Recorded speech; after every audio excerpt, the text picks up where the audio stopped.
on change.org against a local planning application.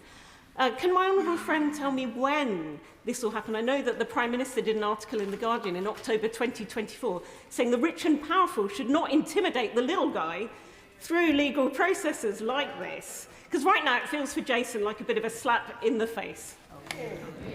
Just so. Well, I'm very grateful to my honourable friend for continuing to champion this issue. She's right that slaps go well beyond journalism and issues of free speech. We've heard harrowing stories of slaps being used to silence sexual abuse survivors, cosmetic surgery patients unhappy with the quality of their treatment, and even tenants who've complained to landlords. Whilst the economic-related slap measures represent a positive step forward, there is more to do. We will bring forward legislation. We're working across the House to see what more we can do over this next period. We are determined to move in this area before the next general election. Alicia. Thank you, Mr. Speaker. Self-swab rape kits are not admissible in court, and yet the company Enough is using slaps to attack rape charities and survivors who dare to speak out against them. This is exactly why we need this sort of legislation to come forward, protect those sort of victims and survivors of sexual violence who've been ruthlessly targeted. So can I implore the government to please bring forward this legislation at the earliest possible opportunity and to ban Enough from having their illegal equipment in our country? Well, I'm very grateful to the Honourable Lady for raising this very serious issue. We are aware of it. It's hugely concerning, and it underlies why we do have to legislate. And I hope that working cross-party, we can move swiftly in this area. Shadow Minister Ben Ambassador. Mr. Speaker, I am hugely concerned at the manner in which slaps are now being used to intimidate and harass individuals in public service. In my constituency alone, I've seen 2 separate instances of parish councillors being bullied out of public office. Both Hemmingford and Ellington parish councils have been targeted, one by a local company, one by a wealthy individual, both due to planning concerns. And this attempt to stifle democracy is unacceptable. Parish councils are the bedrock of local democracy, and this brazen attempt to railroad individual parish councillors is unacceptable. What is the government doing to protect local councillors from being left exposed to slaps and deterring people from participating in democratic representation? Justice Secretary.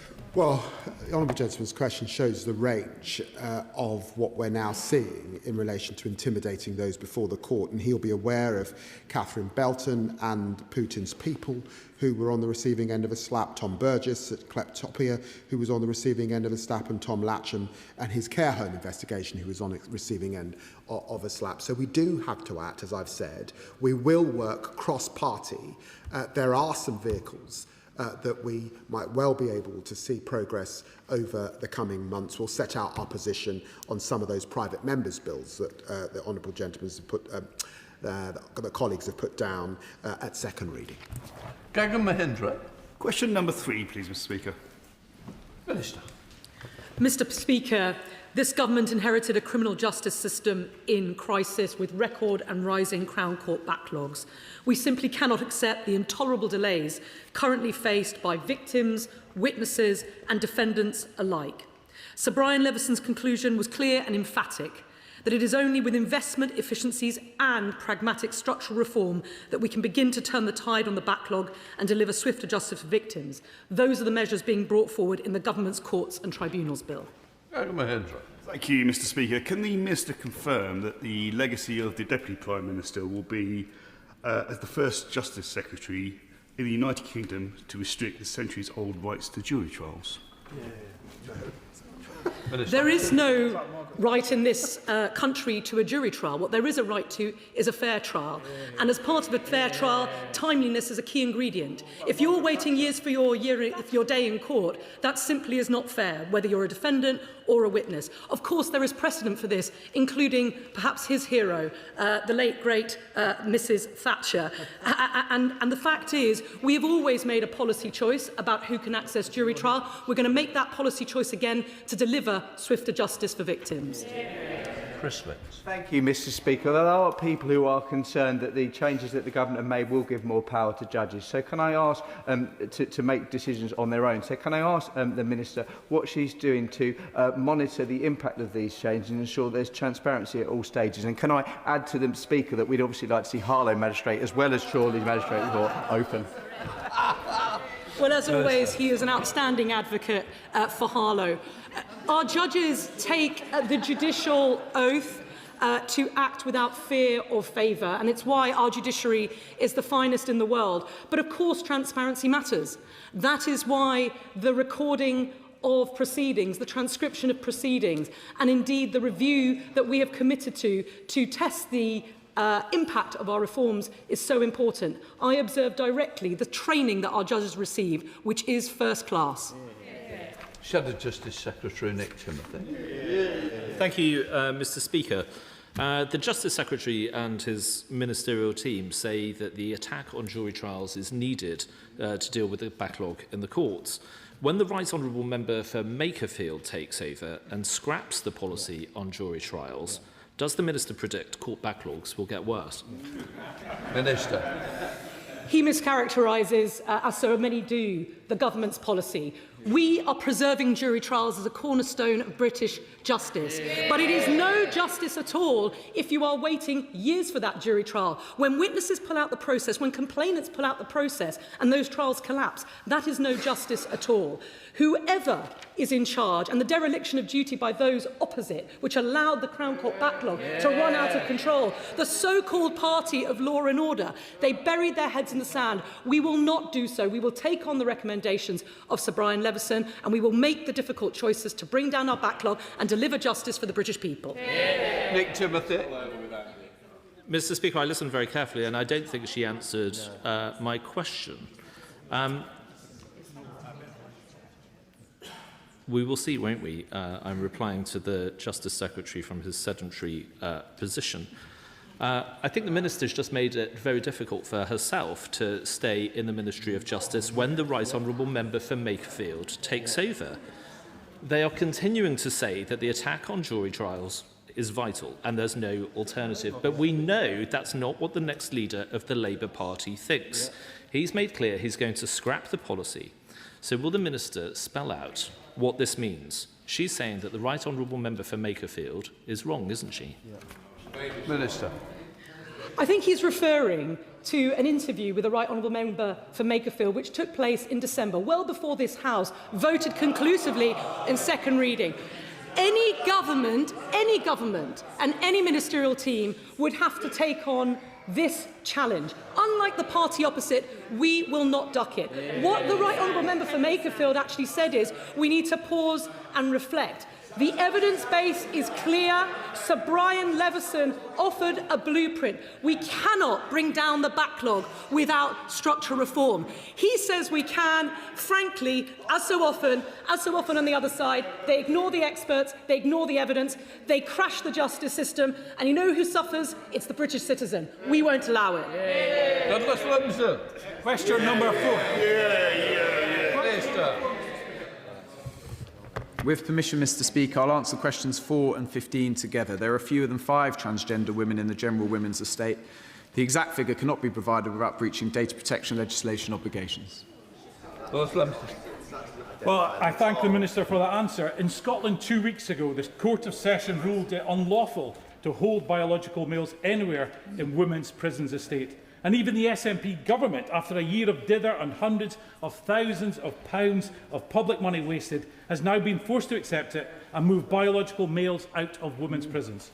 So can the Minister set out a timeline for all women's prisoners right across the UK to remove biological males so they can fully comply with the Supreme Court ruling brought about by For Women Scotland? Minister.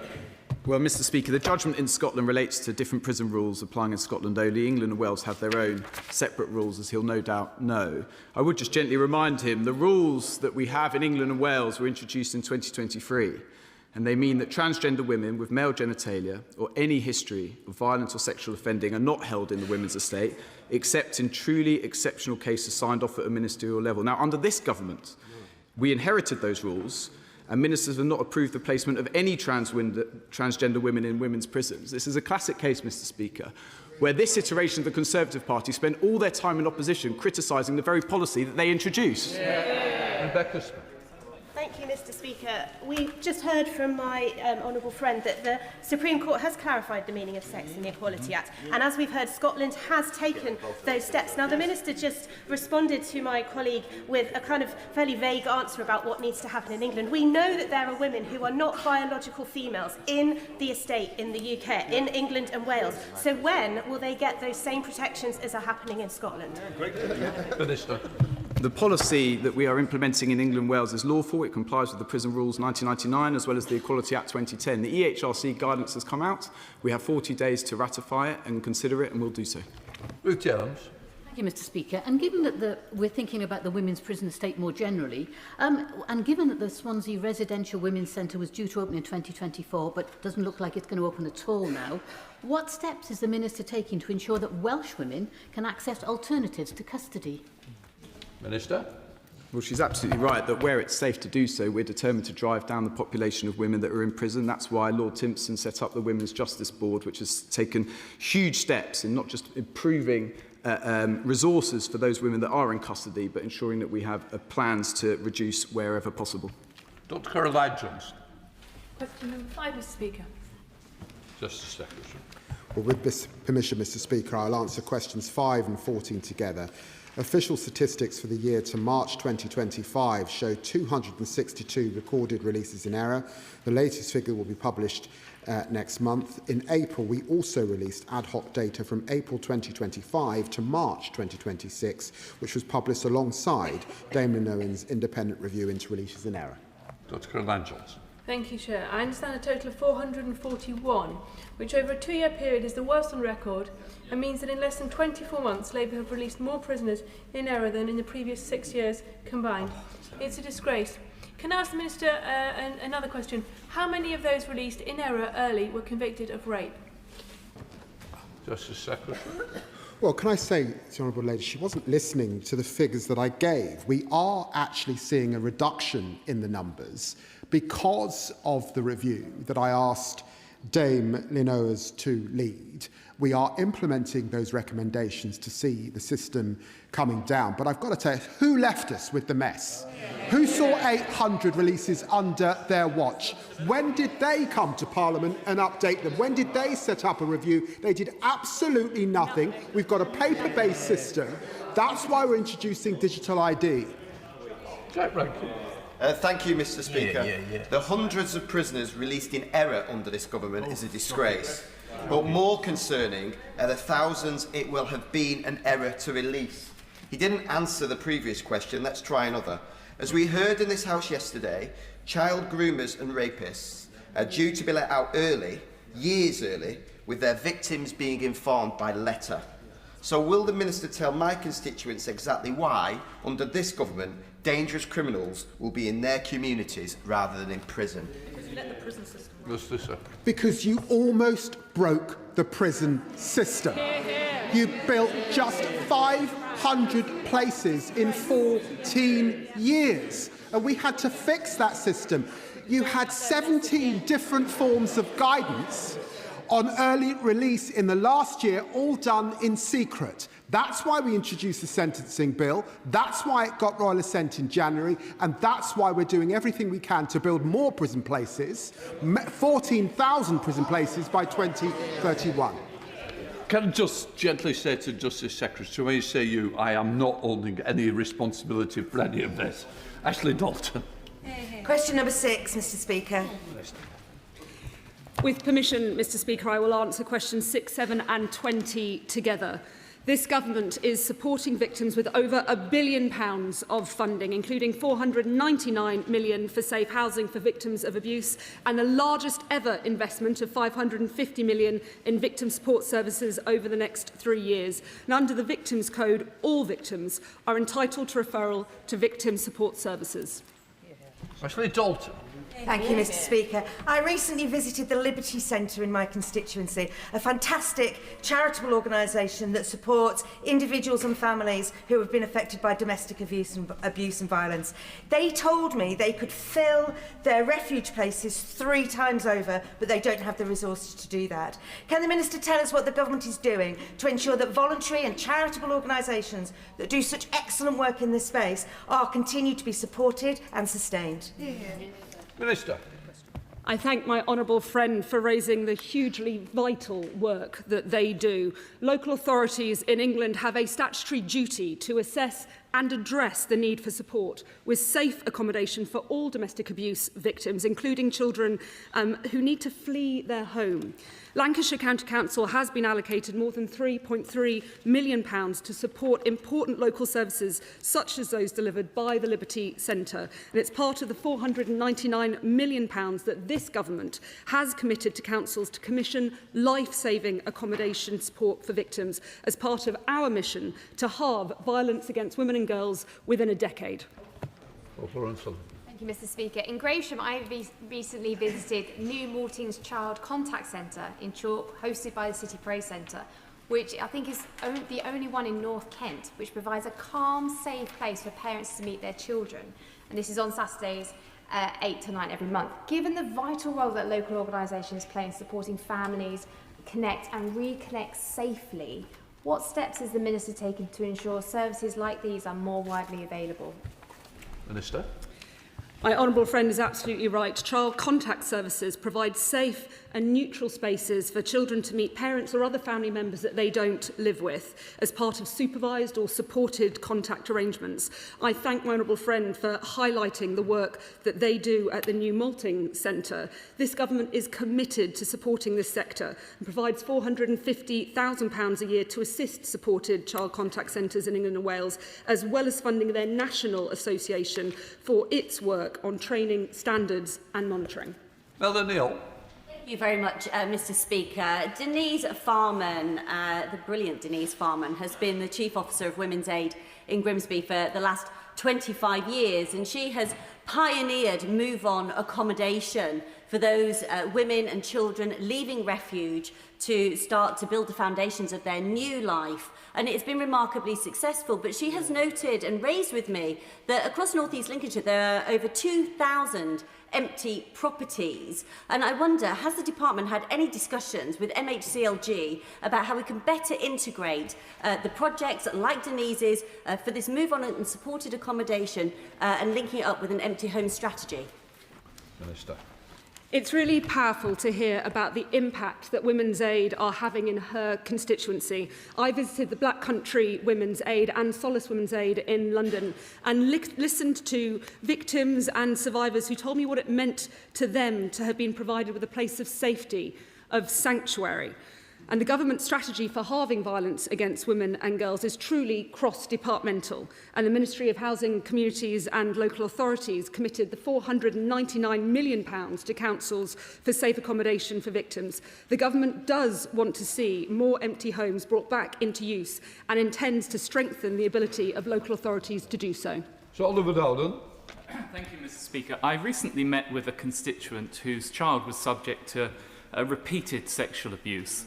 I have to say that she found access to justice very difficult, still awaiting trial, but now fears that the accuser will not be found fit to trial and will be subject to a trial on the facts, and is now fearful that if the accuser is found guilty on the facts, will not be subject to appropriate sanctions, for example, being subject to DBS checks. What reassurances can the Minister give my constituent about the resources allocated to such prosecutions, both by the Police and Criminal Justice Service, about whether the bar is correct for whether somebody is appropriate to stand trial and what sanctions will be applied, because this constituent is very fearful this person will be at liberty in the wider community subsequent to conviction?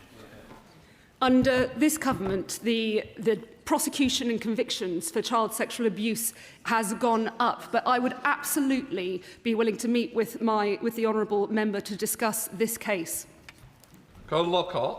Mr. Speaker, children are often forgotten in the situation where abuse has taken place in a household. Following the brutal murder of Natalie McNally and her unborn son Dean in my constituency in December 2022, why does the law still fail to recognise the death of an unborn baby caused by criminal violence as a separate offence? Because on the day Stephen McCullough murdered Natalie, he murdered her unborn child too, yet no conviction, no acknowledgement that baby Dean was of inherent value. Will the government commit to reviewing this law and meet with me to discuss it? Minister.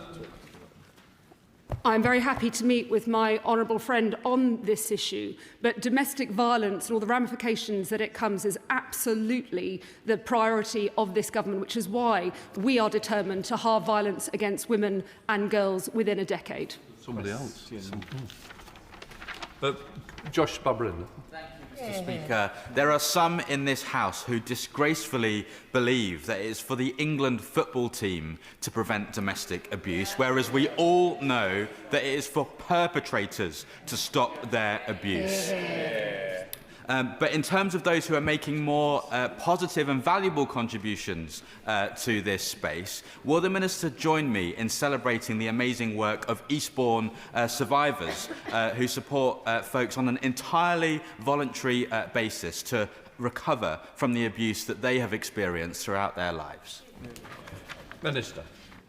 I thank the honourable gentleman for his question and absolutely will join him in celebrating the work of Eastbourne survivors. He is absolutely right that domestic violence is a choice for perpetrators. It is not about the score or what should happen when the final whistle goes, and to frame it in any other way does a significant disservice in allowing perpetrators to try and deflect from what is their actions. Shadow Minister Dr Kieran Mallon. Thank you, Mr. Speaker. One thing that we know women and children will be contacting victim support services about right now is the letters they're receiving telling them that their abusers are going to get out of prison earlier. Victim support supports more than 814,000 victims every year, and their CEO, Katie Kempton, had this to say: having already endured long waits for justice, often with their lives on hold, and the distress of going to court, many will feel shocked and frightened to learn that offenders may now be released months or even years earlier than expected. She's right, isn't she? Minister. It's absolutely important that there is transparency and communication with victims, unlike what we saw under the Conservatives, then when they were letting people out, they did so with almost no notice, if any at all. I absolutely acknowledge concerns that victims will come, but what is not in the interests of victims is having a prison that is so overcrowded that perpetrators cannot actually be housed in cells. It is an absolutely disgrace what the last government did to our prisons. It's an absolute disgrace that they left them so full that the entire criminal justice system was at risk of collapsing. And it's right that yet again it's this government clearing up their mess. Dr Kieran Mallon. Wholehearted agreement with the Minister that transparency is really important. One thing that would help victim support and other organisations to plan to respond to this is knowing how many people are getting out and what offences they've committed. But just like us, Mr. Speaker, they're in the dark. Can I thank you, Mr. Speaker? Your intervention yesterday did prompt the department into publishing a response to my question about this, but it wasn't an answer. In fact, shockingly, the government officially now says it doesn't know how many people it's letting out in September. So if the Minister and the government refuse to tell us now, can they at least let victim support services and victims know when they will tell this House, victim support services and the wider public how many perpetrators of serious offences they're letting out and when that will start happening? Minister. This government has published the Victims' Impact Assessment on this. It is ensuring that people are communicated with. But what is absolutely essential is that it has the Violence Against Women and Girls strategy, which is going to ensure that we are absolutely pursuing perpetrators, that we are supporting victims, and that we are stopping violence in the first place. This government, yet again, is clearing up their mess, whether it's to do with prisons, whether it's to do with backlogs, whether it's to do with the investment we are making in supporting victims. Max Wilkins. Number 8, please, Mr. Speaker. Minister. The government is reforming the family justice system to better support families and children. We're rolling out the successful child-focused courts nationally. That means that in Northamptonshire, Coventry and Warwickshire, Northumbria, North Durham, Cleveland and South Durham, Lancashire, Cumbria, York and North Yorkshire and Cheshire and Merseyside, you have a child-focused court coming to a court near you. Developing a cross-system family justice strategy and legislating for new child safety measures that ensure child welfare continues to be prioritised. Max Wilkins. Thank you, Mr. Speaker. When family courts decide that care is to be split between parents 50-50, we might expect that fair financial arrangements follow. But when courts make this ruling and decisions made by the child maintenance service, based on which parent is the recipient of child benefit, happen, they often mean that one parent finds out that they're significantly worse off than the other. So will ministers have a word with their colleagues in DWP to ensure the justice system and CMS work more closely to achieve financial fairness for both parents in cases where courts rule for 50-50 care splits? Minister. Well, in individual cases, it's a matter for the judiciary how those financial settlements are made. But I agree with him that when it comes to family court, as in so many cases, the family court is downstream of decisions that have been made elsewhere. And it's quite right that there be join-up between governments. So I'm happy to take away his direction that we, if you like, liaise with DWP colleagues to ensure that child maintenance is addressed fairly. Fanton Glenn. Thank you very much, Mr. Speaker.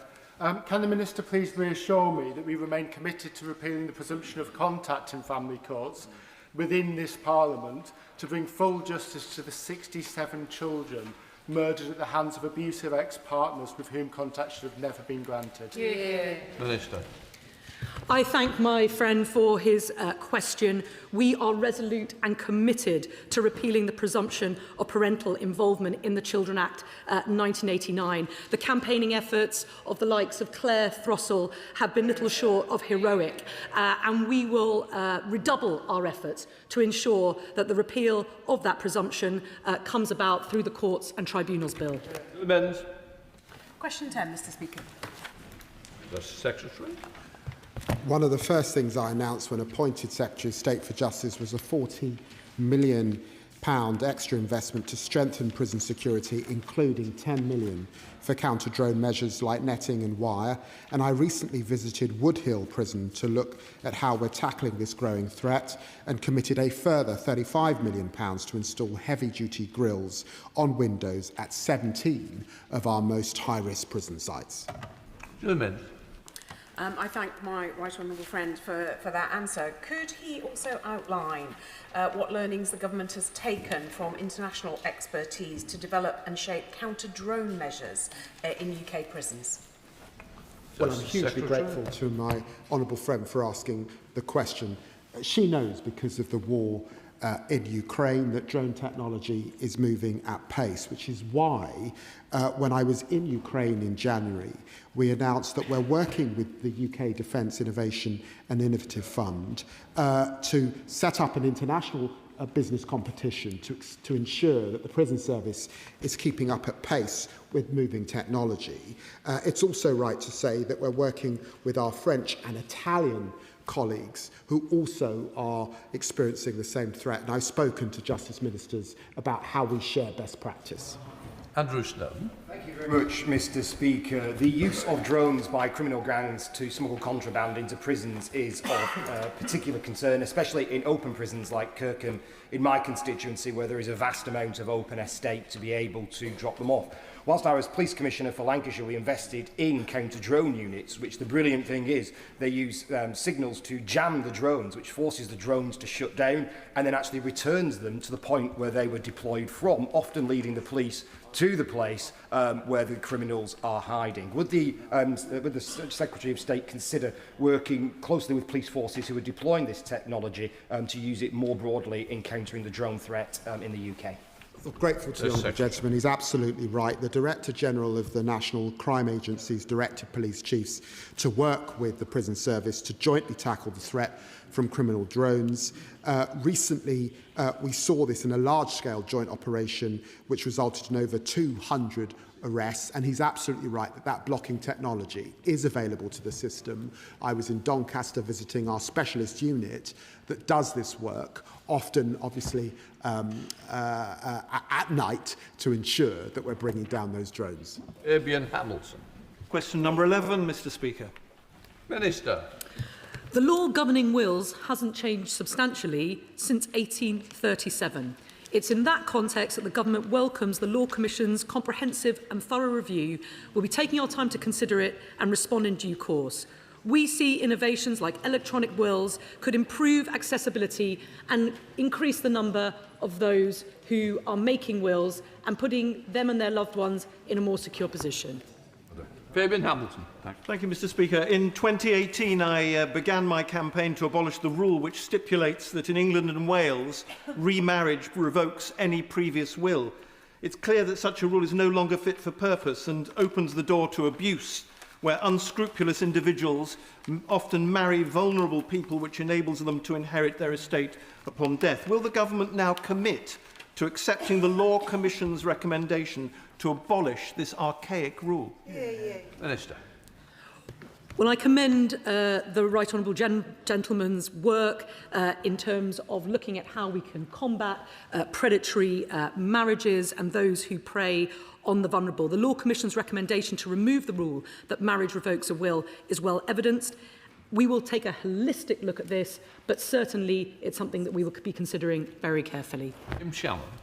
Speaker, first of all, can I welcome the Honourable Member for Leeds North East back after his operation. It's good to see him again, and I wish him a speedy recovery.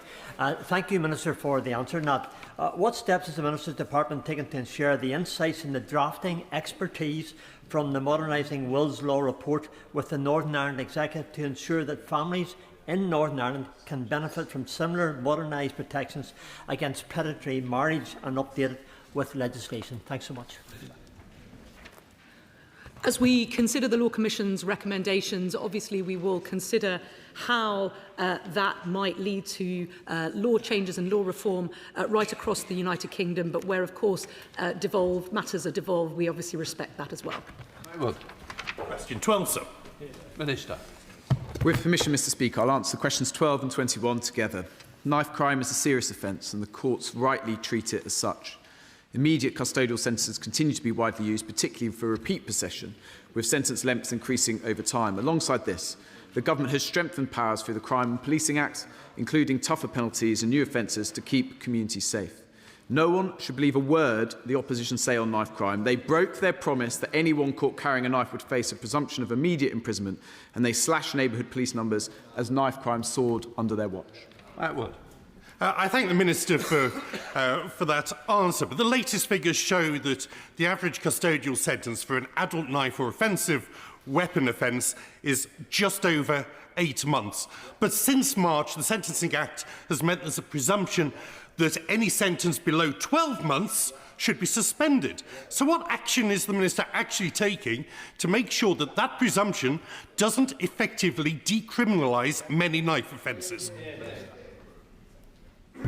Mr. Speaker, I'm incredibly proud of the work of this government on knife crime, whether that's taking zombie knives off the streets, whether that's ensuring that early interventions for children caught carrying a knife is used more effectively. That's why knife crime is going down under this government when it soared under the last government.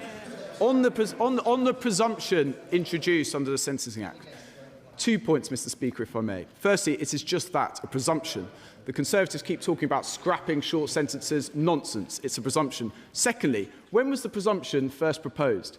By the Conservative government in the final few years in office. They now oppose the very policies they were suggesting. Bob Blackman. Thank you, Speaker. The fact is that more and more young people are carrying knives, supposedly to defend themselves. That leads to knife crime in our streets. Certainly in my constituency, it's a serious problem, particularly between young people, and we've experienced stabbings in schools now, which is really disastrous. So the clear issue here is those that carry knives and caught carrying knives should face a custodial sentence to deter them, because unless we have a deterrence to this, people will continue to carry knives, and when threatened, they'll use them. So will the Minister take the action that's required to make sure that the message goes out, if you carry a knife, you're likely to end up in prison? Minister. The honourable member is absolutely right that deterrent plays an important factor, and he raises important cases that he's had in his constituency, and equally in the neighbouring constituency. Just last year, a young boy was murdered by a knife crime in Sheffield, and it's something very close to my mind as well as a constituency MP, as well as my duties as a minister. This is a long-standing problem in terms of education, early intervention. He's right that custodial sentences and a deterrent plays a part of that, but it's much more widespread, and we need to be careful about those interventions early on, particularly with children who are carrying knives, because they feel that it's something that they need to do to protect them. Not in every case, I'm not convinced that a custodial sentence is the right solution. Thank you, Mr. Speaker. 10 days ago, 17-year-old Jamal Coombs was killed in my constituency as a result of knife crime. Every young person deserves to live safely and also to fulfil their potential. His life was taken too soon. So I would like to ask the Minister, what actions is this government taking right now to have a more coordinated approach with both schools, with public health and the police to prevent this awful tragedy, but also to ensure that our young people feel safe and they do not feel the need to have to carry a knife? Well, can I place on behalf of the government my condolences to Jamal's family. Every incident of knife crime is a tragedy, and I send that on behalf of the government. We are undertaking, through our plan to halve knife crime over the next decade, a comprehensive cross-government approach to reduce violence and protect communities. That includes measures such as banning dangerous weapons, tightening online sale rules, which have a real effect. We're funding more targeted enforcement activity, in particular in the 280 hotspots that we know, because the data suggests this is where knife crime is happening. We are making sure that our interventions are focused there. There's a lot more to do. And just because knife crime is coming down, we are not celebrating for a minute. Every incident is a tragedy, and we'll continue to work hard to bring those down. Honourable McCarthy. Mr Speaker, I know you're a great supporter of the Parliamentary Knowledge Scheme, and next Thursday they will be bringing MPs to Empire Fighting Chance, which is a boxing gym in my constituency, which has been involved in the government and Idris Elba-led anti-knife crime coalition. Does the Minister agree that listening to youth perspectives is crucial in the battle to reduce knife crime, and that we should be commending the young people Empire Fighting Chance for their involvement in what is often a deeply personal issue to them? They've lost friends and family to knife crime, but they really want to be part of the efforts to address it. Minister. My humble friend is absolutely right that community initiatives are at the heart of how we confront knife crime and indeed crime more generally. I credit the boxing gym in her constituency. I know Dinnington Boxing do great work in mine as well, and I've been there on numerous occasions. Just last month we published the Youth Justice White Paper, and at its heart is ensuring that we involve children's voices in making sure that we understand as policymakers in this place and indeed in government that our interventions are tailored to the challenges and issues that children are facing. She's absolutely right, and we're getting on with the job of doing it. Question number 13, sir. Minister. The government, Mr Speaker, is committed to greater transparency and access to justice in our courts. Transcripts are an important part of that, and I know there has been a lot of cross-party campaigning on this issue. Victims of sexual offences and bereaved families of homicide can already request a free copy of sentencing remarks. From spring 2027, eligibility will be extended so that all victims can request them. Testament. Thank you, Mr Speaker. I'm particularly keen that this is progressed at speed, because the eye-watering fees for victims who want to get their transcripts are really, really expensive. My constituent's a victim of domestic violence, and her barrister now needs transcripts of her hearing in the family court to appeal against procedural irregularities, errors in the published judgment, but the transcript is going to cost her thousands and thousands of pounds. So can I ask the Minister to address the gross inequality and waive court transcript schools fees as soon as she possibly can for all victims, including the family courts, of course with the requisite redactions to protect anonymity of the parties and to ensure robust justice, transparency and fairness for all? Minister. Well, I'm sorry to hear about her constituent's case. I think the fact is that technology in this area is potentially a game changer. But of course, as with all technological adoption, particularly in the justice arena, we've got to ensure there is accuracy for the very reason she says. It's got to be accurate, where there are redactions to protect individual participants in the case, and of course to ensure reporting restrictions. That's all got to be done safely. But I can assure her that the Ministry of Justice is progressing at pace with its AI adoption, which I think is going to be a game changer in the years to come. As Mr Speaker, I listened carefully to what the Minister just said there. Court transcripts are important to a victim's sense of justice served, but does she agree with me that access to this really important information should never be dependent on the victim's ability to pay? Minister. Look, equality before the law should mean just that. And when we talk about barriers to access to justice, whether that's the cost of representation, which we try to address through legal aid, the cost of transcripts, he's absolutely right that that is a really important principle. In the current context, the targeted approach that we have taken, prioritising those victims of the most serious crimes and now extending the eligibility so that all victims can request court transcripts through the Sentencing Act from spring 2027 is a big step forward. I hope that developments in technology will enable us to lower the costs and make that freely available for all in due course. Jess Brown for the Liberal Democrats, please. Thank you, Mr. Speaker. Charlotte Mayer will never be able to access her transcript because her case was heard in the Magistrates' Court when no recording was made. The government is seeking to address this, but Charlotte has continued campaigning for all victims of crime so that they can access free transcripts, given some are currently still quoted thousands of pounds. Her campaign, Open Justice for All, is calling on the government to go further and faster to make the justice system fair, transparent and open. So will the Minister assure the House today, and this is a cross-party issue, and I know a lot of the backbenchers feel very passionately in her party about it, that the job is not done and it is their desire that court transcripts will eventually all be made free and accessible for all victims? Minister.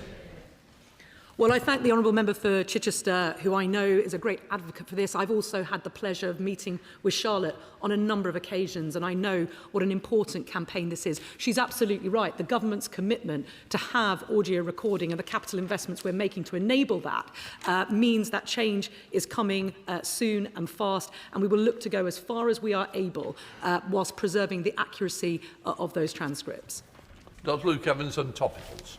Go on, Mr. Speaker. Justice Secretary. Mr. Speaker, 1 in 5 homicides are domestic homicides, with women and girls overwhelmingly the victims of these brutal crimes.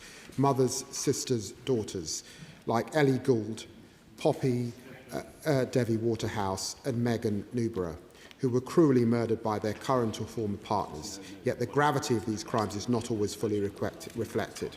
Under the current sentencing framework, higher starting points place particular weight on a weapon being taken to the scene with intent, whereas domestic homicides often happen in the home using weapons already present. So today I can announce that we will introduce a new 25-year starting point for domestic murders, a change made possible thanks to the government's grip on the prison population through the Sentencing Act. Can I pay tribute to Ellie, Poppy and Megan's mothers, to the member for Pontypridd and Birmingham Yardley, mothers Carol, Julie and Elaine, who campaigned tirelessly for this change, which will mean that those who kill their partner or former partner spend longer in prison. Dr. Luke Evans. And the Fuller inquiry called for strengthening of the safeguards and the law around looking after those who've deceased. But we saw last week in the mortuary report coming out of Nottingham Hospital some of the abuses and horrors of bodies mislabelled, even left decomposing. So does the Secretary of State share my concerns that this could be a pattern across the system? And will he speak to the Health Secretary to look into this to make sure that it certainly isn't? Justice Secretary. I'm very grateful to the honourable gentleman, and he's absolutely right. This was devastating, absolutely horrific, what we have heard. And I will discuss this issue with the Secretary of State for Health. They obviously have responsibility for human tissue. We have responsibility for the coroner's service and the law around death, and we will work together on this issue. Laura Kurtz. This month I was delighted to award my Community Champion Award to Afzal Hussain. After his best friend was stabbed and died in 2021, he set up In This Together Bucks, which has now removed more than 1,500 knives from the streets, while also addressing underlying causes of knife crime through mentoring, mediation and support for families. Will the Minister join me in congratulating Afzal on his work, and does he agree that organisations like his in our communities are vital for tackling knife crime? Minister. Can I thank my honourable friend and pay tribute to her constituent Afzal Khan as well for the work that he does alongside Adele Webb. She's absolutely right. We've heard in this morning's session in the Chamber about the tragic consequences of knife crime. And it's so important that as a government, but also wider society, we work together to do anything we can to make sure that we reduce it. Nick Timothy, Shadow Justice Secretary. Thank you, Mr. Speaker. The government referred the sentence of the teenage gang rapists who attacked two schoolgirls to the Court of Appeal as unduly lenient. But the government also says it wants to increase the age of criminal responsibility, and the Bar Council has said that age should be 14. That's 1 year older than the age of one of those rapists, proof that young criminals can commit terrible crimes. So will the Justice Secretary rule out increasing the age of criminal responsibility to 14? Justice Secretary. Well, I'm grateful to the right honourable gentleman, but can I say to him that when the Bar Council do a detailed piece of work, it is the responsibility of the Secretary of State to look closely at what they have recommended, and that is what I will do in the coming months. And I'm sure when that process is concluded, we can have this discussion in a serious way. And I'd urge him to be serious. He takes to Twitter often on these issues, but I do think we should take the Bar Council of England and Wales seriously. Thank you very much, Mr. Speaker. You will be alarmed to know that last year in England, 1 in 7 NHS staff experienced a physical attack while on shift. Our paramedics, doctors, nurses, police force and firefighters go to work every day to save lives, yet face unimaginable abuse. We have to clamp down on those who perpetrate these vile attacks. Will the Secretary of State commit to reviewing sentencing guidelines for such heinous crimes? Minister. Well, these are absolutely shocking figures, and may I pay tribute to all NHS staff and indeed all frontline public service workers who often put their bodies on the line quite literally. I meet with the Chair of the Sentencing Council regularly to discuss issues. I will be raising this one with her as well. Just bring for the Liberal Democrats, please. Thank you, Mr. Speaker. The Guardian reported last week on the case of a US Air Force officer accused of drugging, strangling and raping a British woman in his apartment. Now, although the incident took place off-duty, off-base and on English soil, the case was removed from the jurisdiction of the English courts, and it was instead tried by US court-martial at RAF Lakenheath with an all-male panel, all from his base. Does the Minister agree with me victims of crimes on English soil should see justice served in our justice system? Justice Secretary. Well, can I say to the Honourable Lady that halving violence against women and girls is a decade mission for this government. This case is extremely concerning, and our thoughts, of course, are with the victim, Sarah. But given the cross-agency nature of this case, my officials are working across government, and we're raising this case with the US government to establish the full facts. Samantha Dibblett. Mr. Speaker, a constituent of mine in South Derbyshire, Sarah Page, is Associate Professor for Social Justice at Staffordshire University that I visited last week. She and her colleagues told me about their From Harm to Hope research. It highlights the unique challenges women face, including being held far from family due to limited number of women's prisons. They also raise concerns that the national drug strategy is not sufficiently gender sensitive, particularly in addressing the impact of child abuse and domestic abuse on women in the criminal justice system. Will my honourable friend meet with Sarah and me and her colleagues to ensure that these women's specific issues are properly reflected in our criminal justice system? I thank my honourable friend for that. I'm very happy to meet with her and indeed her constituent. There are issues about the women's estate. That's why Lord Timpson set up the Women's Justice Board, which is considering these. We are determined to bring down the population where it's safe to do so for, in terms of women's prisoners. There's a lot more work to do, but we are making progress. Thank you, Mr. Speaker. Hundreds of women are secretly filmed on a night out. These clips are then put online, accompanied by horrible misogynistic comments. They're viewed millions of times and often make a profit. What steps is this department doing to close the current gaps in legislation to stop this vile abuse of women on a night out? Minister.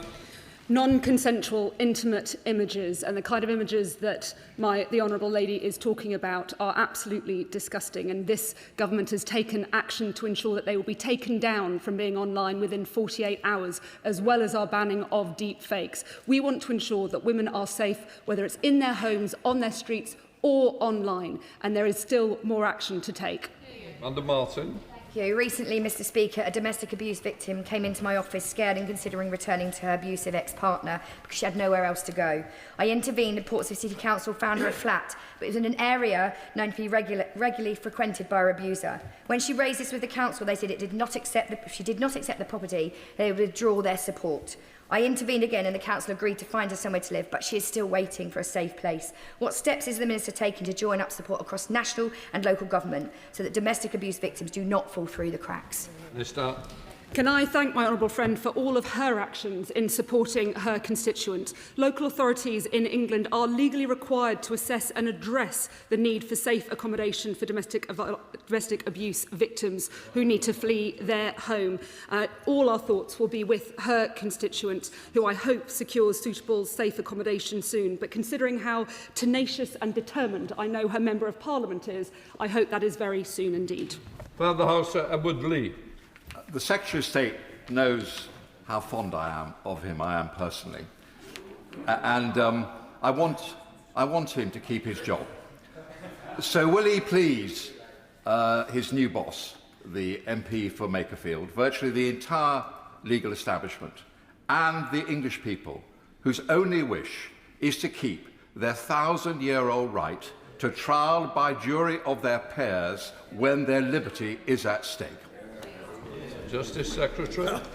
I'm very grateful to the Father of the House. He might not have noticed, but he made me blush.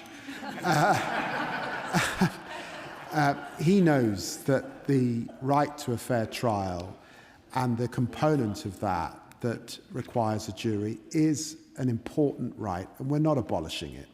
But we are seeking to bring down this backlog so that people can get swift justice, and we're making a decision that's been made previously by other Prime Ministers, including Margaret Thatcher, just to change the threshold, but to ensure that justice is done. And I think it is also important to acknowledge the tremendous work done by our magistrates. Bingham. Thank you, Mr. Speaker. I welcome the government's £500 million of investment to victim services, which is a serious investment after years of neglect. In my own constituency, Staffordshire Women's Aid have been supporting survivors of sexual violence and domestic violence for up to 50 years. And for every £1 spent, we do know that £10.80 return to the public purse on victim support services. So can the Minister tell me what steps are being taken to ensure brilliant local organisations like Staffordshire Women's Aid can access this funding so that no area falls between the gaps? Minister.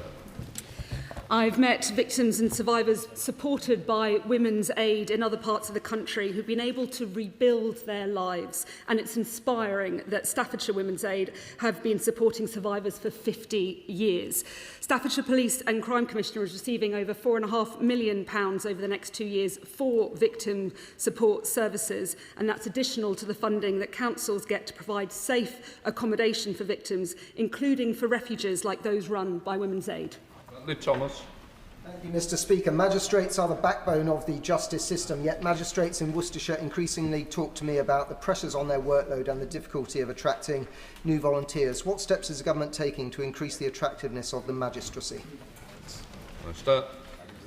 Well, I agree with the right honourable gentleman that our magistrates are the backbone of our justice system. I meet with them the length and breadth of the land. I've met with the Magistrates Association. We've got to make this more attractive. It's why our reform of their expenses is so important, allowing for greater flexibility. It's why the transformation of our application process and also the training that magistrates receive to make it a more attractive place for people to volunteer their time. But I want to put on record we're incredibly grateful to our army of volunteers who keep the justice system going.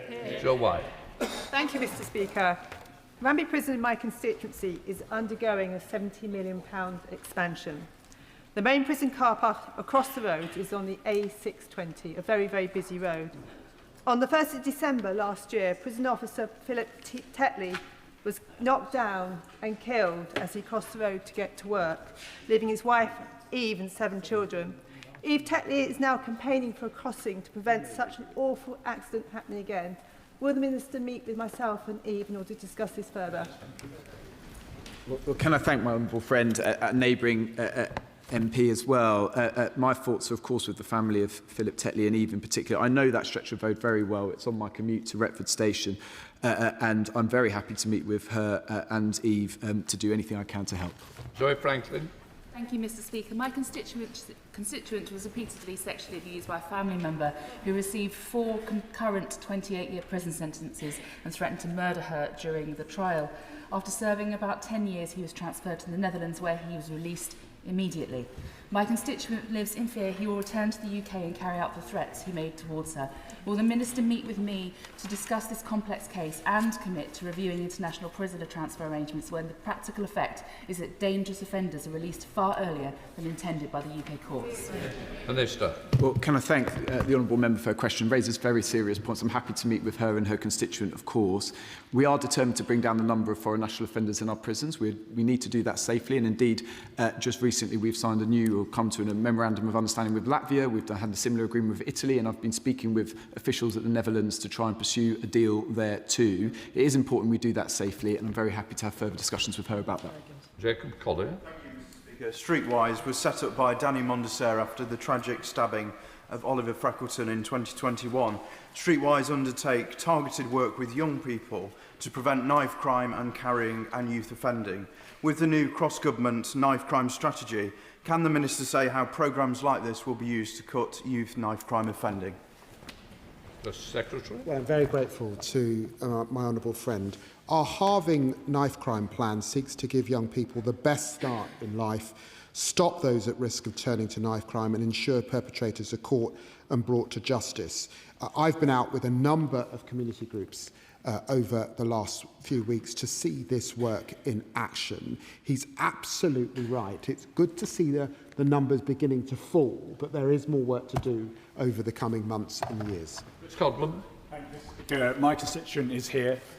Her ex-husband sexually assaulted her children and attempted to murder them and her by removing the brake pads from her car.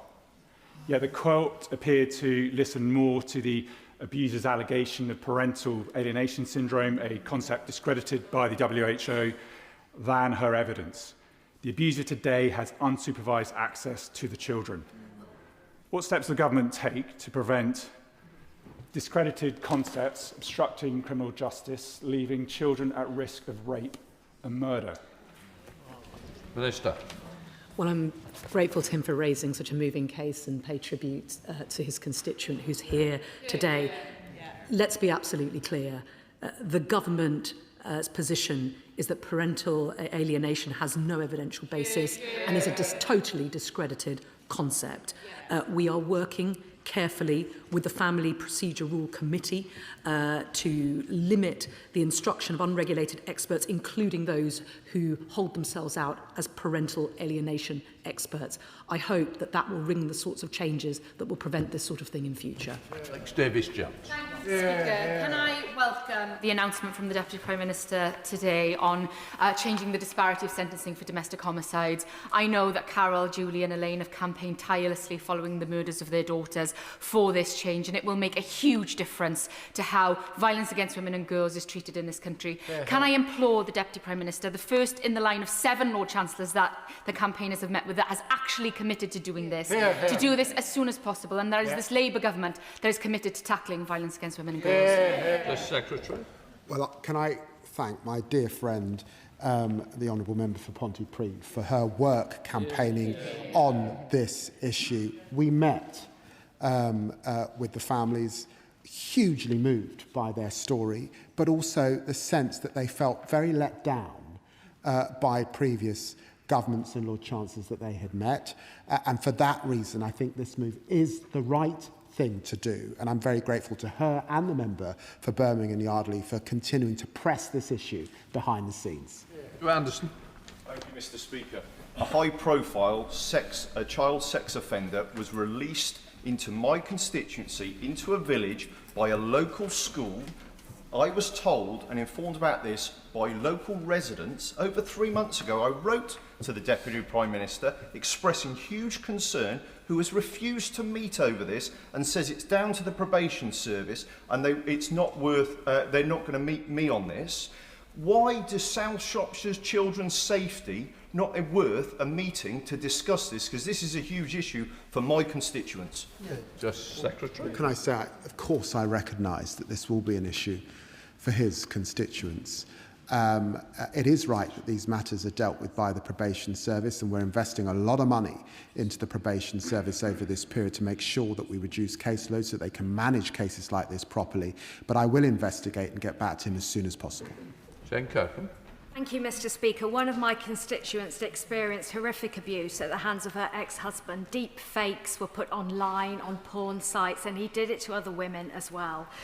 He is now in prison, but when she tried to divorce him, because of bail conditions, she couldn't get access to legal aid for the arbitration service or further legal aid. Would the Minister agree to meet with me to discuss access to legal aid for people who've suffered domestic abuse under these kind of circumstances? Minister.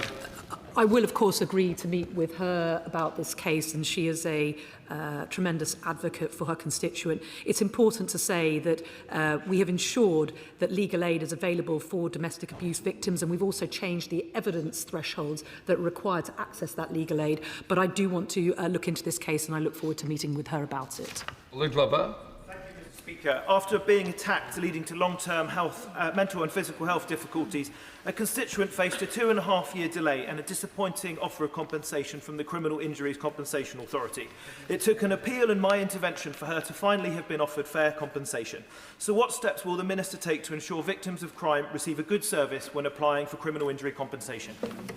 Minister. Applicants for criminal injury compensation have often endured horrific traumatic experience, and no financial award will ever fully compensate for that. But last year, over 164 million in compensation was paid to victims seriously injured or bereaved by violent crime, and 2/3 of new applications were decided within 12 months. I thank the honourable member for the correspondence that we have had on this matter, and the CICA is working to improve the experience of applicants and to modernise its systems. Mr. Speaker, 68 is far too late. When will prison officers achieve a fair, just and crucially lower retirement age?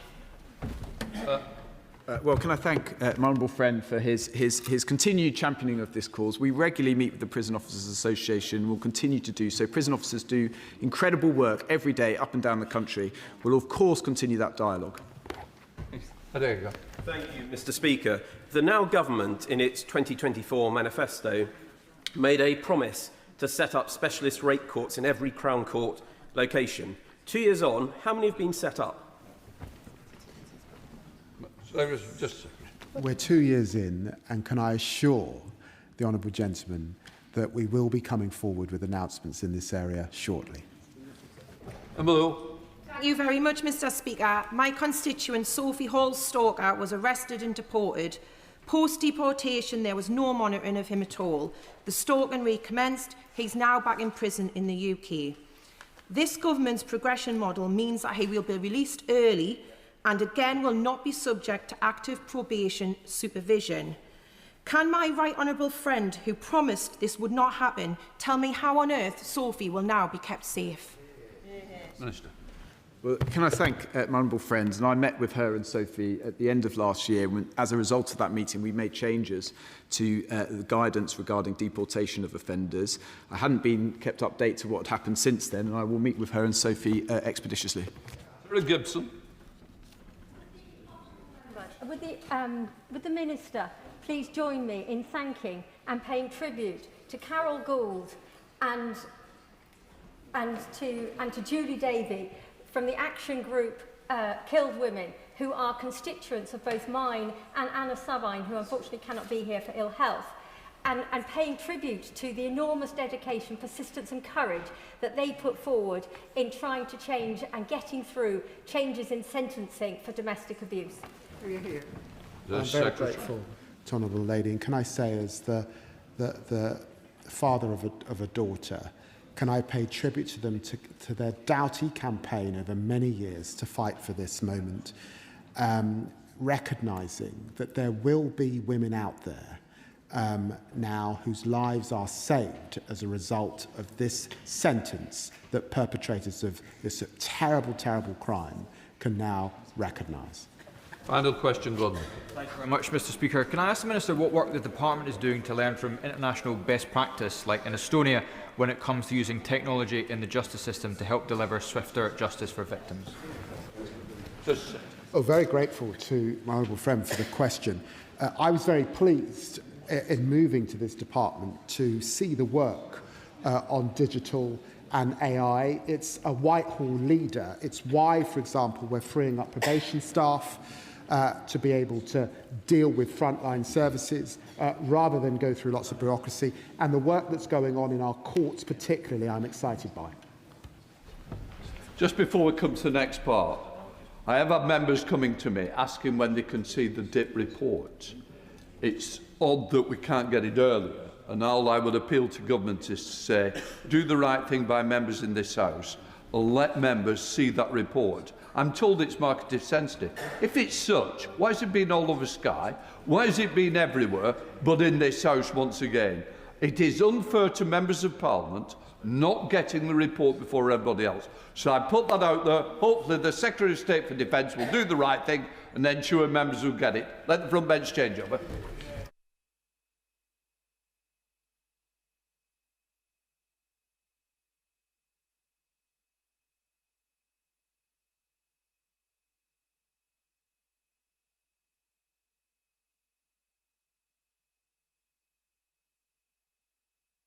We now come to the urgent question. Jim Allister.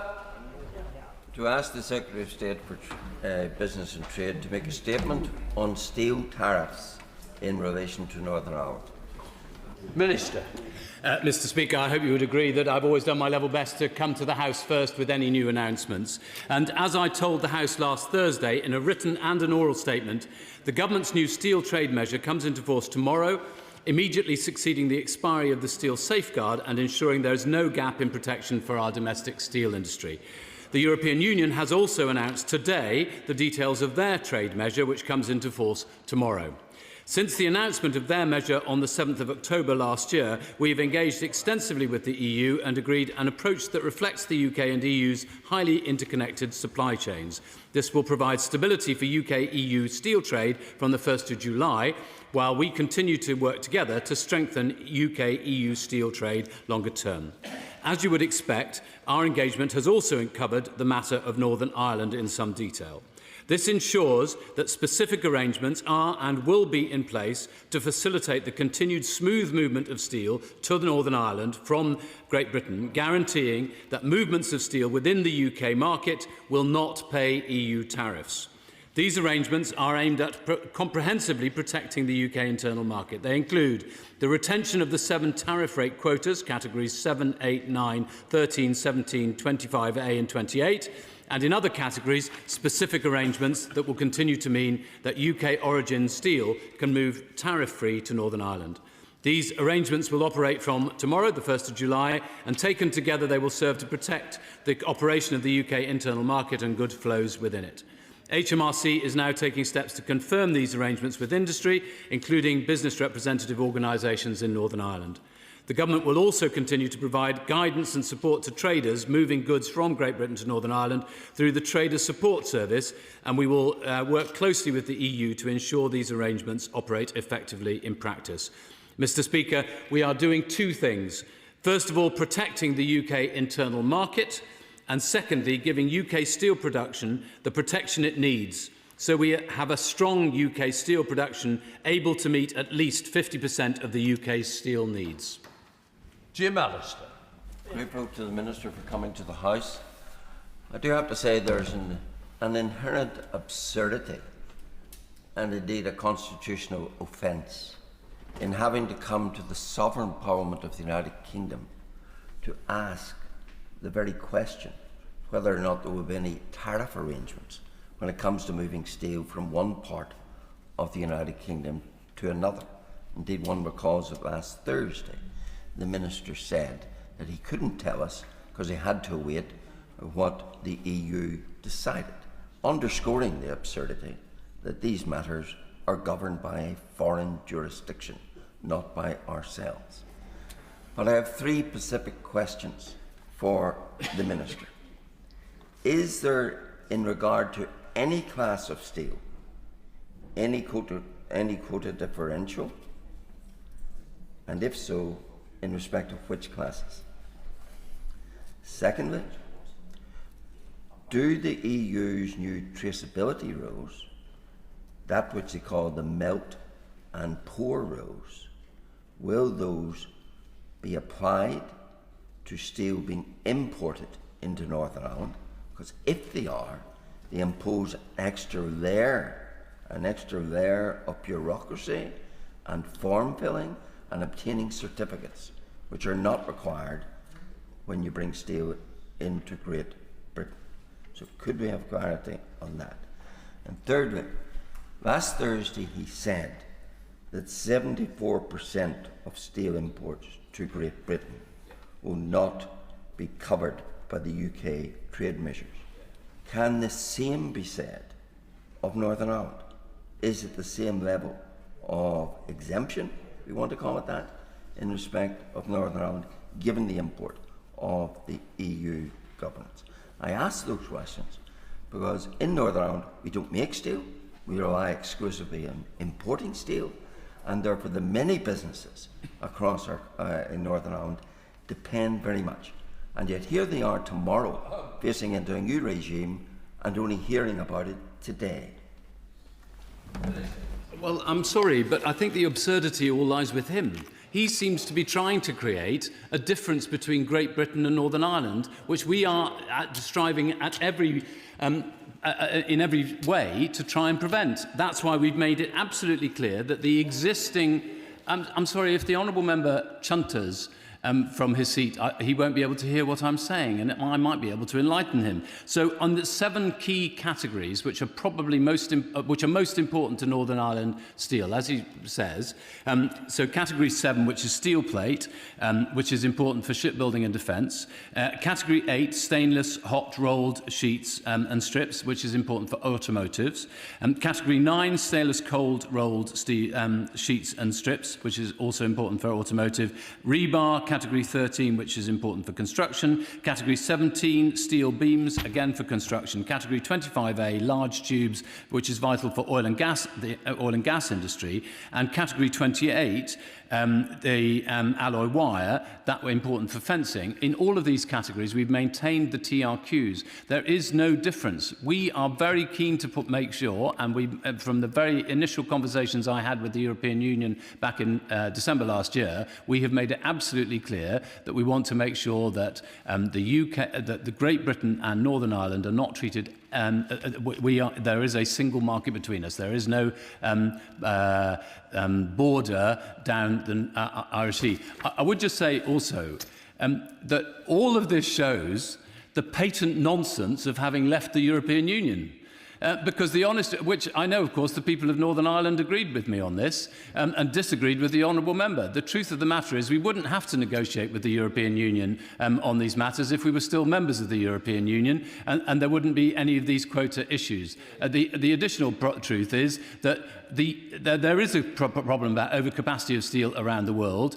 The UK is not the problem for the EU. The EU is not the problem for the UK. And frankly, we should come to a very sensible arrangement, which is what we have mostly managed to do so far, but we will continue to discuss with them. Yes, the 73% of steel imports into the whole of the UK, which includes Northern Ireland, is completely excluded from the measure, and the tariffs only apply above the quota levels. In many categories, we've managed to create quota levels which are above existing trade flow levels. So I don't expect there to be problems in those.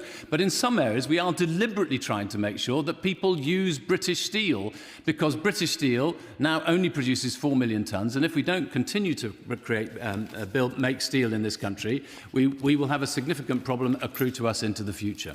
James Nash. Thank you, Mr. Speaker, and I thank the honourable gentleman for bringing this important new cue on steel tariffs to the Chamber. I welcome the government's ambition on British steel, as has been outlined there. British Gypsum in my constituency has, however, raised some concerns about the short-term impact of tariffs and called for transitional arrangements for steel to avoid unintended consequences on the construction industry. I just wonder whether the Minister would care to pass comment on the idea of a better, stronger transitional arrangement. Yes, we have introduced transitional arrangements, as I explained to the House last Thursday, to make sure that for the first quarter it's possible where people already have contracts to bring stuff in. As I say, 73% of UK imports of steel will not be covered, will not be in scope of the measure at all, and can come into the UK easily. What we're simply trying to do is make sure that in the categories of steel that we do produce in the UK, that people turn to British production. because that's the way that we can make sure that we still have a strong steel production in the UK into the future. If he has specific issues in relation to one of the companies in his constituency, I'm very happy for my officials to meet with them. Dame Harriet Baldwin, Shadow Minister. Thank you very much, Mr Speaker, and can I congratulate the Honourable Member on securing this urgent question, because we on this side of the House have been clear for a number of weeks how concerned we are about the incoming steel tariffs that will take effect tomorrow. And we've heard from businesses, not just in Northern Ireland, but across the country, that the 50% tariff on steel imports above the quota will do great damage to upstream British manufacturing, to our defence and aerospace sectors and those who construct the nation's infrastructure. Now, we do acknowledge that on Thursday the government have brought forward some changes to the quotas after reflecting on concerns raised by industry. But we've also now heard, Mr Speaker, at the last minute that the EU has cut a significant chunk of the UK's export quota.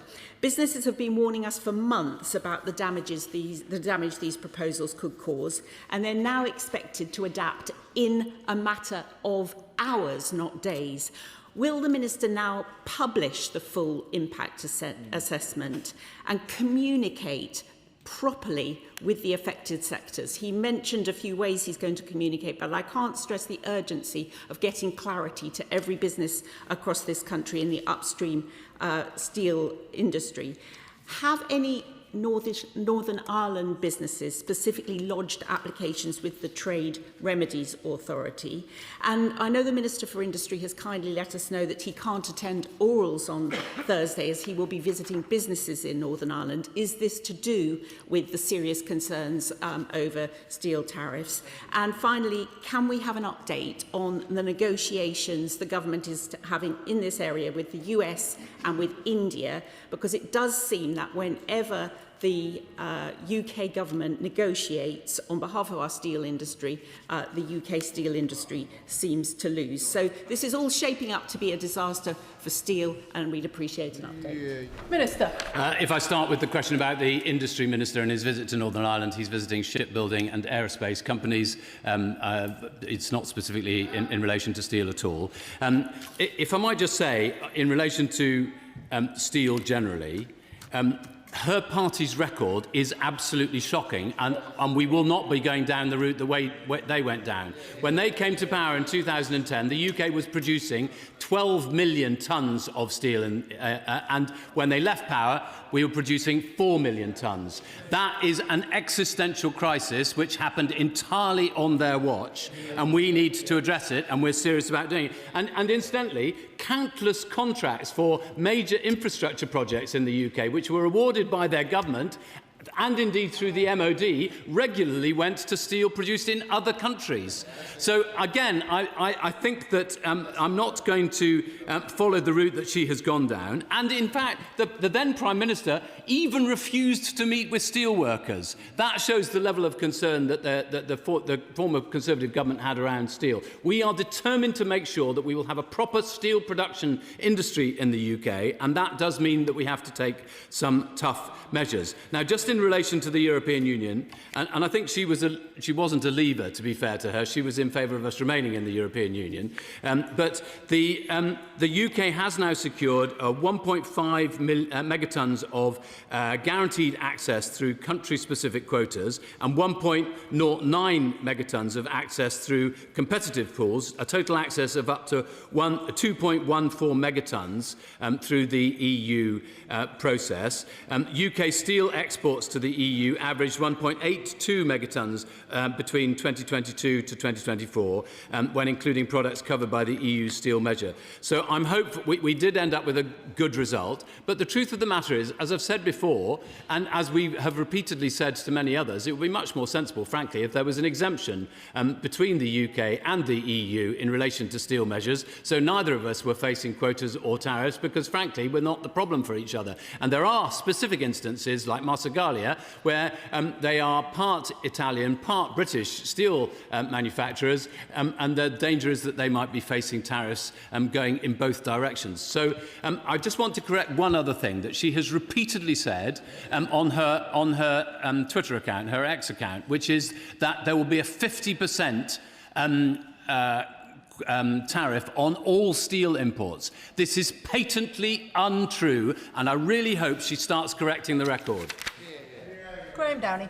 Thank you very much, Madam Deputy Speaker, and can I thank the Minister for his work and engagement on this issue over the last few weeks and months. I have been contacted by a range of defence and aerospace companies, both in my constituency and across the UK, including some with a footprint in Northern Ireland, and they are concerned that some of the quotas and exclusions that are allowed do not take into account some of the relevant codes that have been suggested by industry, and they are concerned that could lead to increased costs, project delays and threats to jobs in the future. Can I ask the Minister to give me assurance that he will meet with industry again to discuss those codes they feel are outstanding, and will him or his officials meet with me to discuss this in more detail?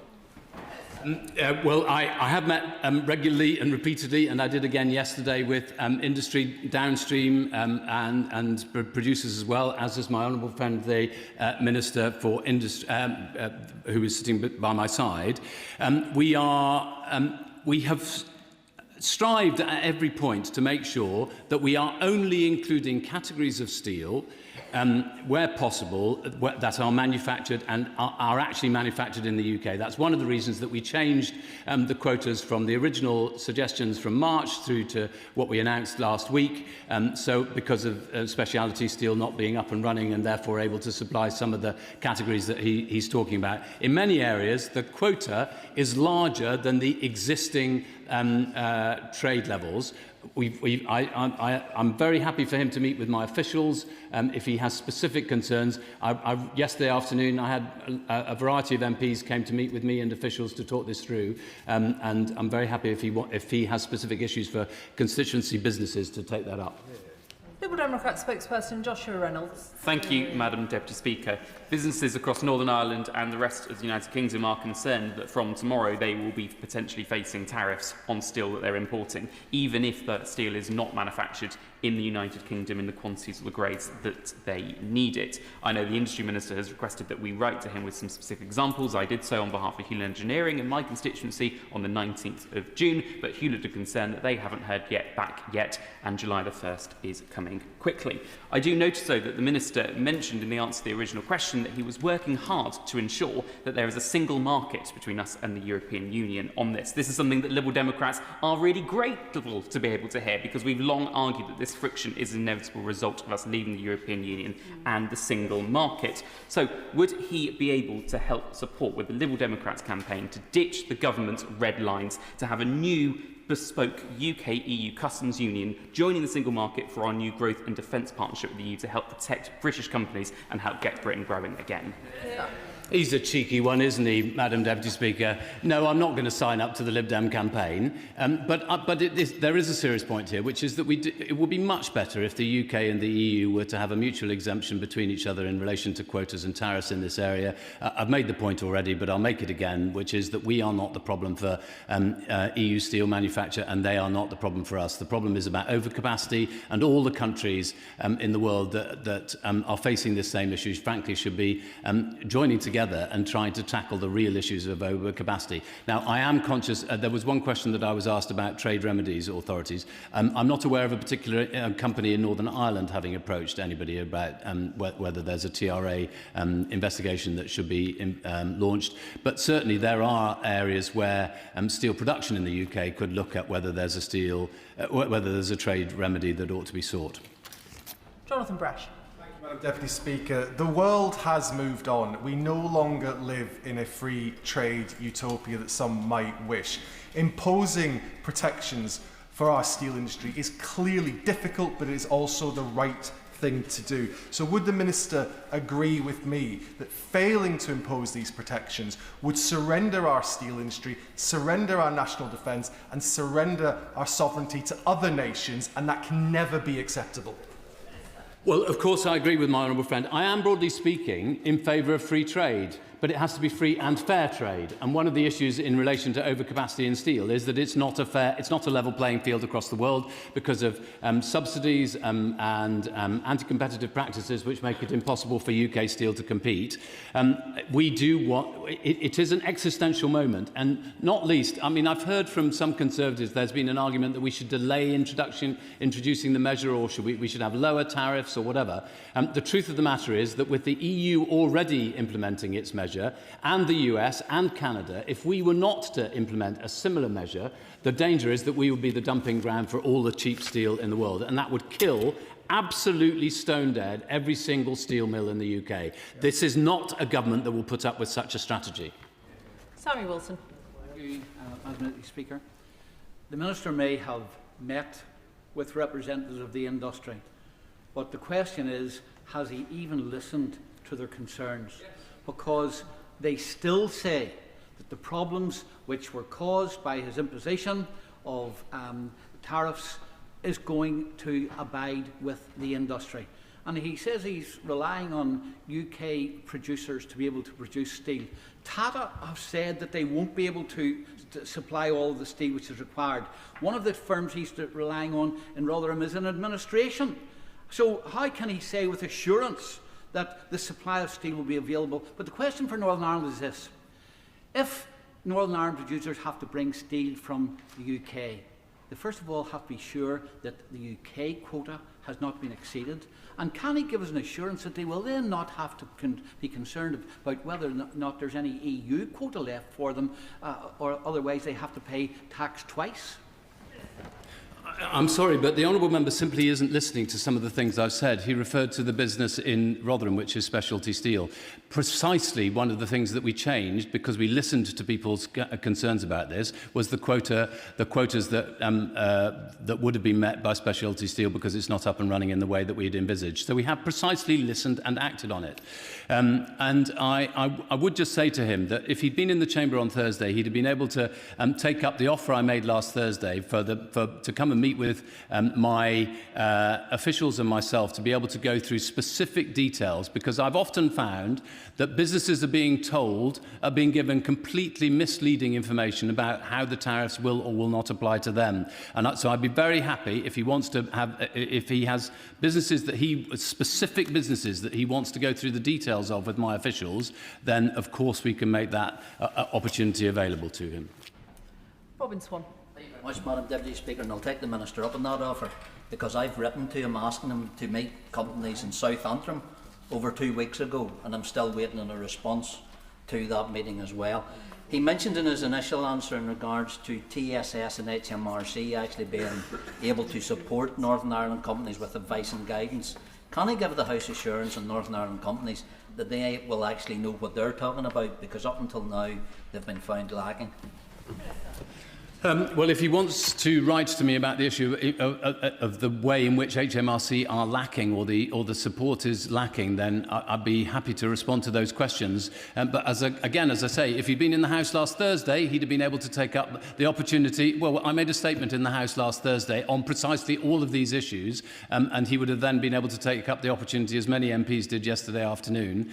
It's difficult to arrange precisely that same set of meetings again, but I'm very happy to make sure that officials speak directly to the companies that he's talking about, so that they get the best information that they need. Carla Lockhart. Thank you, Madam Deputy Speaker. The Secretary of State talks about protecting the steel industry, and we can all agree with that. But steel users in Northern Ireland have been left with confusion, uncertainty and rising costs, with price gouging already happening from suppliers. Whether the Minister likes to admit it or not, Northern Ireland is collateral damage and often caught between UK trade policy and EU diktats, so you can understand the confusion.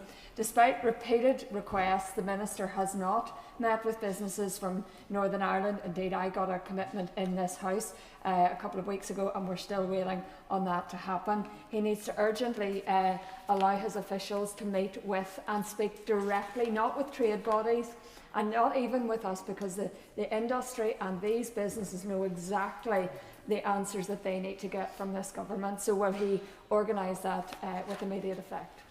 Stop.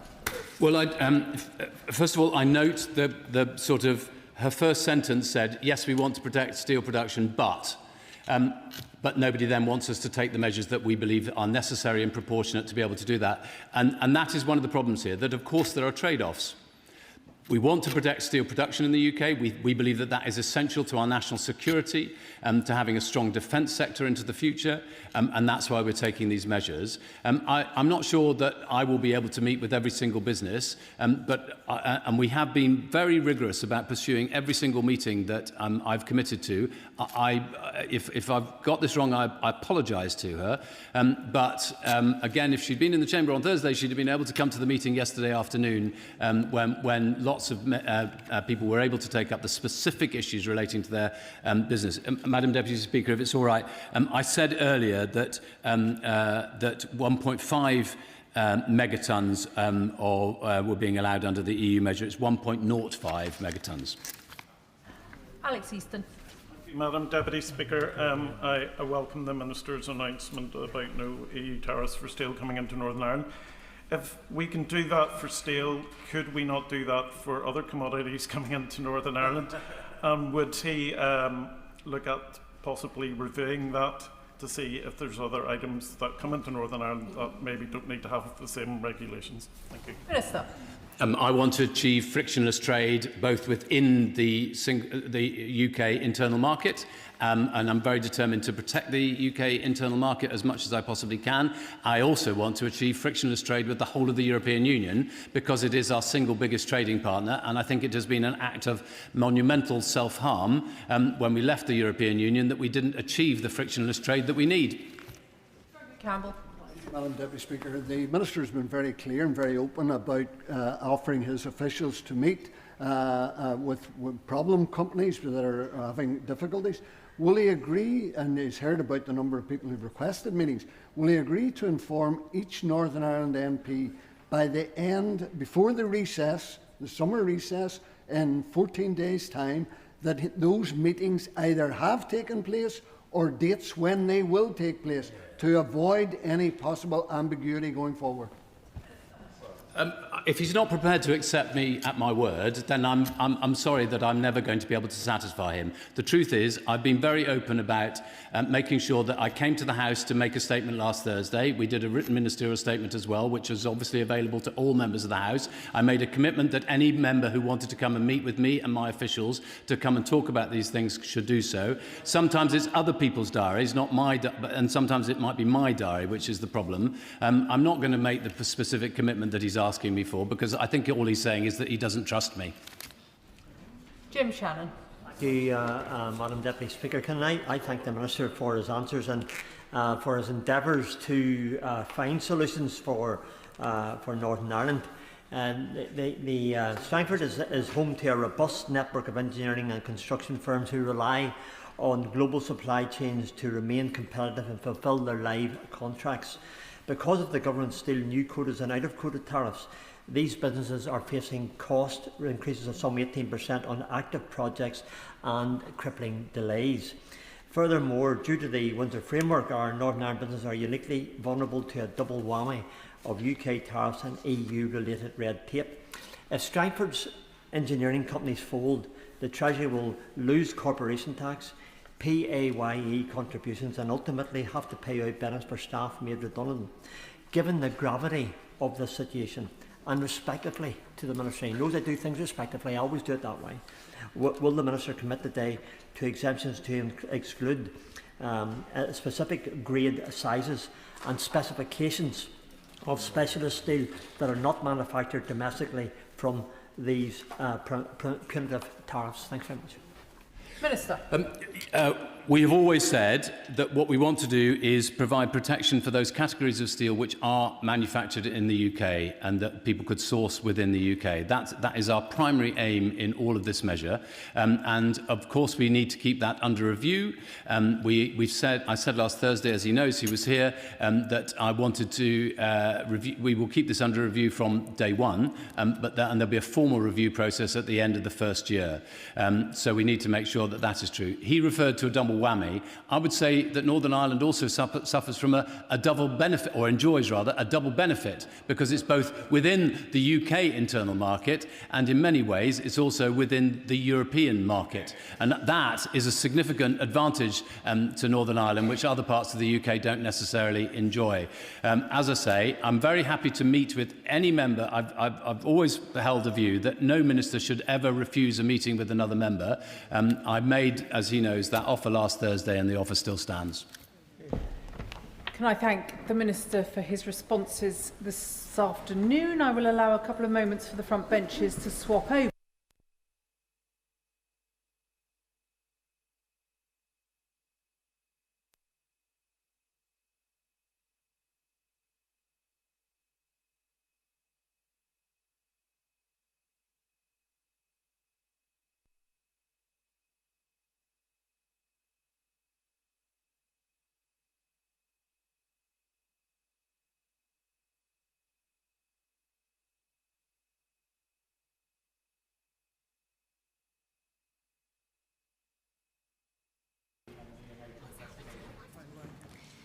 Madam Deputy Speaker, less than a week ago, I stood at this dispatch box to respond to the report by Donna Ockenden that had exposed devastating failings over more than a decade in Nottingham. As many honourable and right honourable members rightly made clear following my statement, the shocking report into what had happened was far from the first. In 2015, we learnt of the failures at Morecambe Bay. In 2022, we were appalled to hear about what had happened at Shrewsbury and Telford. That same year, the Kirkup inquiry exposed failings in East Kent.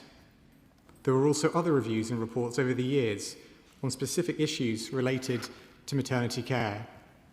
And of course, it is deeply upsetting to recognise that Donna Ockenden is currently planning to undertake further reviews into failings in Leeds and Sussex. Despite all the warnings, the NHS is still failing women, babies and their families on a scale that shames our society. Madam Deputy Speaker, bereaved and harmed families are hearing once again the unbearably painful and distressing consequences of the opportunities that have been missed to put things right. As I stand here today, I think of how they must be feeling. I know from meeting some of the Nottingham families that their unwavering determination is accompanied by a sense of exhaustion, a sense that however many times they have told their stories, however hard they have campaigned for justice and accountability, however strongly they have fought to stop what happened to them from happening to others, hardly anything has changed. That feeling will be shared by mothers and families up and down the country who have suffered so appallingly too. And there will, of course, be deep sadness and distress as they are forced to relive their trauma. The burden that they bear must sit with us all. And that is why my right honourable friend, the member for Ilford, last year decided to announce a national investigation into maternity and neonatal services. That investigation has been carried out by the Noble Baroness Amos, whose report is published today. I would like to put on record my thanks to her and her team for the comprehensive and compassionate way they have carried out their work. Madam Deputy Speaker, the Amos investigation gathered evidence from more than 10,500 people, with Baroness Amos and her team personally meeting more than 450 affected families. They visited 12 NHS trusts and heard from over 9,000 staff through surveys, site visits and one-to-one discussions. Whilst they found that many women experience good and safe care, the report paints a bleak picture of failings at every stage for far too many, from pregnancy, labour and delivery to the first hours, days and weeks after birth. Madam Deputy Speaker, when I read about these systemic failures, I found them not only shocking and upsetting, but also devastatingly familiar, because they are explicitly repeated in review after review. Baroness Amos found that a system is fragmented, overly complex and far too slow to learn. It needs to be radically overhauled. Madam Deputy Speaker, last week I spoke about the need to avoid recommendations from reviews being accepted but then sitting on a shelf gathering dust. Other honourable members agreed with the need to break this cycle. and so that is what we will do. As I told the House last week, the National Maternity and Neonatal Task Force, which I chair, will create a comprehensive action plan by the end of this year. Today's recommendations from Baroness Amos include a proposal for a modern service framework in line with a 10-year health plan to support system change and drive consistent quality care. Those recommendations, along with those national level ones from Donna Ockenden, will feed into our plan. And our plan will make sure that women and babies receive safe, compassionate care no matter where they live. But I do not want people to have to wait for the plan to be completed for us to start making progress. And so I am also taking immediate measures in response to Baroness Amos's investigation, which I will now set out for the House. Madam Deputy Speaker, in considering Baroness Amos's recommendations, the words of a Nottingham mother I met ring loudly in my ears. She said, "Accountability drives action." And so today, I can confirm that in response to Baroness Amos's recommendations, the government will appoint the first ever maternity and neonatal commissioner. The holder of this new statutory role will have responsibility for driving change across all parts of the NHS, including those who provide, regulate and investigate care. They will co-chair the National Task Force along with me. They will hold the system to account, and their role will be to champion the voices of women, babies and families to make sure those voices are heard within government when decisions are made and implemented. Madam Deputy Speaker, last week I announced that the government will roll out Martha's Rule so that women and their families can demand a second opinion if they feel their concerns are being ignored. That meets a key and familiar concern that the Amos investigation pointed to, of women not being listened to as a common factor in maternity failings. And because those concerns are too often battered away before women even arrive at hospital, I can today confirm that we will, this week, publish new national standards for maternity triage so that care is consistent across the NHS and women's concerns are recognised, valued and acted upon at every turn.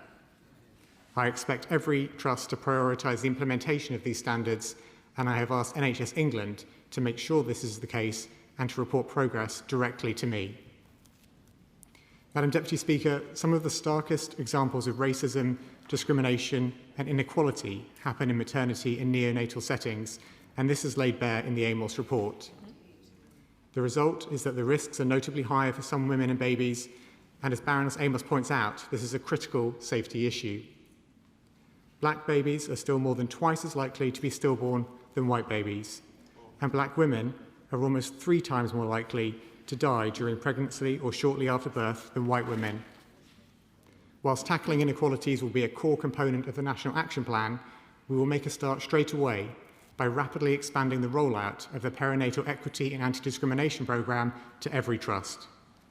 All teams will be mandated to receive hands-on support, to hear first-hand experience and to undertake face-to-face learning and development programmes. Every trust would have completed the programme by the end of next year. Madam Deputy Speaker, births that are safe for mothers and babies depend on health services having skilled, trained midwives. As Baroness Amos rightly identified, staff shortages can have a dangerous impact, with examples of some services forced to delay admissions when they get too busy.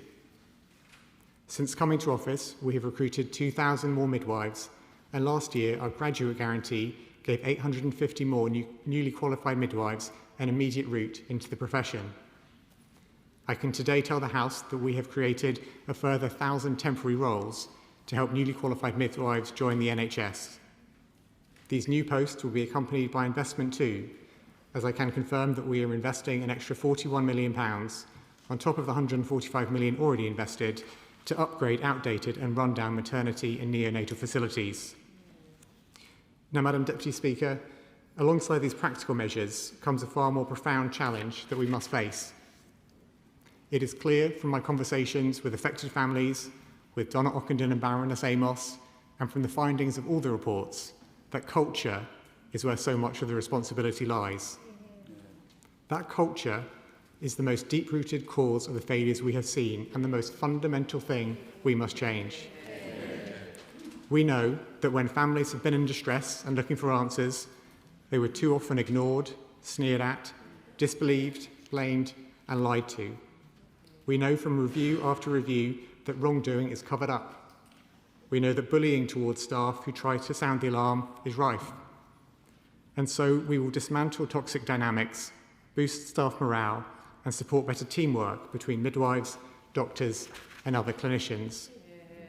We need not only the right policies, procedures and processes to be in place, but also a fundamental reset in the culture of a service that too often puts the desire to protect itself above the duty to protect women and babies. That culture change must come from the top.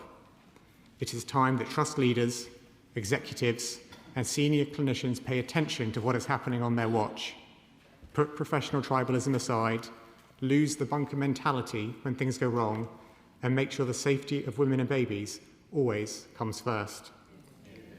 Madam Deputy Speaker, this has to be a watershed moment.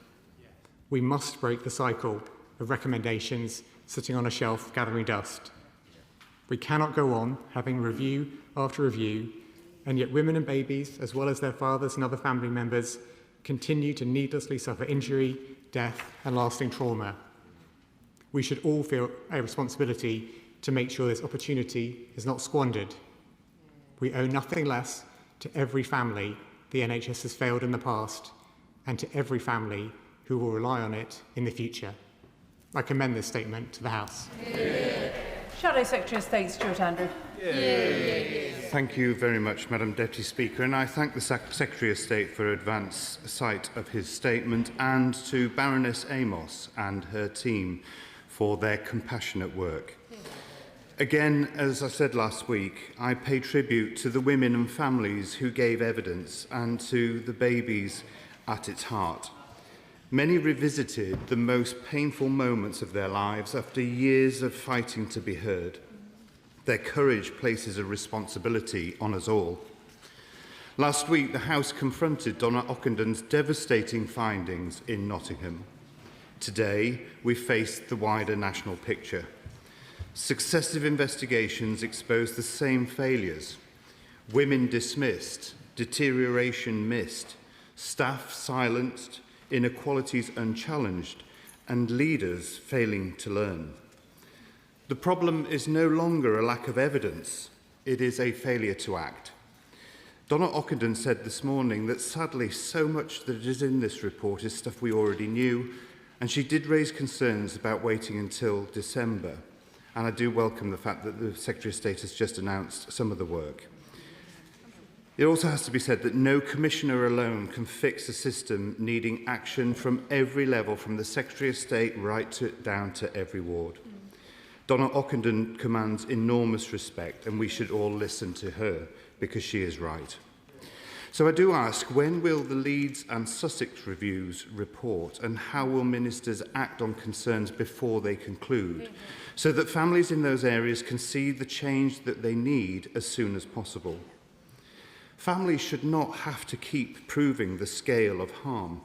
Their testimony must now lead to action. The Birth Trauma Association says the report has overlooked serious injury to women and brain injury to babies. So will the action plan address those harms, and how will families shape and scrutinise it? We welcome the work beginning immediately on triage, discrimination, staffing and urgent estate risks. This is so important that we must get on with that work. But families cannot wait until the end of the year for the wider plan. Those expecting babies now need reassurance about what will change and when. So many must be anxious, and we all need to do what we can to reassure them.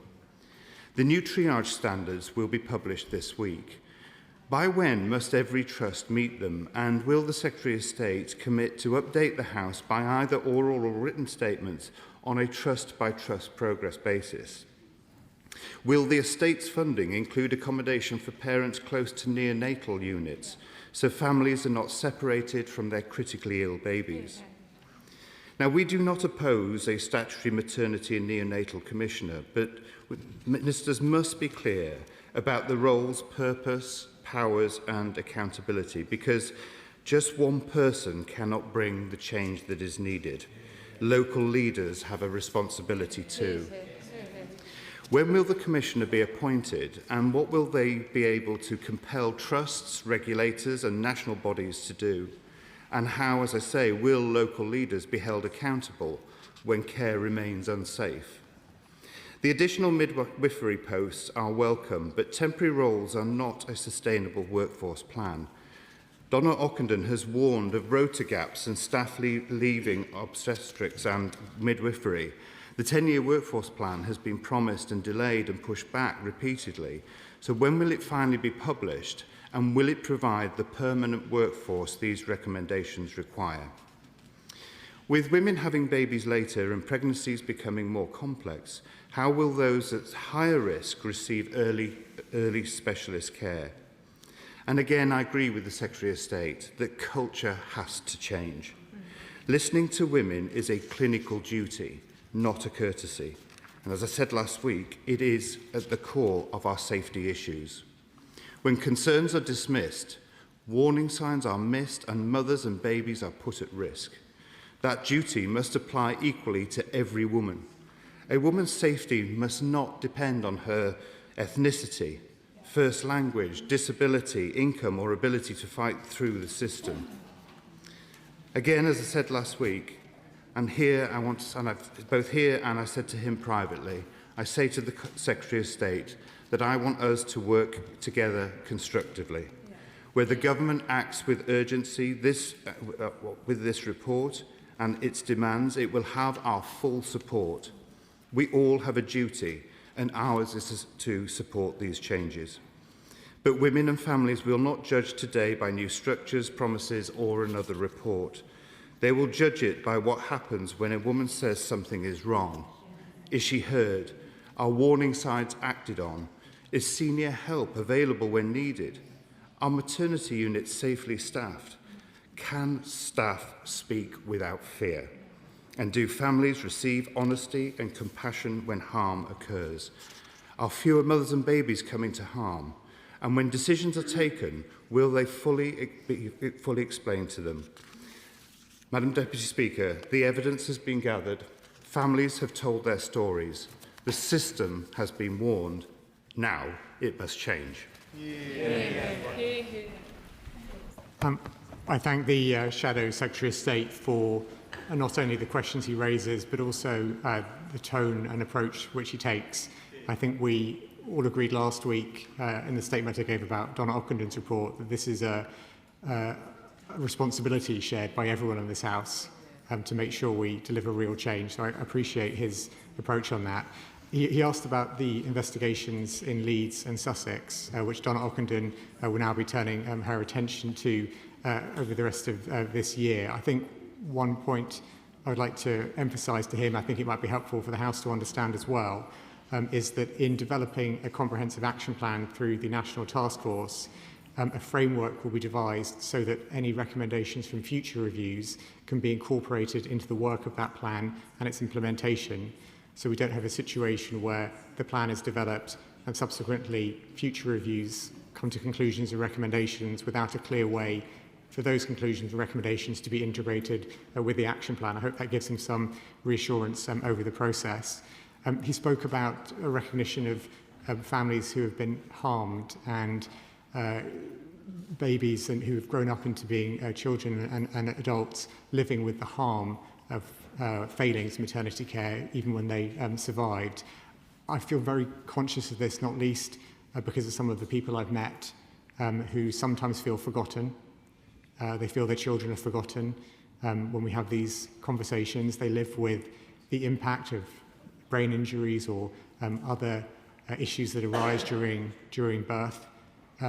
They must not be forgotten, and I will make sure that they are included in the process going forward.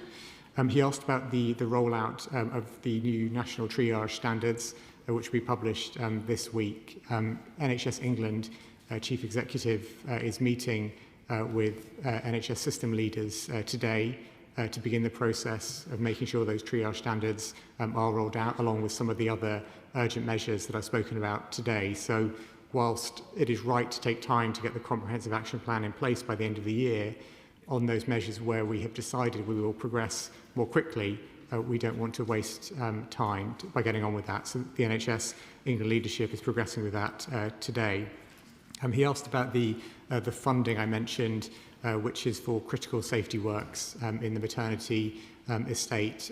That is important work for critical safety measures, whilst of course the action plan will set out a more comprehensive approach, not just to the physical infrastructure, but as we've spoken about many times, the culture as well, which is not something you can invest money in the same way you can physical infrastructure, but it is something we need to address, and I think we all agree on that.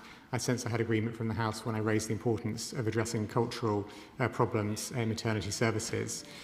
He asked about the responsibility that might be put on the Commissioner, being as they will be just one person, and I would like to reassure him that my vision of this is for the Commissioner to play a crucial role, but not on their own. You know, they will co-chair with me the National Task Force. They will help to make sure the National Action Plan is implemented. They will hold the system to account. And crucially, they will be a voice for women within the system.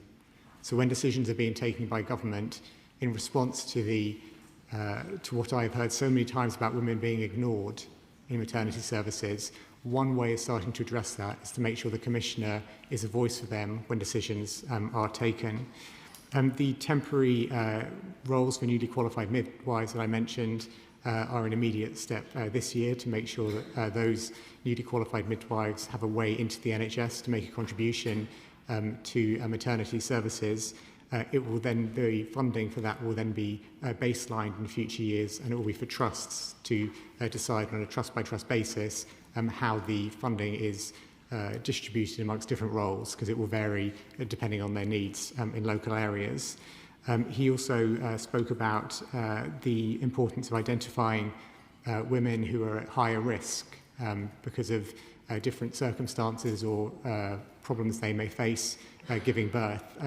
That is exactly what I hope the new triage standards will begin to address, because if the triage standards can identify issues earlier before they escalate and make sure that women have the right support quicker, that can give us an opportunity to avoid extra harm which is avoidable coming to those women by the delay in getting them the right support that they need. And then finally, Madam Deputy Speaker, the Shadow Secretary of State closed his remarks by talking again about culture, the need for the change in culture, and for the support from the opposition, whilst of course robustly challenging us where appropriate, but supporting the aims we're seeking to achieve, and I thank him again for that.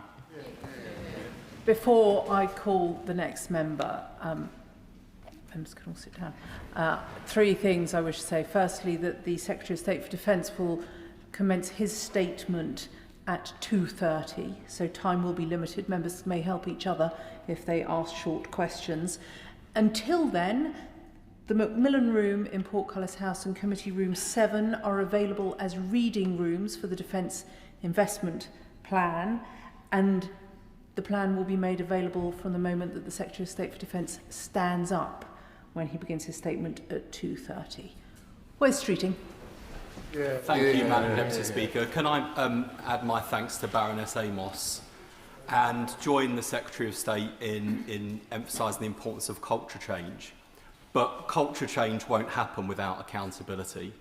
And of all of the conversations I had with families who are suffering bereavement or harm for themselves or for their children, the thing that shocked me most is the cover-up culture in the NHS, which continues to persist to this day, and was, I think, exposed once again by Donna Ockenden in her report last week. So given this, and there is a legitimate debate to be had about whether we continue with place-based inquiries or have a statutory public inquiry nationally, I think we have to have that debate. But whatever the answer to that question, it's only worth the paper it's written on if all of those involved in decision-making and care are held to account with a duty of candour. So given that, where is the Hillsborough law? Because it's important not just for justice for the 97, but also for these families and to prevent future harms. Will that law at least go through this House before the summer recess? Because until it's on the books, people continue to duck answering real questions. State. Well, I thank my right honourable friend for his comments, and let me again, Madam Deputy Speaker, put on record my thanks and tribute to him for having initiated the investigation that Baroness Amos has published today. I know what a committed champion he has been of change when it comes to maternity services in this country, and I think he's absolutely right, and I couldn't agree with him more when he talks about the importance of accountability for culture change. Without that accountability, we will not have culture change across maternity services. The culture of cover-ups will continue. Senior clinicians will feel they can continue to get away with mistakes when they happen. Senior clinicians will feel they can avoid scrutiny when investigations take place, and they will fundamentally continue, in too many cases, to be more concerned with protecting themselves than protecting women and babies. And so I very much agree with him about the importance of that. In terms of what we can do to change that culture, culture is deep-rooted and requires us to take a number of different actions, but I think the duty of candour is the one single most powerful change we can make clearly, loudly, publicly, because the message it will send to senior clinicians thinking about what to do in the future if they make a mistake or if they are tempted to cover up things that go wrong in the future is that one day they will be held to account, and there is no avoiding that. Because with a duty and candour in place, there will no longer be an opportunity for clinicians, senior clinicians in particular, to refuse to engage in that process, to refuse to be held to account, be part of the justice process. People will face up to 2 years in prison if they refuse to cooperate, so it is a serious measure, and I very much agree with him on the importance of making sure the Hillsborough law gets on the statute books so that this duty of candour can apply to future maternity investigations. Liberal Democrat spokesperson Helen Morgan. Thank you very much, Madam Deputy Speaker. May I also add my thanks to the Secretary of State and to Baroness Amos and her team and the families that have relived the pain of their experience in order to bring about this report today. But the Amos report tells us little that we didn't already know. Indeed, it confirms our worst fears. Maternity services in England are fundamentally broken, with the cost of political neglect being paid in trauma, injury and lost lives. Figures revealed by the Liberal Democrats in the last week show that the first quarter of 2026 saw the worst rate ever recorded for maternity injuries. In fact, while the number of reviews into NHS maternity services has steadily ticked up, we've also seen rising maternal mortality rates. Now, 4 years ago, I spoke in this chamber in response to the findings of the Shrewsbury and Telford review, which were devastating for my own community. And last week, I stood here really distressed, actually, as we heard further traumatic reports from the Nottingham review. But anger isn't enough. The government must meet this moment now and implement Baroness Amos's recommendations in full and without delay, or the families simply won't forgive them. To do this, we need genuine accountability through the NHS and the Department of Health and Social Care, accompanied with the investment needed to make Britain the safest country in the world to have a baby. Now, we welcome the government's commitment to a National Maternity Commissioner, a long-standing Liberal Democrat campaign, and also the other urgent and immediate actions that the Secretary of State has outlined in the last week. They are all urgent and signs of taking this seriously. But we need to recognise that a Commissioner alone cannot fix the broken system. So I urge the Secretary of State to work with us and look at our maternity rescue package for inspiration for his action plan. It has a great degree of overlap with Baroness Amos's recommendations. Our package would ensure one-to-one midwifery care for every woman in labour, additional senior midwives, an obstetrician on every ward, and mandatory updated annual training. So will the government commit here and now to implementing all of those recommendations and working with us to deliver the change we need? Secretary of State. Well, I thank the Honourable Lady for her comments, and I think she puts it very well when she talks about Baroness Amos's investigation as confirming our worst fears. I think I was shocked but not surprised, sadly, to read the investigation report. It was devastatingly familiar to read what it set out as being the failings across the country. The recommendations from Baroness Amos's report will now become part of the work of the task force, which I chair, to produce the comprehensive action plan by the end of this year.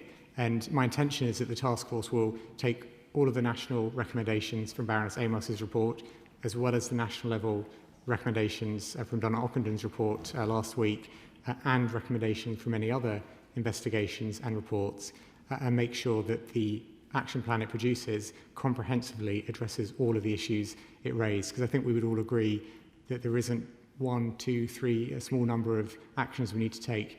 This has to be a comprehensive plan to truly transform the service. Mother of the House, Diane Abbott. The Secretary of State will know that for very many women, they are never more vulnerable than in childbirth. And it's not just the vulnerability, but the horror of what women and their babies are exposed to in childbirth. And we see inquiry after inquiry, and nothing seems to improve. And very many of those women who are suffering in childbirth are black women and their babies. And the Secretary of State himself said to me, black babies are still more than twice as likely to be stillborn than white babies, and black women are almost 3 times more likely to die during pregnancy or shortly after birth than white women. The whole House wants to see progress made on this issue, but it isn't enough to have another inquiry.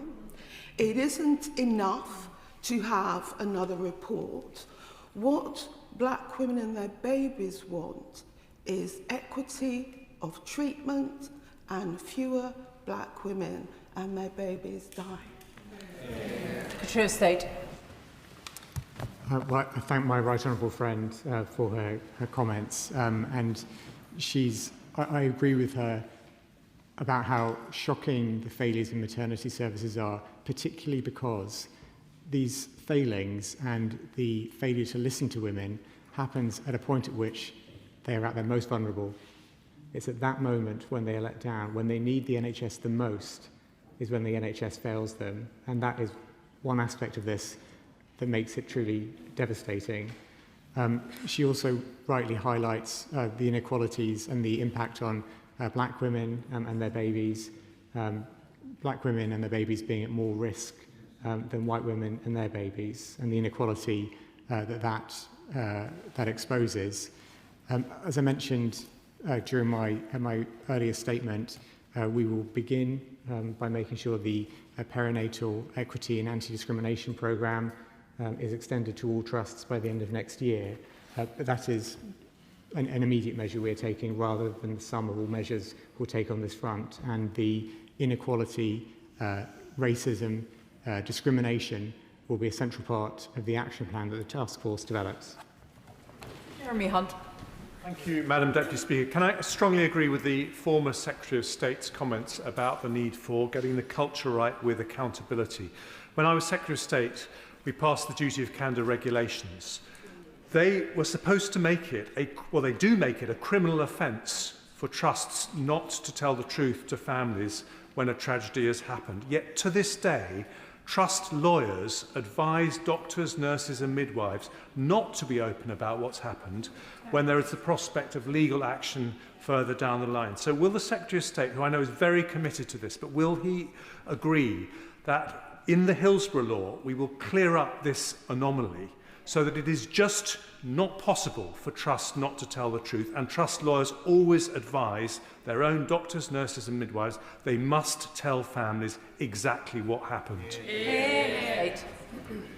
I thank the right honourable gentleman for his comments and again agree with him and my right honourable friend from Milford North about the importance of accountability in terms of changing culture. I think when he made a contribution to the statement last week about Donna Ockenden's report, he made a comment around how this is about having accountability structures embedded throughout the system because this is not something the top of the NHS Chief Executive or the Secretary of State or ministerial team can control throughout the NHS, the structure has to be embedded to make sure accountability happens at every level, which is something I very much took to heart and agree with in terms of what we need to do next. On his specific point about the Hillsborough law and how that will address the issue that he refers to about legal departments advising effectively a cover-up of what has happened, I will look into that because that does sound concerning, and I will look into that as part of our work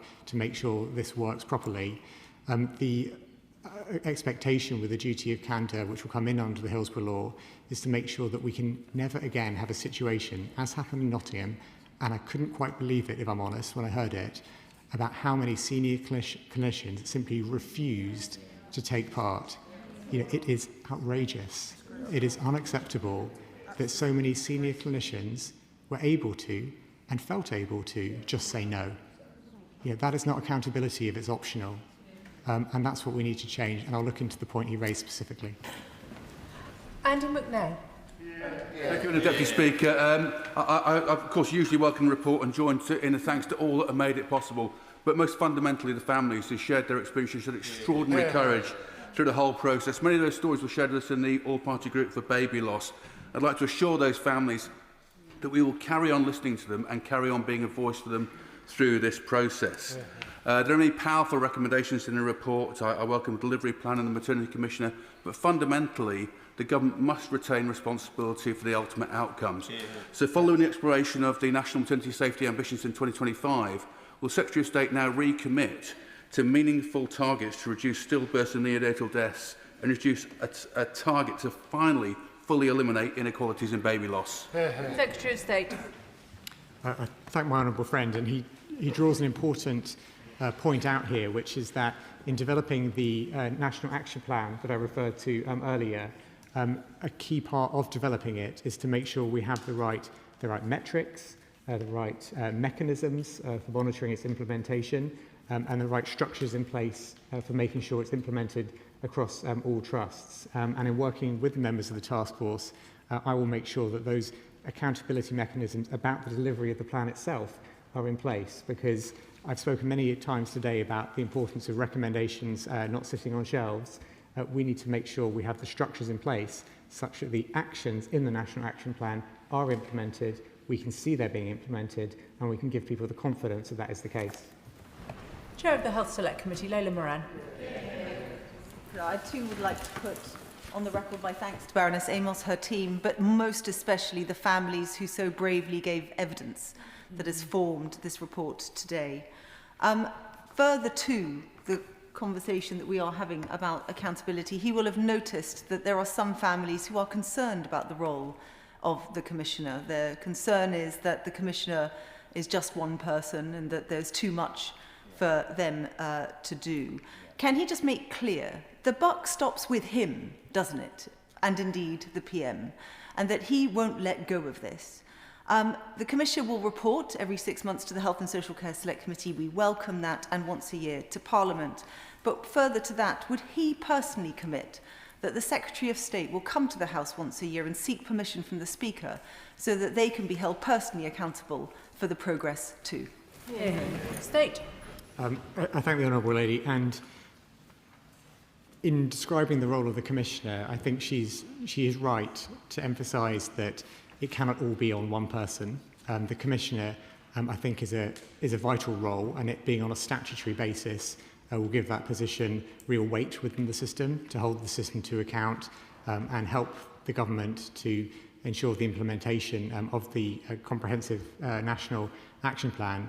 But she is right to say that ultimately this is something for which accountability has to include the Secretary of State and the Prime Minister, because it is a duty that we all hold as MPs, we hold as a government, I hold as a Secretary of State, and the Prime Minister ultimately will hold that responsibility too. So it's not in any sense intended to be a passing of responsibility to a Commissioner.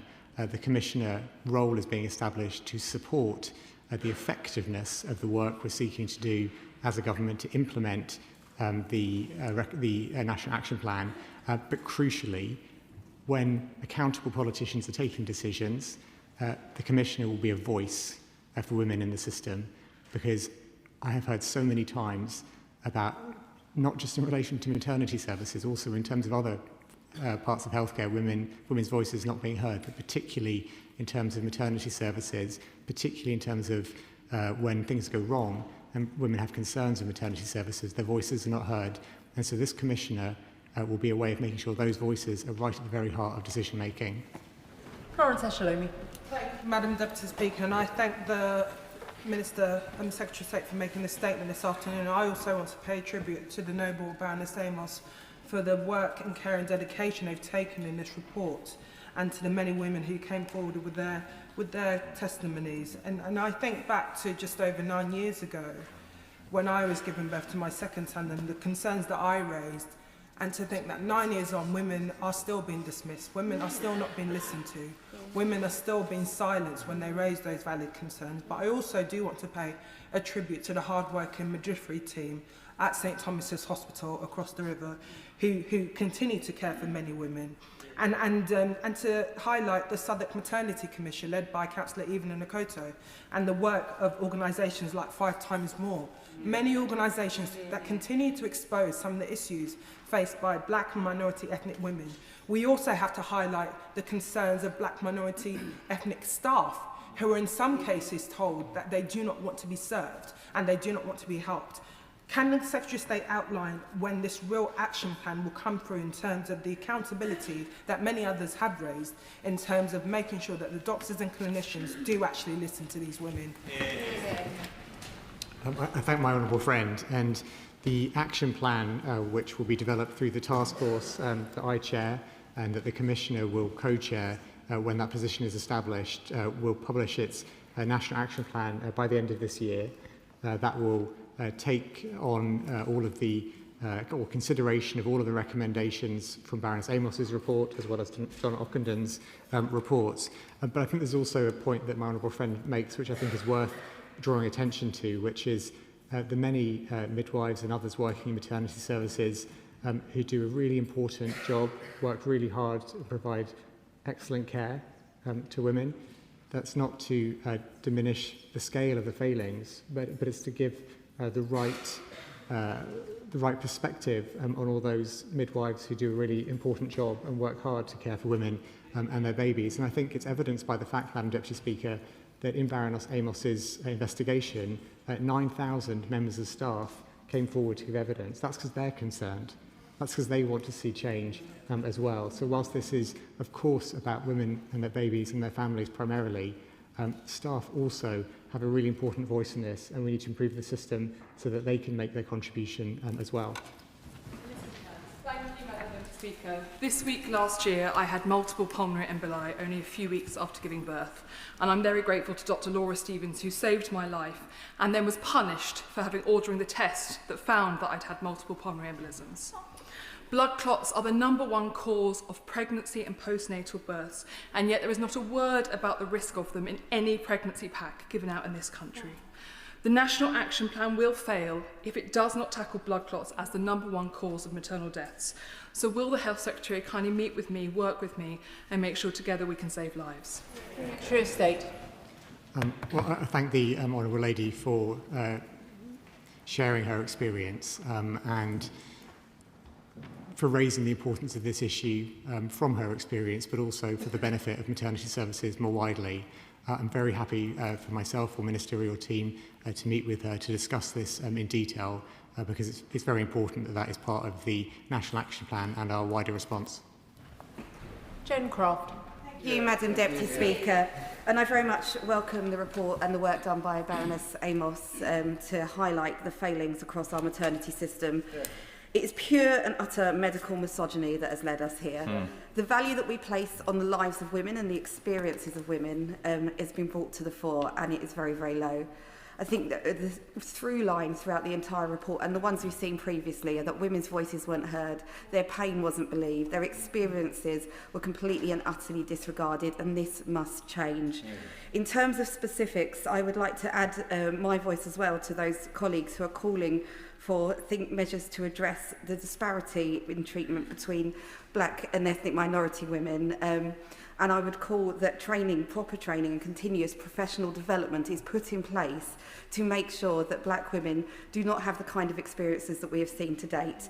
And I would also plead with the Secretary of State to make sure that there are real accountability measures in anything put forward. It cannot be right that I have a maternity unit that is inadequate and has always been inadequate or requires improvement, but yet I have not seen a senior member of staff ever pulled over the coals for this happening. That has to change. I thank my honourable friend, and she's absolutely right to call this for what it is in many cases, which is misogyny in maternity services, and of course to draw attention to the different impact on different mothers, the racial and ethnic inequality that there is within the system. The anti-discrimination programme I mentioned, which is being rolled out over the next year and a half, that will be an important first step, but that cannot be the sum total of what we do to address discrimination and inequality. That will be a focus of the National Task Force, as will, to repeat a point many members have rightly made today, accountability, because it's only by embedding that accountability throughout the system that we can be truly confident of change. Andrew George. Thank you, Madam Speaker. I, like others, of course, welcome this report. The Secretary of State referred to Dr. Bill Kirkup, who, of course, resigned from the Amos review as advisor because he felt that the review was skirting around certain birthing ideologies and caesarean targets.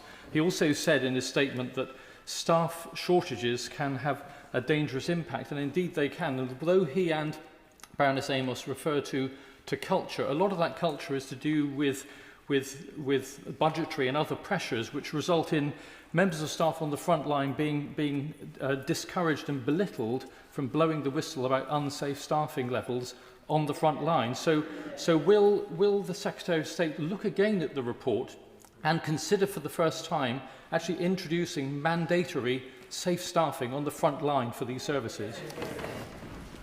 I thank the honourable gentleman. He raises important points around staffing and, of course, training to make sure that the right staff, the right levels of training, the right structures are in place.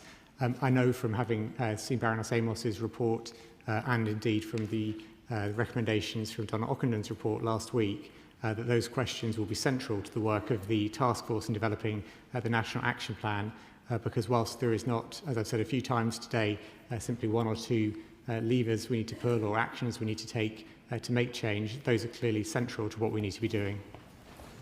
Josh Fenton-Glynn. Mr. Speaker, just echoing what my colleague from the Select Committee said, Baroness Amos pointed to workforce challenges and their impact on care and safety. She noted that 67% of midwives reported burnout. Meanwhile, the GMC survey found that 63% of Obs and Ghani trainees had a high or very high workload. That's higher than the 42% average.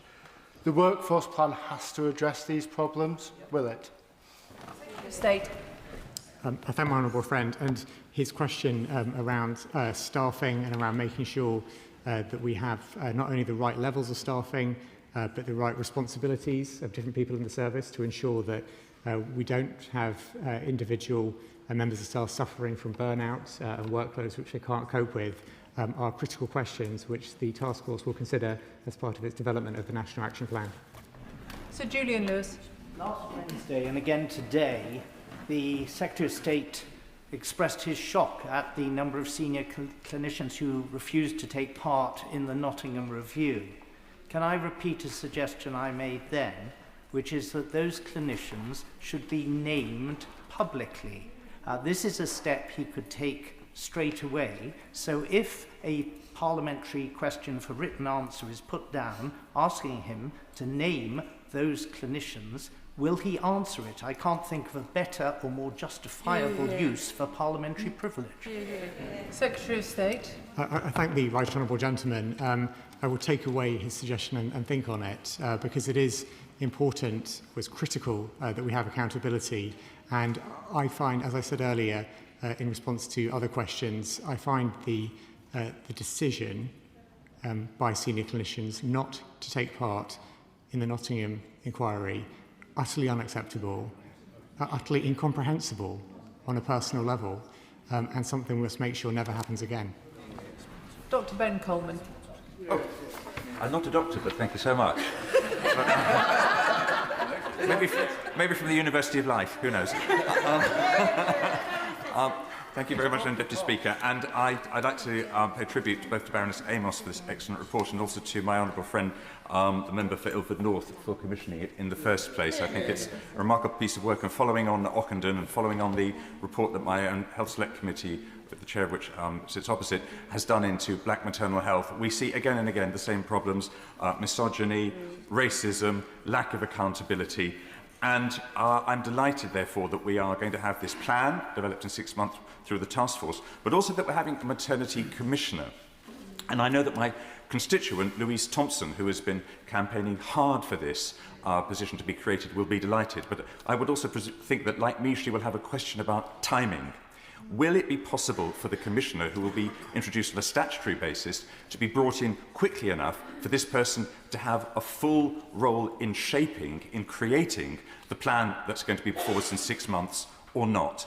And if not, why not? Cheers, Date.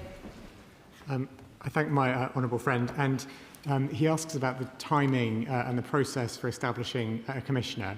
The first step is that within the next 2 weeks, I'll be meeting with members of the task force to agree the scope and detailed role for the Commissioner, because I want that scope and role to be agreed with members of the task force, given they're going to be developing the National Action Plan. We then need to get the Commissioner on a statutory basis. I want to get on a statutory basis as quickly as possible. I'm keen to look for options through the health bill, but that will obviously be subject to discussions with the parliamentary usual channels about that. Once that's in place, we can then appoint the Commissioner as quickly as possible. But I think it's worth me emphasising that the role of the Commissioner will be in implementing the National Action Plan. So the work on developing the National Action Plan will begin immediately. The work on establishing the Commissioner will also begin immediately. Whenever the Commissioner is appointed, they will have a role in implementing the National Action Plan, because it's not simply about developing a national plan, it's about making sure it gets implemented, and that we hold trusts and other organisations across the system to account in making that implementation happen. Rosie Duffield. Madam Deputy Speaker, our APPG on birth trauma report in 2024, which was the first in Parliament, we heard from over 1,300 women and families, and it was entitled Listen to Mums. And I'm glad that our years of calls for an independent maternity commissioner are finally going to be implemented. Bill Kirkup's headline finding in his 2023 review of East Kent was also Listen to Women. The Health Secretary has again repeated the importance of listening to women, women who are the mothers, the midwives, the experts, and even the MPs here working for years on this issue. Why does he think we haven't been listened to, or often not even invited to be in the room? And how will he work to provably change that in his time in the department? Well, I thank the honourable lady, and she's, of course, absolutely right to draw attention further to the issue of women being ignored in health services generally, but specifically in terms of maternity services. And I think that this goes back to the question of culture. I think that the culture which is in maternity services, it's a devastating conclusion to come to, but seeing that culture is there of misogyny, of women being ignored, of women's concerns not being listened to and acted upon, that is the culture that we need to change. And one of the first actions we can take to change that culture is accountability, is making sure that accountability through the duty of candour that we've discussed and through other actions we can take to enhance accountability throughout the system is a critical first step in making sure that we change that culture. Michelle Welsh. Thank you, Madam Deputy Speaker. I welcome Baroness Valerie Amos's review, and I wish to thank her and her team for their commitment to this vital work. But once again, this review confronts us with a very uncomfortable truth, but a very real truth, a reality, that this inquiry, the inquiry into Donna Rockington, did not come about because of a system, it did not come about because of NHS England or a regulatory authority. It came about because families have to keep on speaking up and over over again what is one of the most horrific and traumatic things ever to happen. All whilst there was a culture within of mutual protection and a code of silence, where some staff have shielded each other from consequences. I welcome the recommendation on the National Maternity and Neonatal Commissioner, a strong independent voice with power to challenge, but we know that one appointment alone will not solve these problems. We need fundamental reform of the wider system of oversight and accountability. Regulators and NHS bodies and inspection regimes must change. Reviews do not save life, action does. We need strong leadership, big bold decision making and a determination to implement change rather than simply recommend it. Secretary of State. My honourable friend is absolutely right, and may I again put on record my thanks to her for supporting families in their fight for justice and accountability. She's absolutely right to say it is families who have driven this. It's families who have had a determination and a persistence, a stamina, which is quite hard to imagine when people are dealing with such unimaginable pain that lasts their whole life. But that is what families have done, and that is why I feel it is our responsibility to make sure they don't have to drive that alone, that we as MPs, as government ministers, as Secretary of State for Health, support families in that drive for accountability, for justice and for change. My honourable friend is absolutely right as well. This must be about a fundamental reform, and that must include all parts of the system, including the regulators, who far too often have let women down. Sir Bernard Jenkins. Mr. Speaker, how much will the Secretary of State keep an open mind as to whether it is right to abolish the Health Services Safety Investigation Body, which was specifically designed to provide for a duty of candour? Clinicians would be obliged to give evidence to HSIB. They could not refuse, and there are criminal penalties if they do so. The duty of candour, as conceived in the Hillsborough law, and as we already have established, does not work. And I suspect there will be no improvement unless HSIB is allowed to carry out completely independent investigations, which have also proved they can carry public confidence and of patients and of clinicians. Will he keep an open mind about keeping HSIB? Well, I thank the right honourable gentleman for his question. I know this is an issue that he feels strongly about, and he's raised with me before. My colleague, the Minister of State for Health, who is taking the NHS modernisation bill through Parliament, is leading on the changes we're seeking to make around HSIB and the CQC. I hear what he's saying, but my honourable friend has set out clearly the government's rationale for the changes we're seeking to achieve and what that will accomplish. Marsha de Cordova. Thank you, Madam Deputy Speaker, and I also want to pay tribute to Baroness Amos for this report that she has published.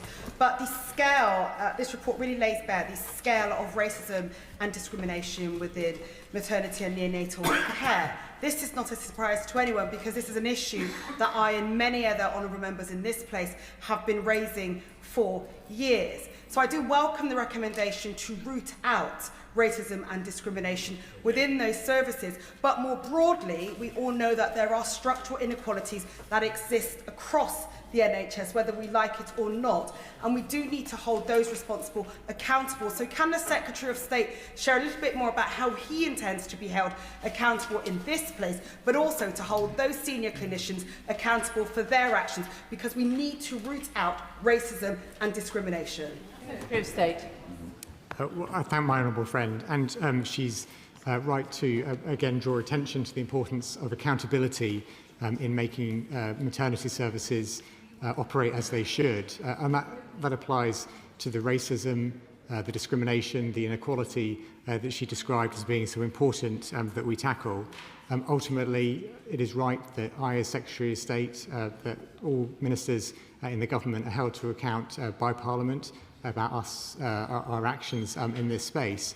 But we also need to make sure that that accountability is spread throughout the system, which is why our decision to extend the anti-discrimination programme across all trusts by the end of 2027 will be an important first step in making sure that all trusts are held accountable for tackling discrimination and racism where it exists. But more broadly, it will be part of the National Action Plan that we'll publish by the end of the year, which will explain exactly how we will embed that accountability in terms of racism and discrimination right throughout the system.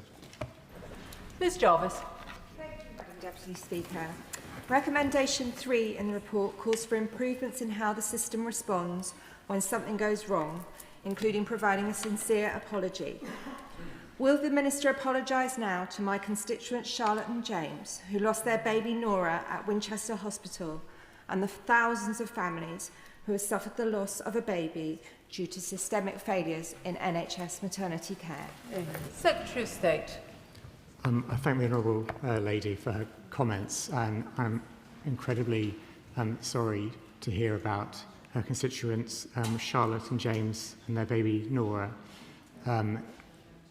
I met some of the families in Nottingham 2 weeks ago, and the depth of pain was, and I quote a word that someone in the room said to me, numbing, because it was so heavy to hear and to understand.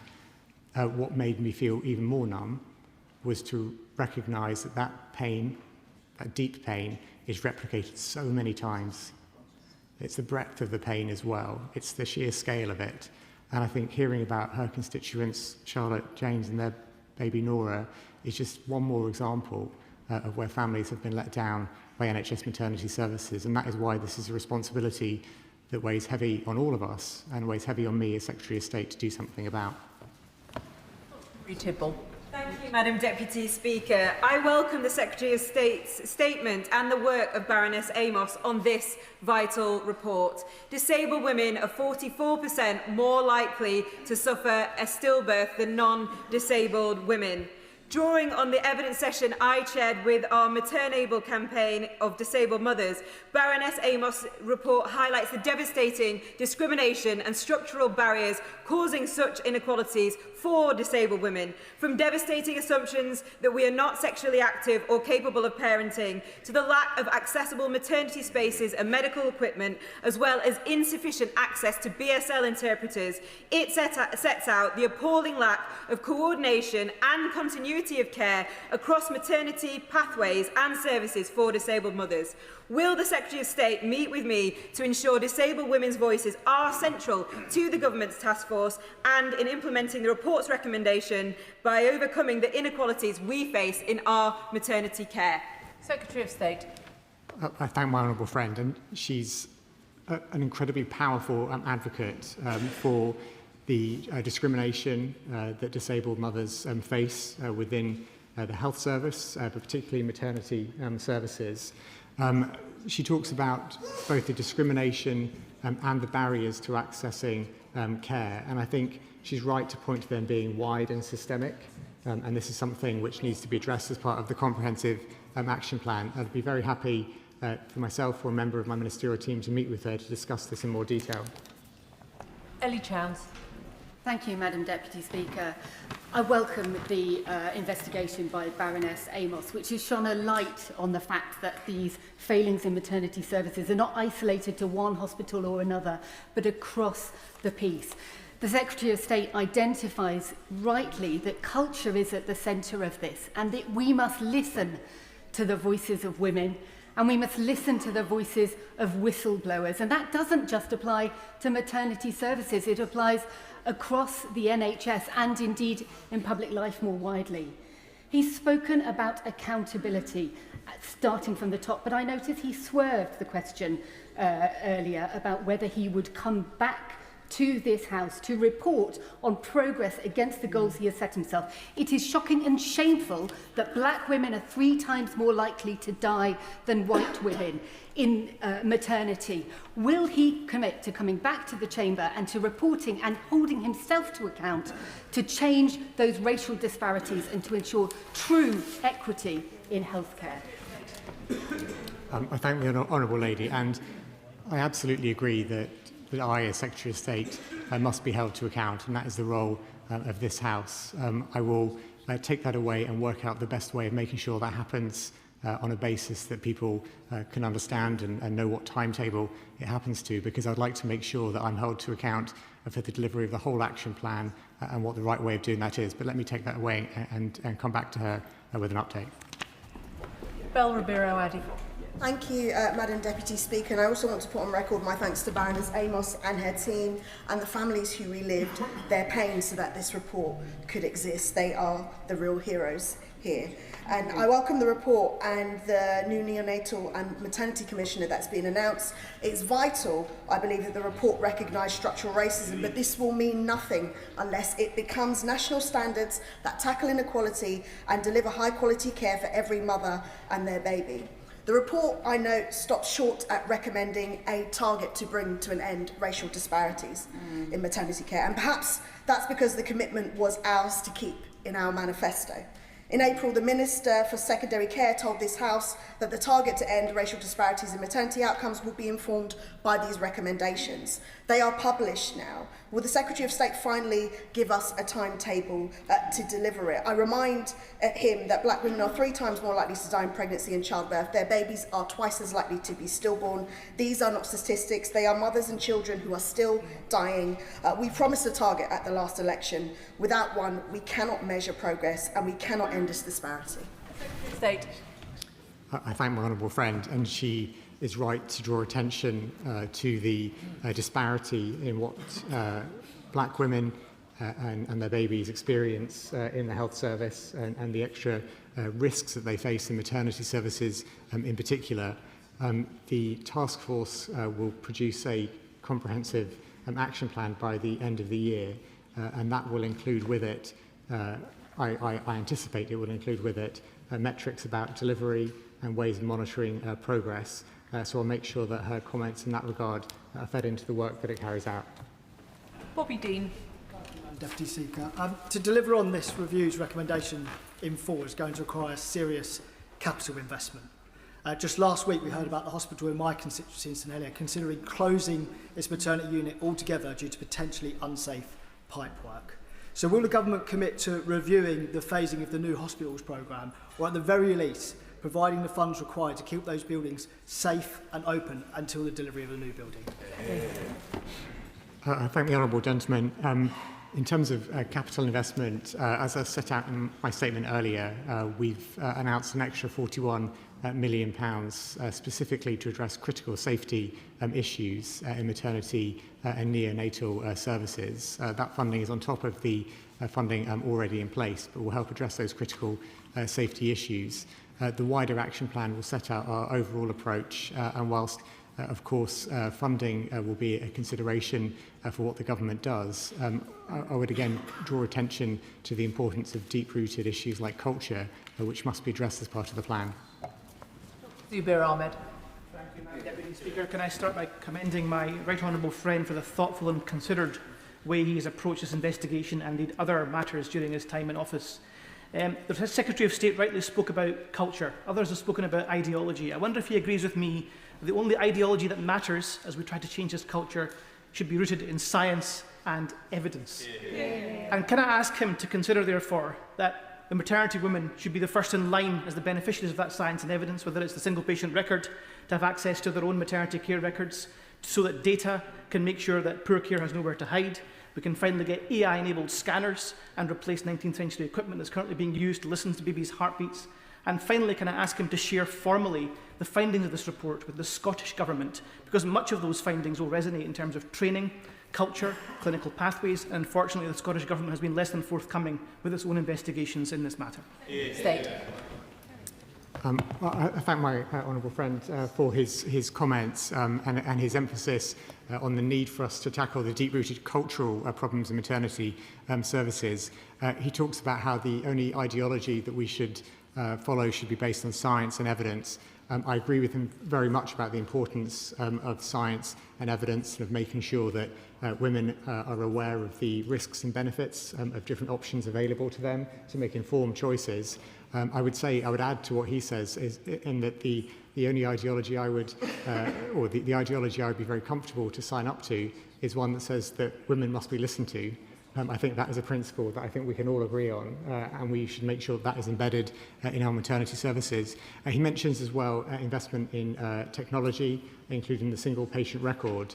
And I think there is a real benefit here, Madam Deputy Speaker, for the single patient record to make a difference, particularly in maternity services. The single patient record will be enabled by the NHS Modernisation Bill currently going through Parliament, and I want to make sure it is available to maternity services as quickly as possible. And of course, I'm very happy to share a copy of the report with the Scottish Government.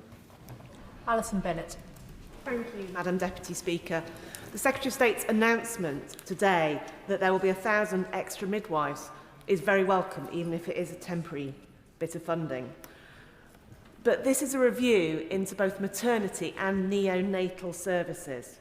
In Baroness Amos's review of Sussex, one thing she noted was that in the 12 months ending October 2025 at the Royal Sussex County Hospital in Brighton, only 50.1% of shifts were staffed according to the British Association of Perinatal Medicine guidelines, 50%. So what provision is the Secretary of State making to ensure that neonatal staffing is safe? State. I thank the Honourable Lady for her comments and for welcoming the additional 1,000 positions to make sure that newly qualified midwives can find a way to contribute towards the NHS. She again raises the issue which other members have rightly raised today about staffing, about training as well, and the questions about making sure we've got the right staffing in place with the right training to support them will be something the task force will consider ahead of the publication of the National Action Plan at the end of the year. Nearly. Catherine McKinnell. Thank you, Madam Deputy Speaker. That this report is welcome makes its existence no less tragic. Far too many mothers and babies already failed. Mothers like my constituent Amy, who just late last year was turned away repeatedly despite reporting reduced movements. Her baby Seren was born stillborn. The NHS spends almost as much on clinical negligence payouts than it does on maternity care itself. So can the Secretary of State update on progress in following the Lock review into clinical negligence, because it's about time we started investing in better care rather than paying out for failure. Secretary of State. I thank my honourable friend, and I was incredibly sorry to hear about her constituent Amy, who was turned away repeatedly from services despite asking for their help. And I think that's a story that we've heard far too many times as part of the work that Baroness Amos, Donna Ockenden have done, and the stories we all hear from our constituents. She's also right to point out the amount of money that goes on clinical negligence rather than making sure the services are better in the first place to avoid the need for that. I've met with David Locke KC to discuss his ongoing work on that, and I'll be working with him closely on that in the months ahead. Adam Dodds. Yeovil Hospital was included as part of this review after its temporary closure last year. Since then, families, frontline staff and I have been repeatedly raising concerns with government and NHS leaders about working cultures, bullying and staffing levels and support. Today's review backs that up. After months of feeling our concerns have not been properly acted on. So, can the Secretary of State in detail what the government is doing on improving staffing levels in rural maternity units and addressing working cultures, leadership, accountability and whistleblowing? I thank the honourable gentleman, and he's right to draw attention to the importance and the impact that bullying, that poor working culture can have on maternity services. That focus on culture and on what we can do to change that culture is a key part of the National Action Plan, which the task force will develop. We want to make sure that staffing levels are not only correct and that staff have the right training, but also that different members of staff work together across different disciplines and roles, because that is one way to make sure that the service improves. Ian Byrne. Secretary of State, now you, like countless other ministers over the years, have stood at that dispatch box, outlined and apologised for yet another state cover-up. Can we agree enough really is enough? Will you personally intervene and beg the Prime Minister to pass the Hillsborough in full, which has been promised to us on numerous occasions before summer recess, and end this culture of cover-ups? Secretary of State. I thank my honourable friend, and he's right to point to the importance of the Hillsborough Law, because the Hillsborough Law is one that not only will enable greater accountability and justice across society, but also in terms of future maternity investigations. I see that as being crucial, and that's why one of the commitments I made last week, Madam Deputy Speaker, following Donna Ockenden's report, was to apply the duty of candour, which the Hillsborough Law will enable, to all future maternity investigations, so that never again can we have a situation where senior clinical leaders choose not to participate and choose to avoid accountability. Sarah Dyke.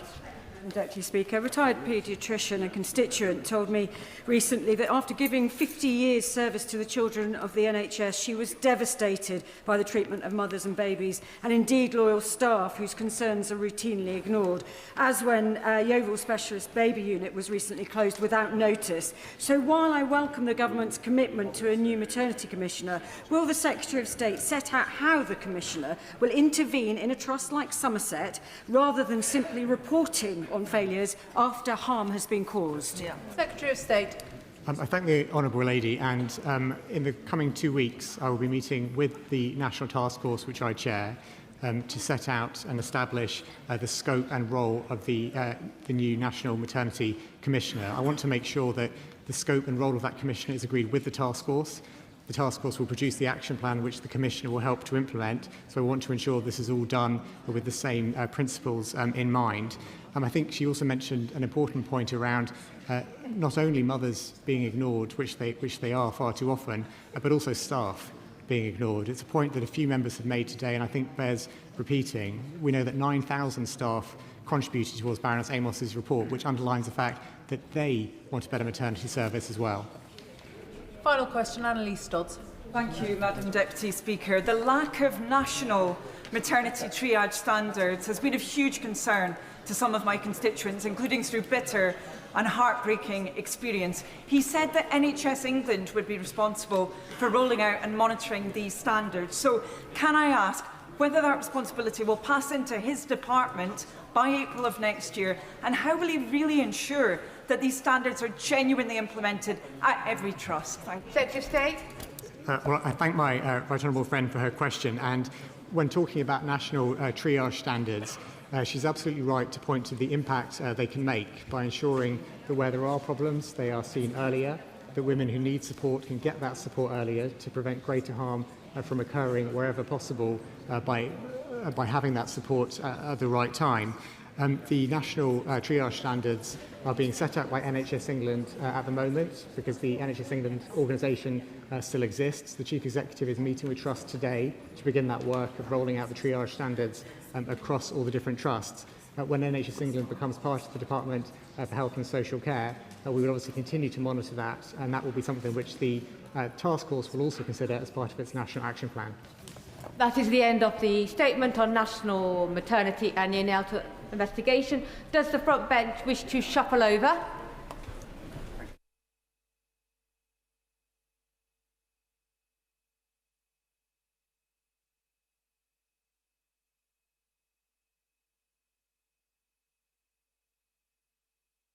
To the statement on the Defence Investment Plan. Secretary of State. With your permission, Madam Deputy Speaker, I'd like to make a statement on the Defence Investment Plan. Our armed forces represent the very best of us, from our sailors patrolling the high north and protecting the seabed, to our pilots, aircrew and air defence teams in the Middle East defending the skies, our paras in the South Atlantic and Marines in the Channel. And as I speak, we have personnel supporting the humanitarian mission in Venezuela, submariners beneath the waves maintaining our unbroken chain of protection, and planners, the permanent joint headquarters, making the most extraordinarily complex challenges appear routine. Our servicemen and women rightly inspire respect, gratitude and pride across this House and across the nation.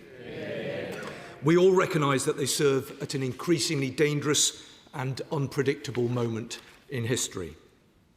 Now, the central purpose of this Defence Investment Plan, which we published today, is to ensure that they have the kit and technology they need to do the difficult job that we ask of them. I know firsthand just how important that is, And when I was appointed Defence Secretary just a couple of weeks ago, I promised to get that right. Today, I make good on that promise. Now, before I set out that detail, I want to take the opportunity to thank the many hundreds of colleagues in the Ministry of Defence, in uniform and out, who have worked very hard to prepare this plan. Over the last few weeks, it's been a privilege to work with them, as it has been my ministerial team. In particular, I want to pay tribute to my honourable friend, the Minister for Defence, Readiness and Industry, who I know has invested many months in getting this plan right. Madam Deputy Speaker, I also want to place on the record my profound thanks to my right honourable friends, the Prime Minister and the Chancellor, for their support and the spirit of goodwill which has guided our negotiations over the past fortnight. They have, for 2 years, demonstrated steadfast commitment to our national security, and our armed forces are today better prepared and better supported as a consequence of that. I think it's important to also make the point that Ukraine is still strong in the fight, and Britain, over the past 2 years, has proven itself to be a reliable ally and a trusted partner. I also pay tribute to my friend, the Right Honourable Member for Rawmarsh and Conisbrough, who dedicated his time as a Secretary of State and worked in order to deliver this plan. He set out to this House in clear terms why he could not support an earlier version of the plan. Madam Deputy Speaker, I will lay out what has changed and why I can. This plan now commits more investment in our armed forces, £298 billion over the next 4 years. That includes an additional £15 billion on top of last year's spending review settlement, of which most is extra day-to-day spending for training and improving availability of ships and aircraft to increase our warfighting readiness. That is £1.5 billion more than when I took up this job just a couple of weeks ago. This means that defence spending will now increase in real terms by 27% between 2023 and 2024 and 2029 and 2030. That is a bigger increase across a Parliament than any present member of this House has ever seen. It means the £74 billion allocated to our armed forces next year is now £20 billion more than the last year of the previous government.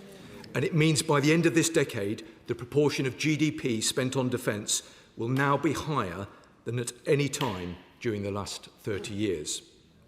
Now, we've made some difficult but necessary decisions to fund this, but our fiscal rules have been upheld and day-to-day spending on frontline services has been protected. All departments were asked to contribute 1% of their capital budgets from this year, while those with larger resources, the DFT Roads budget and DESNES, were asked to make further contributions. Full details will be set out in a written ministerial statement today. And to reinforce this additional investment, this Labour government is announcing a new £50 billion defence export facility to support British defence firms to go out and win contracts across the globe. More money matters, of course it does, but so do the choices we make on how to spend it. And so, I have taken the decision to reprioritise a further £1 billion within the plan to ensure that it better reflects the way that war is waged today. It will provide our service personnel with the capabilities they need to deter and fight now and in the years ahead.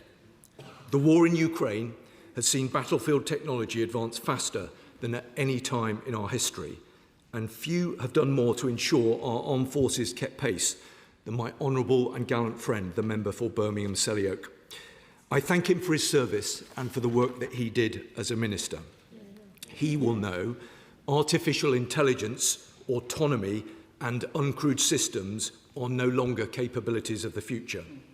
And through this dip, they will now receive the sustained investment that reflects their strategic importance.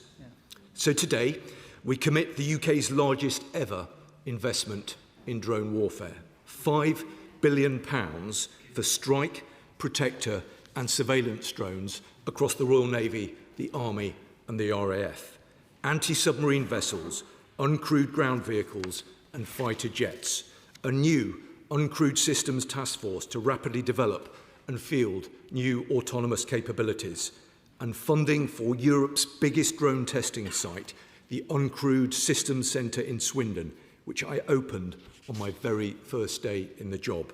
A project which owes thanks to the efforts of my honourable friend, the member for Swindon North. We will also invest nearly £2 billion to integrate our armed forces through a new digital targeting web, underpinned by the most advanced AI and software, cutting the time from decision to strike faster than ever before. £100 million for the Defence AI Task Force and another £115 million to raise our defences against the threats from AI. Now, Madam Deputy Speaker, it would be reckless to ignore the lessons from Ukraine, but it is important to remember that we are not Ukraine. We are a member of NATO and a nuclear power, and just in this year, our armed forces have been deployed to the High North and the Middle East. They are now readying themselves for the prospect of regenerating Ukraine's forces and reopening the Strait of Hormuz. All the while, they protect our island home and retain the ability to respond to crises in dangerous and distant lands. Britain needs a flexible, hybrid, integrated, high-low force that can deter and fight across every domain. It's why we're committing £8.6 billion to the GCAP programme, proudly in partnership with our allies Japan and Italy. This next-generation stealth fighter jet, is in addition to the £1.1 billion Typhoon upgrade, and will ensure that our RAF retains control of the skies. We will invest £26 billion to fund the most extensive naval base upgrades for nearly half a century, including at Faslane, Portsmouth and Devonport. £790 million to protect the UK homeland and our overseas bases from air, drone and missile threats. £11 billion for munitions and weapons to increase UK stockpiles, including long-range strike capabilities, low-cost cruise missiles and one-way effectors. And by 2030, we will build at least 6 new energetics factories. Madam Deputy Speaker, today we commit £64 billion to fund Dreadnought and AUKUS submarines, a new warhead and other crucial nuclear work. Our independent nuclear deterrent is the ultimate guarantee of our security. And in providing the funding to renew it, we extend that promise long into the future. We will also purchase F-35As and join NATO's nuclear mission. Because our security is now contested in every domain, we will invest over £3 billion in space capabilities, £2.5 billion in cyber and £400 million to protect our undersea cables and pipelines. But, Madam Deputy Speaker, in the end, it is our people who win wars and preserve peace. With 3 above-inflation pay rises, extending childcare provision and putting fully into law the Armed Forces Covenant, this Labour government has demonstrated its commitment to what matters most. Building on the work already done to fix 1,200 of the worst homes, we today commit £9 billion over a decade to raise the condition of military family housing to a standard which matches the service and sacrifice of those living in them. Through a new Defence Housing Service, we will implement the Defence Housing Strategy in full, fulfilling our moral obligation to personnel and to their families. The DIP represents significant progress in implementing the vision set out in our Strategic Defence Review. We will invest more, target better, but there is much more work to be done. And not for nothing, the UK made a promise to our allies, as they did to us, 3.5 by 35. And in a more dangerous world, our commitment to NATO is absolute. I gave my word to the Secretary-General and to all our allies that promise will be met and a credible plan will be produced to ensure that it is. We will reach 3% in the next Parliament, with funding set out at the next spending review in which defence will be the #1 priority. Britain has always met our NATO spending commitments, and under this government, we always will. Britain has always stood with our allies, and under this government, we always will. This plan accelerates deep precision strike weapons and close support artillery with Germany. It creates an amphibious combined fleet with the Netherlands. We will also invite Jeff nations to join our Northern Navies initiative and build a hybrid force together. Madam Deputy Speaker, I now have a responsibility to make this plan work, not least given what Cabinet colleagues have forgone from their budgets in order to support mine. My commitment to them, and indeed the British public, is that with the requirement to spend more on defence comes a duty to spend more wisely on defence. So this plan includes a pledge to make substantial savings by the end of this Parliament, as well as a commitment to drive down fraud and error across defence. I am grateful to our partners in industry for their counsel and for their support during this process. I know that recent months haven't been easy, but with the DIP now published, I am relying on the full spectrum of our industrial base to make it a success. Primes and SMEs, workers and trade unions, innovators and investors. Together, we will ensure that the benefits of this plan will be felt right across the United Kingdom. We will develop sovereign and dual-use technologies, increase exports, generate growth and re-industrialise our economy. And today, Madam Deputy Speaker, I am proud to confirm that with the publication of the DIP comes the promise of greater security for families and new opportunities for our people. According to MOD analysis, this plan will support nearly 60,000 additional good and skilled jobs right across our union. This will be achieved alongside a culture shift in procurement.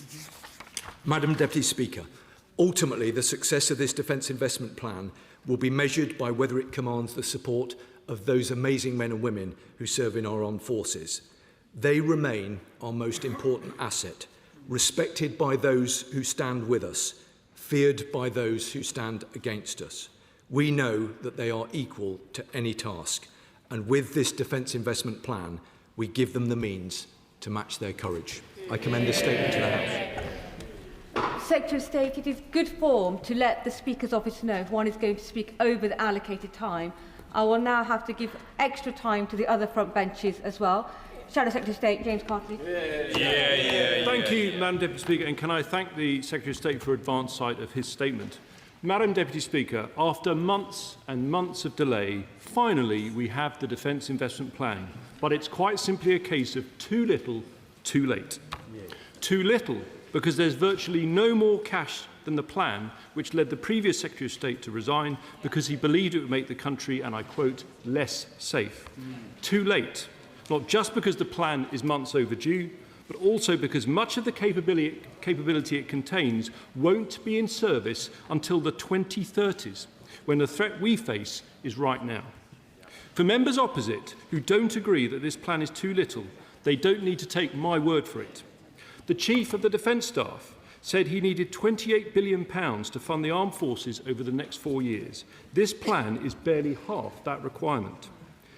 And their own Secretary of State for Defence, until a few weeks ago, said that the proposed spending, and I quote, falls well short of what is required for defence and the country at this dangerous time. Because, he said, and I quote, it rises to just 2.68% of GDP in 2030. 2.68% of GDP, Madam Deputy Speaker. Can I ask the Secretary of State to confirm that the GDP figure for defence in 2030 under his revised plan remains unchanged, 2.68%. Exactly. Which begs the obvious question.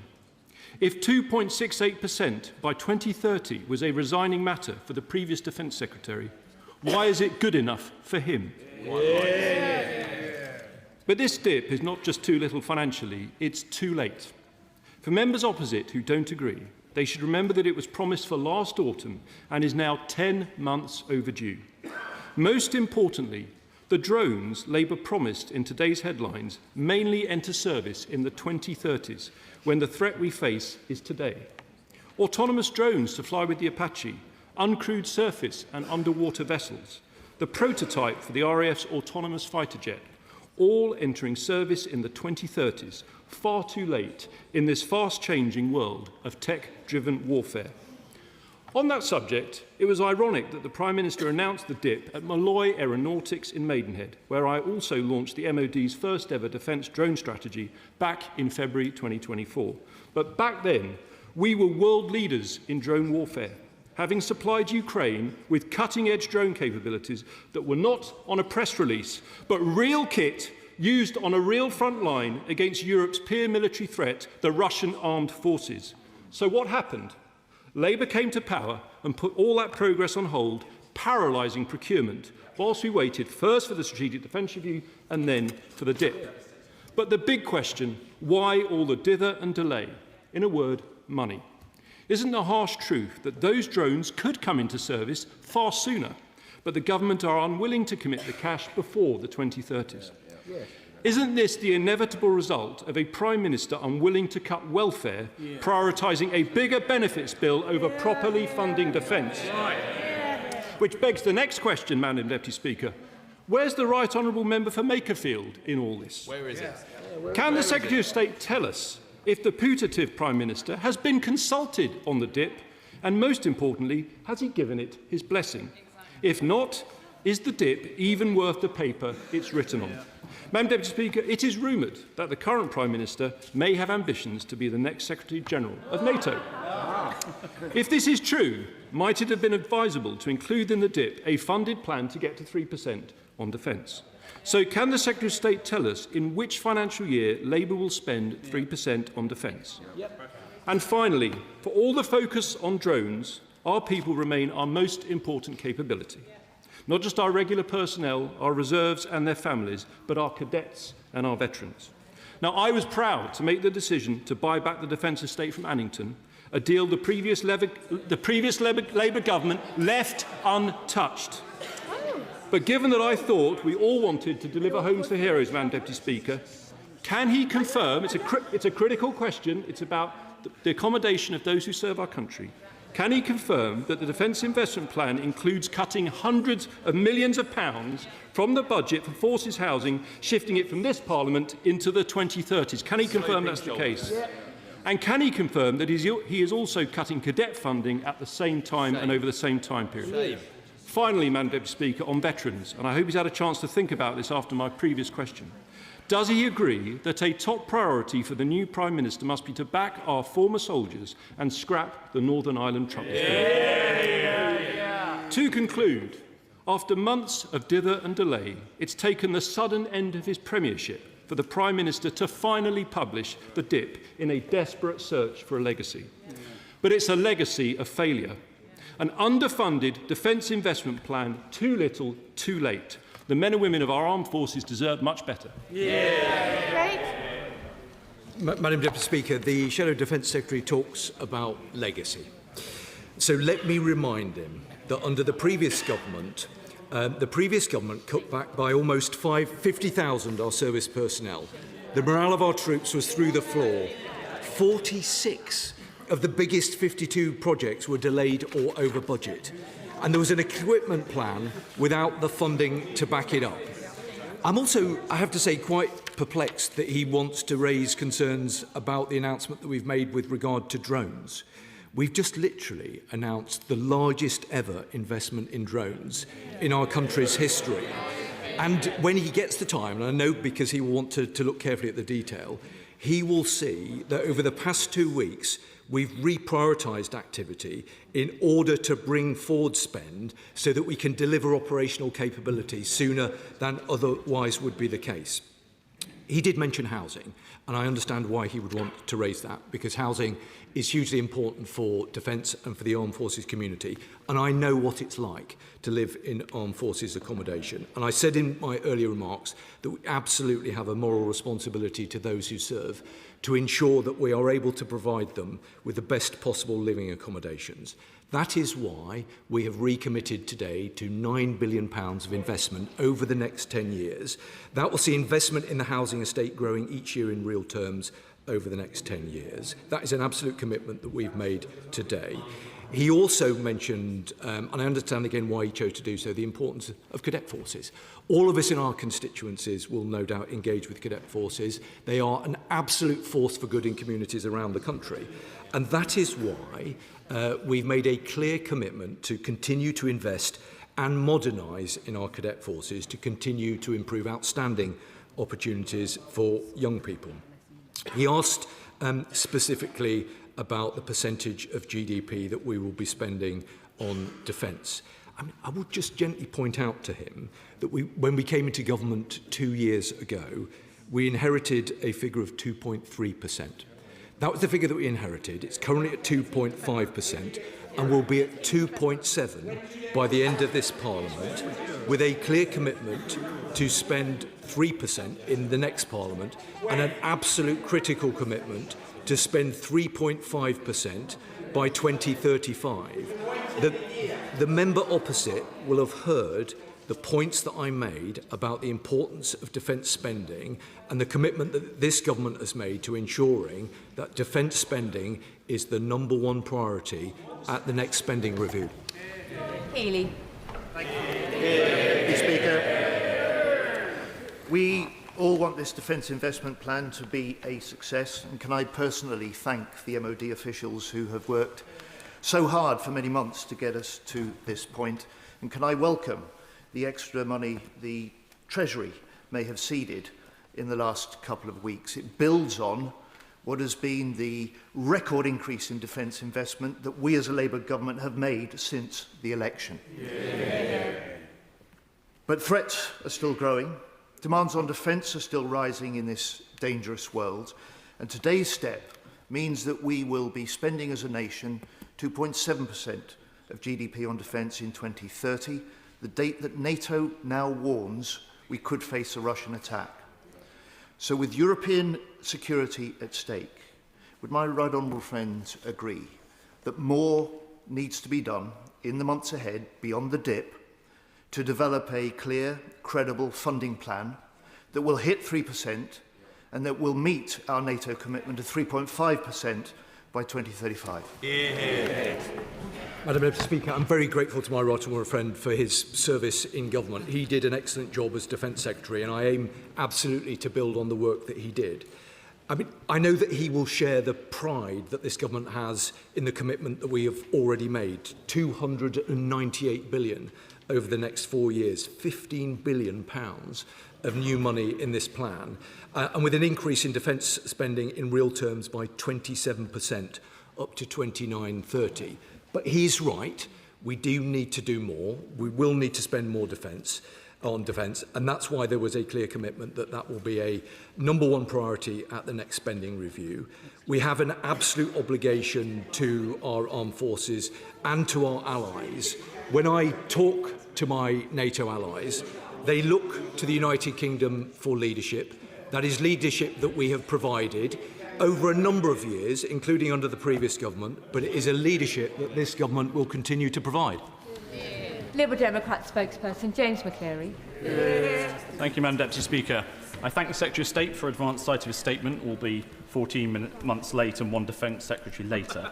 The Liberal Democrats welcome investment in technologies reshaping warfare in Ukraine and beyond. Our armed forces must be more agile and better equipped to the threats we face. But let's be clear. This defence investment plan is too little, too late. After years of Conservative neglect, Britain needed a government willing to match the scale of the challenge. Instead, we've had months of delay and now a plan that still appears to have a significant gap between the ambition and the resources required. It is hugely concerning to see how little, in particular, is allocated to air defence, hundreds of millions short of what was recommended in the Strategic Defence Review, inadequate to protect our islands and, indeed, our allies. The Prime Minister himself has warned that Russia could pose a direct threat to NATO by 2030. Yet the architects of the Strategic Defence Review, General Sir Richard Barrons and former Labour Defence Secretary and NATO Secretary-General Lord Robertson, have both made clear that the current funding is not enough. Just weeks ago, the Defence Secretary resigned because he believed the funding settlement offer was not sufficient to keep Britain safe. The new settlement does not bridge that gap, and yet the new Defence Secretary claims it is enough.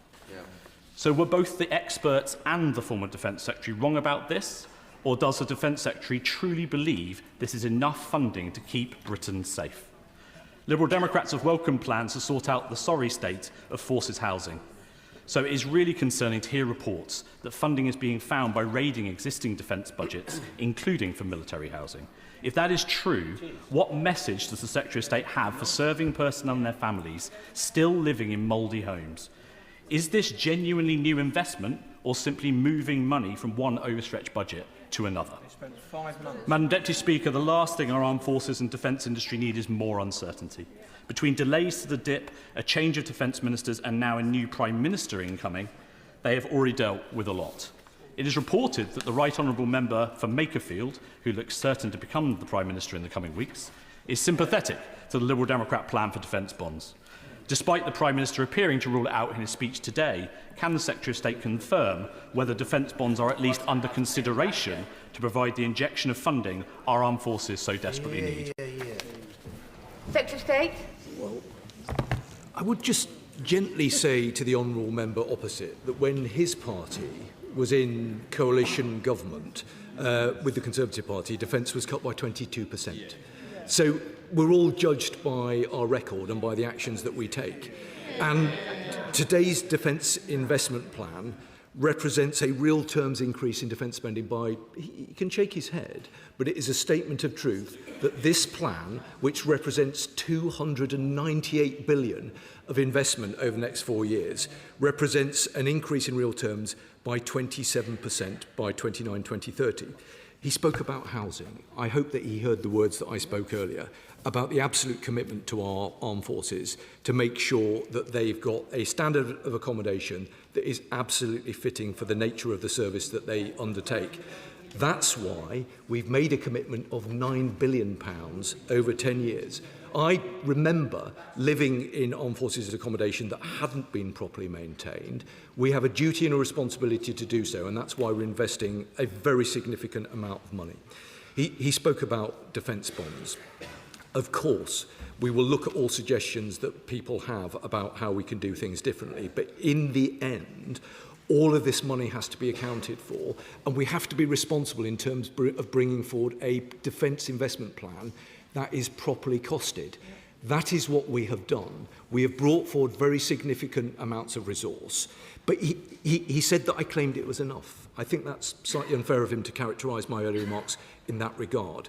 I am crystal clear about the fact that today represents a massive investment in our armed forces and in our technology that they will be deploying and employing. But that is not to say that we don't need to do more. We do need to do more, and that's precisely why I made the point that we need defence spending to be the #1 priority at the next spending review. Thank you, Madam Deputy Speaker. May I thank the Secretary of State and his collective team for all of the work that's gone into the Defence Investment Plan. I also welcome the increase in spending.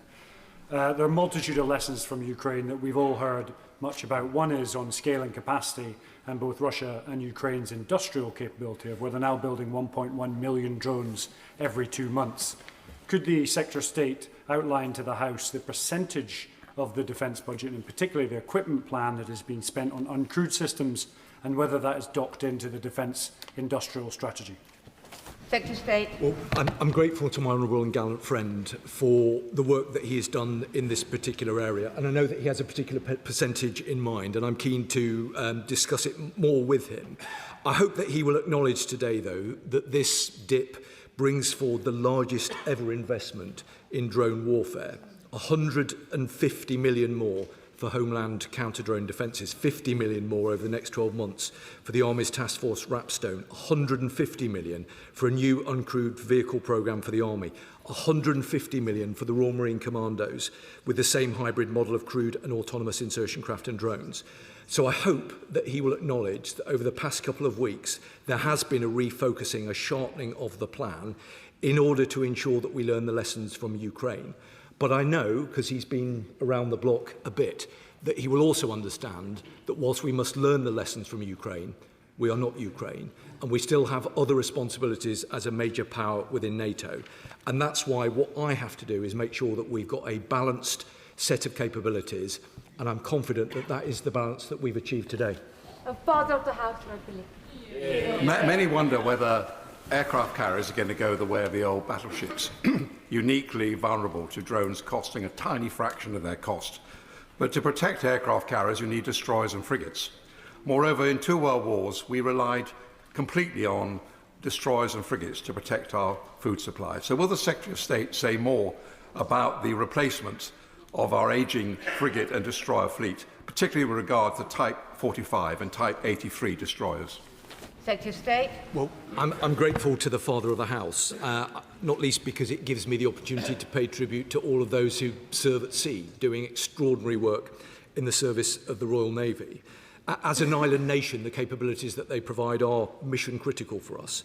And that's why between now and the end of 2030, we expect the Royal Navy to take delivery of 5 new warships and the final Astute-class attack submarine.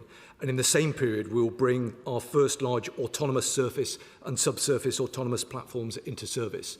Those who serve in the Royal Navy do exceptional work on behalf of our nation, and we will make sure that they have the resources and the capabilities that they need to keep our country safe. Select Committee Chair Dan Jarvis. Thank you very much, Madam Deputy Speaker. I thank the Secretary of State for the ministerial briefing beforehand and for allowing Defence Committee members advance sight of the Defence Investment Plan. I welcome also that we now have a fully funded plan backed by Treasury, which is scalable for key facets such as housing, training, workforce recovery, AI, housing, integrated air and missile defence and munition stockpiles. However, there is no clear pathway to reach 3% of GDP spend. And despite assurances that the DIP would go further than previous defence equipment plans, it actually contains less detail. There is no full 10-year expenditure plan. There is no breakdown between procurement and support costs. And much of the investment appears to be backloaded beyond 2030. So can my right honourable friend commit to fight for more funding for defence so that we reach the 3% of GDP spend by 2030? Will he commit to building more in Britain to stimulate sovereignty and economic growth? Also, thirdly, what operational risks have been accepted in the interim while there are being cuts to investment in certain areas, and when will our committee be furnished with the full details so that effective parliamentary scrutiny can be undertaken? Well, Madam Deputy Speaker, I'm grateful to the Chair of the Select Committee for the scrutiny that I know that he will apply to this important piece of work. He reeled off a number of different capabilities, and I'm very happy to discuss those with him in more detail. The essence of his question was seeking an assurance that I will commit to fight for the funding that defence needs. Of course, I will give him that commitment. It is my job now to make sure that we've got the resources that we need to field the kind of capabilities required to keep our country safe at a point of great challenge. That does involve working very closely with our NATO allies. That does involve providing them with the certainty of our long-term commitment towards defence funding. And it will require us to show a trajectory to the 3.5% commitment that we have made. He's also right to raise the point about backing Britain. The Prime Minister, the Chancellor and other ministerial colleagues have been absolutely clear that whilst, of course, we need to provide additional resource in order to provide the capabilities we need, but we also need to do that in a way which ensures that we are best able to grow our economy and create and sustain good, well-paid defence jobs right around the United Kingdom. That is an absolute priority for me, and I give him an assurance that we'll work closely with him on it. Julie Lewis.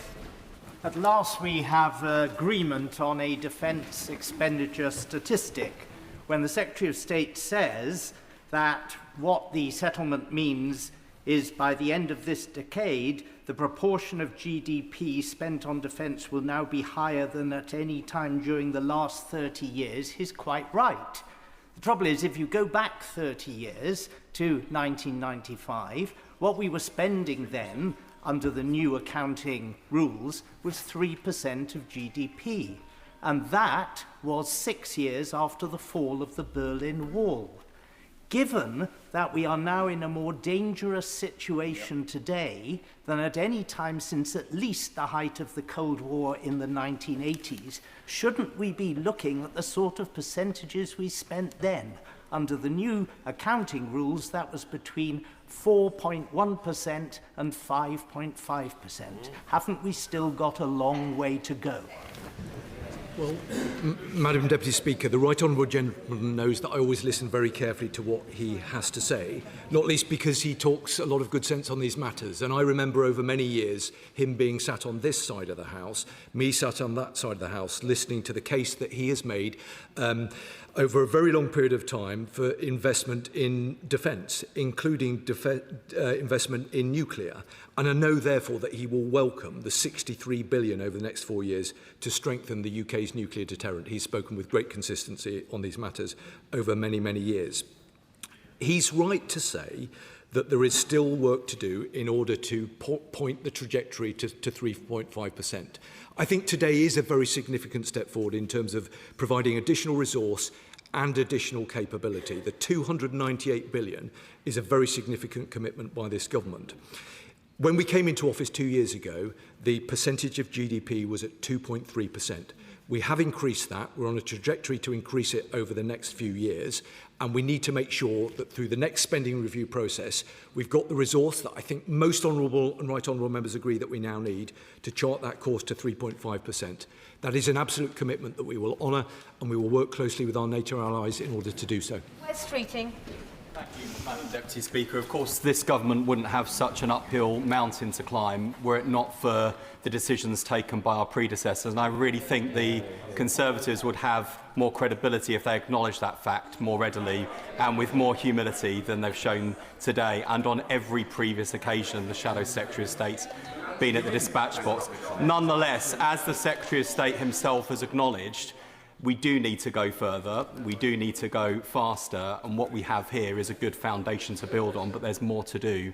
With that in mind, can the Secretary of State set out the government's rationale for not joining the Defence, Security and Resilience Bank, and will he reconsider? Secretary of State.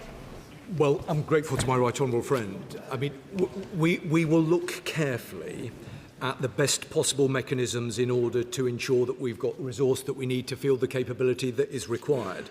There are different views about how best to do that, and there are different allies advocating for different ways of investing money in our defence industries.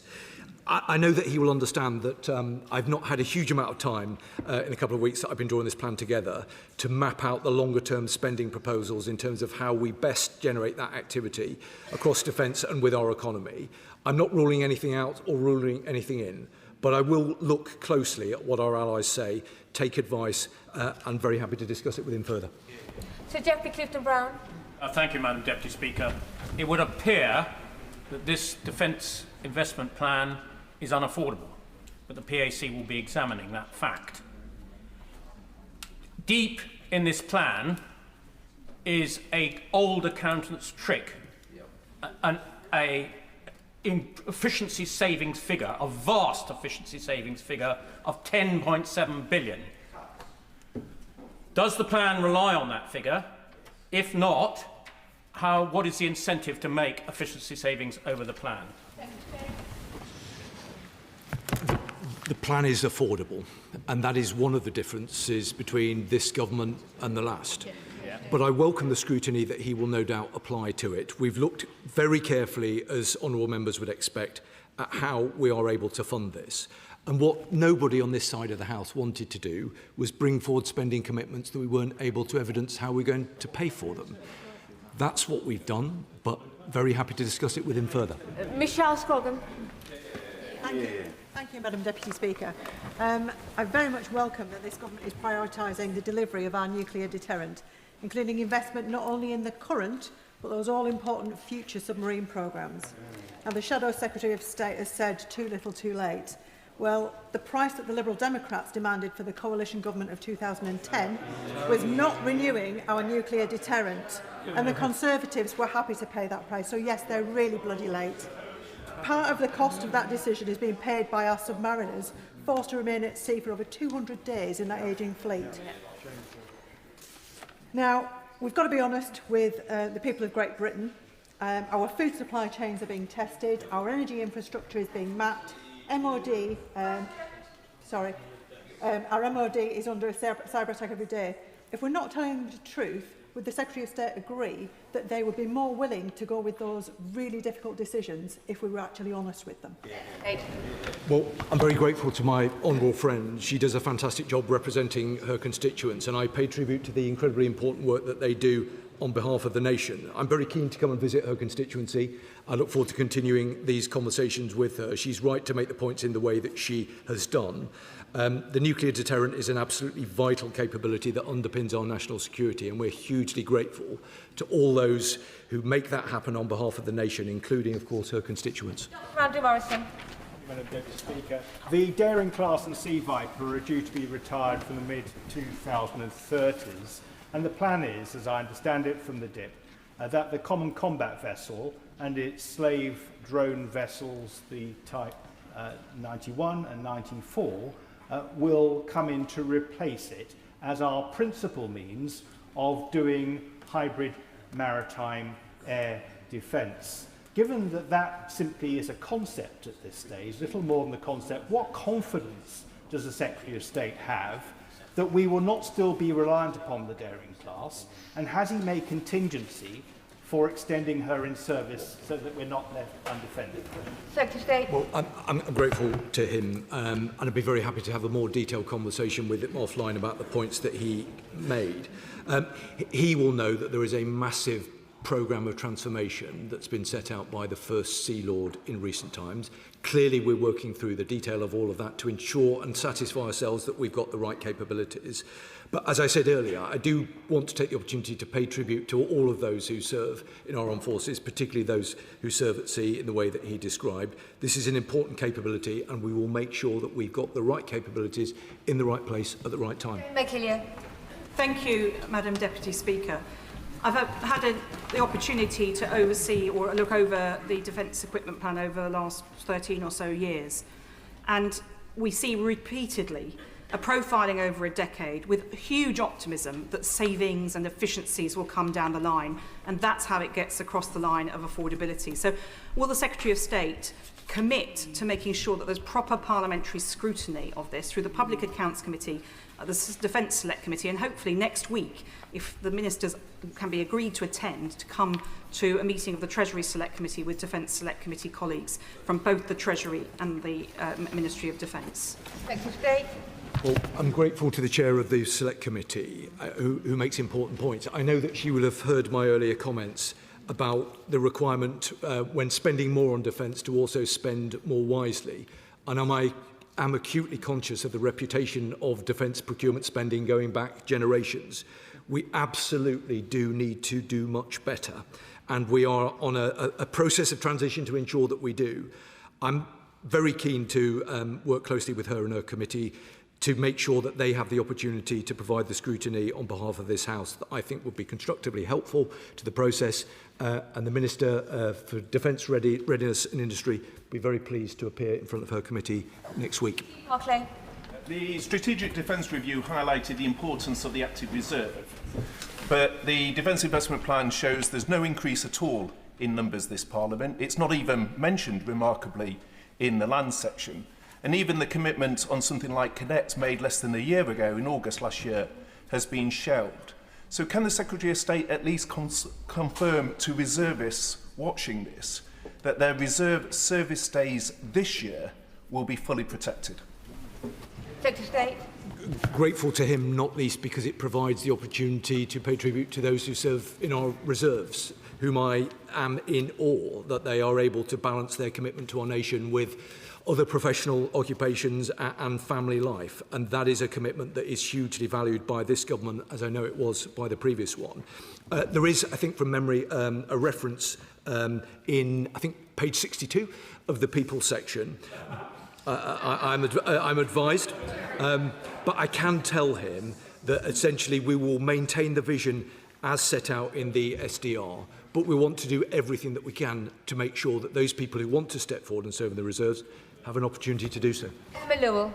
Thank you very much, Madam Deputy Speaker, and I thank the Secretary of State for his statement. I do worry, though, that scrapping the Type 83s that were due to replace our Type 45 destroyers and be the backbone of our fleet in favour of a hybrid, uncrewed, autonomous Navy is a gamble, Unmanned service vessels of this size are untested, especially in the High North.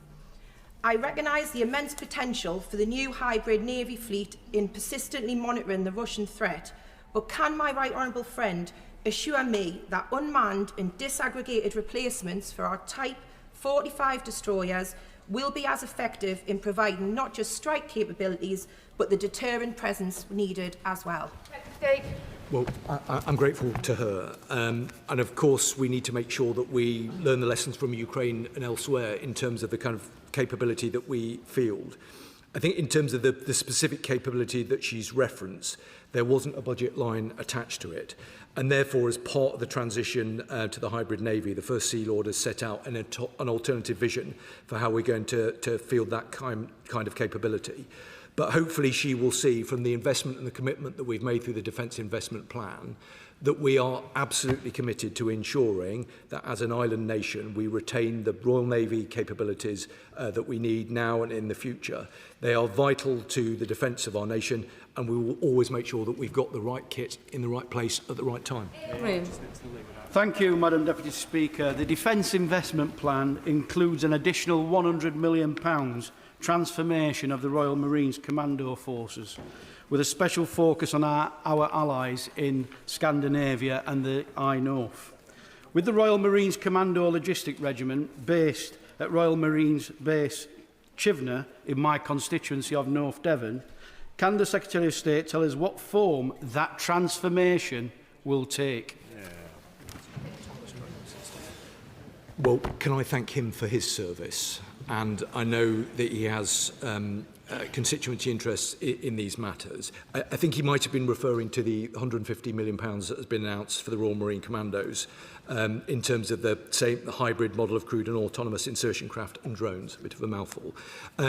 This is important capability, and it also provides me with the opportunity, and I have made this point previously, but I'd like to reiterate it, to say what an extraordinary job Royal Marines did in the English Channel a couple of weekends ago, interdicting a Russian Shadow Fleet vessel.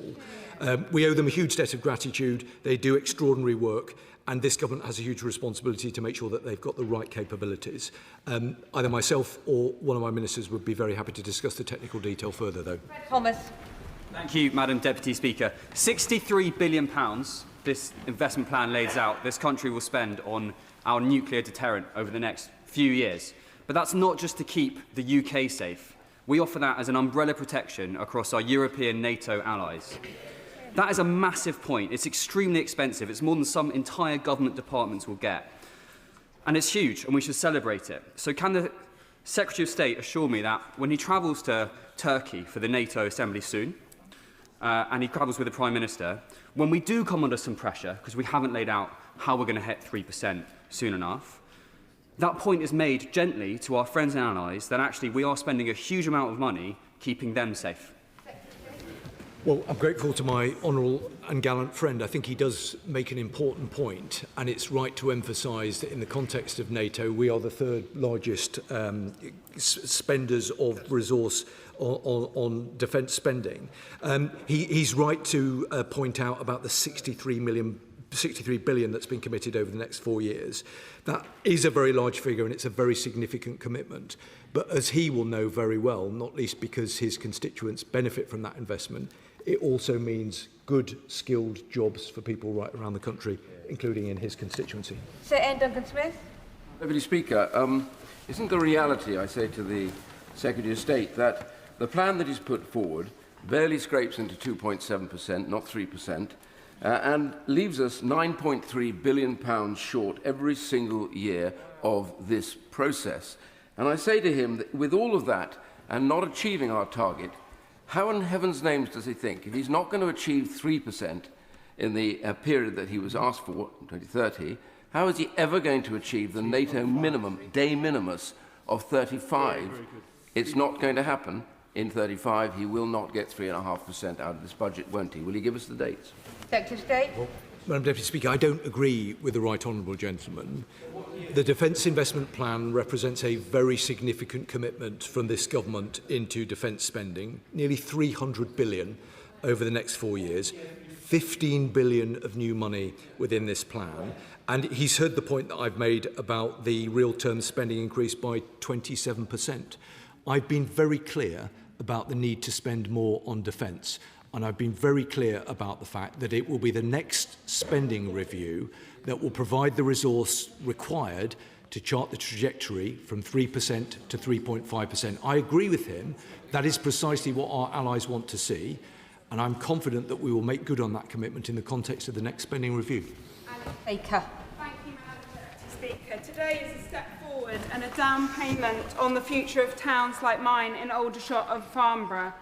But as much as we wrangle over percentages of GDP, on the ground we still lack the industrial capacity to actually spend this money and build more. Defence companies in my patch and across the supply chain cannot access the finance they need to hire more people and expand production, which is why I've been campaigning for over a year for the UK to join the Defence, Security and Resilience Bank. Does the Secretary of State recognise this challenge, and what are we going to do to increase our industrial capacity? Well, I'm grateful to my honourable friend, and it was an absolute pleasure to be in her constituency at the weekend for Armed Forces Day. Aldershot is the home of the British Army, and she's done a fantastic job representing her constituents and her constituency. She's right to raise the point in the way that she does about defence finance, and I can tell her and the House that the defence finance and investment strategy will be published in the autumn. Dave Dugan. Deputy Speaker, this defence investment plan is 300 days late and £13 billion short. It ensures we fall further behind our allies and a greater exposure to those that would seek to do us harm, and it leaves us falling short of our NATO commitments. But that £13 billion is just 1 year of the defence nuclear enterprise cost, £13 billion. As the Secretary of State seeks to fund his plans from the Scottish Government's budget, amongst many other departmental budgets, what savings has he sought to make from the defence nuclear enterprise, which is the ultimate case of fur coat and nae knickers? Secretary of State. Well, firstly, Madam Deputy Speaker, let me acknowledge the very important contribution that Scotland makes to our national security. And he should know that billions of pounds of UK investment is going into Faslane and to other capabilities that will provide benefit in terms of growth and jobs for his constituents and people right across Scotland. I would just gently say to him that I wonder perhaps what the Defence Investment Plan would be for an independent Scotland, which is what he would want. Narendra Mishra. Madam Deputy Speaker, the Secretary of State is right to say that the benefits of this plan will be felt right across the UK, increase exports, generate growth and re-industrialise our economy. I'm proud to represent KNDS in Stockport. They manufacture military bridges and armoured vehicle Boxer, and the Minister for Defence Readiness visited me in October for a factory tour. I'm grateful to him. Can the Secretary of State ensure that the benefits of this investment are felt right across the UK, including in Stockport, Greater Manchester? And Stockport is just a short drive from Barnsley. Will he join me on a visit to KNDS? Just a yes, Secretary of State. I'm very grateful to him for the representations he's made on behalf of KNDS, and I understand well the important work that they do. He's right to emphasise the importance of ensuring that this very significant investment, this new £15 billion sitting alongside the other continuum of investment that we've seen, does need to provide economic growth and jobs right across the country. And that, Madam Deputy Speaker, is what it will do. It will provide nearly 60,000 new jobs. That is something that we should be hugely proud of, not least because a very significant proportion of those jobs will be spread right around the country. In terms of visiting his Stockport constituency, I'd be very pleased to do that. Thank you, Madam Deputy Speaker. More money for defence is a good thing, so I welcome the Secretary of State's Defence Investment Plan. He did, though, say, in terms of 3.5%, that I'm confident that we will make good on that commitment in the next spending review. And I don't know why he's so confident, because the current Prime Minister won't be the Prime Minister, the current Chancellor won't be the Chancellor, and dare I say it, the current Secretary of State may not be the current Secretary of State. And so he would be able to give us, industry, our enemies, the markets, the whole country a great deal more confidence if he would answer the question from the Shadow Secretary of State and tell us whether the member for Makerfield has signed this off. Secretary of State. Well, Madam Deputy Speaker, I can be confident because I can have confidence in the long-standing record and history of Labour governments investing in defence. It's that gives me confidence. Jonathan Davies. Thank you very much, Madam Deputy Speaker. I welcome this record investment in defence, and I appreciate that this may lead us to making cuts elsewhere in public expenditure. One casualty may be the expansion of the A38 in Derby, which was on and off under successive governments for the last 40 years. Now, some local people would welcome that scheme not going ahead, particularly on environmental grounds, but others will see that cancellation as a brake on economic growth. Now, we need economic growth to fund our defence, so will the Secretary of State work with me to influence the Treasury and DFT that we need more investment in Derby so that our economy is thriving and we can contribute to defence through public expenditure in the future? Secretary of State. Well, I'm grateful to him. Tough choices have had to be made. And as I mentioned earlier, Treasury colleagues will set out the detail of the spending choices today in a written ministerial statement. I know that he will understand that given the nature of the world in which we're operating, the government has an absolute responsibility to ensure that we make those tough choices, we reprioritise resource and activity in order to best safeguard the security of our nation. That is what we've had to do in this defence investment plan. That has involved some tough choices, but that is the right way to proceed. Sir Bernard Jenkins. Thank you, Madam Deputy Speaker. Can I just return to the question of the efficiency savings that are forecast to be made in this document? 10.7 billion, which is 7 billion out of resource spending and 3.7 out of capital. And apart from some very vague headings, there is no indication in this document about where that money is going to be saved. Can he do a written statement as soon as possible to set out exactly how these savings are going to be made? Or I rather agree with the Honourable Lady, Right Honourable Lady, the Chairman of the Treasury Select Committee, that we've all seen these accounting tricks before, and under previous governments of both colours, and these savings are very rarely made. So you'll have to factor that in to the negotiations with the Chancellor of the Exchequer, whoever that may be, in the forthcoming spending round. And I take that to be a very significant point he's made about the next spending round. Well, I always welcome the contributions of the Right Honourable Gentleman, not least because they are always thoughtful and constructive. I understand why he's raised the point in the way that he has. Resetting the programme to deliver this transformation has forced some challenging but necessary decisions involving the cutting of consultants and the cutting of the civil service headcount by 15%, as well as an increased use of technology to drive innovation. There have been some tough choices. I thought it was the right thing to do to be honest about those, but very happy to discuss them with him further. Sonia Kumar. Thank you, Madam Deputy Speaker. Modern warfare has evolved from traditional mass troops to online cyber and drone-enabled conflict. We've seen this from the attack on M&S and Jaguar Land Rover. And last September, I saw firsthand at a drone factory in Ukraine. How is the government using the Defence Investment Plan to develop our own sovereign digital and technological capabilities learned from Ukraine's war? Secretary of State. Well, she's absolutely right to raise concerns in the way that she has, not least in terms of the threat that we face every single day from cyber. In my previous role, I spent a lot of time ensuring that we were coordinated across government, the Cabinet Office, the Home Office and other government departments. This Defence Investment Plan provides the resource to make sure that we have the right resource and the right capabilities to meet the emerging threat that we are dealing with on a daily basis. Cyber is a key point of that, and what I've done is refocus and sharpen some of the capabilities in order to be able to deploy them sooner than would otherwise have been the case. There's always a balance between the shorter and the longer term, but I'm confident that this plan gives us the right capabilities when we need them. Mike Martin. Thank you, Madam Deputy Speaker. This is a tale of two dips. The first dip is covered by the period in the current spending review up to about 2030, and the second dip is the bit beyond that from 2030 to 2035. And the first has detailed spending commitments and the latter has quite vague spending commitments. The former has small investments and the latter has big investments. I'll give you two examples. Air, 28 billion versus 70 billion. Land, 19 billion versus 36 billion.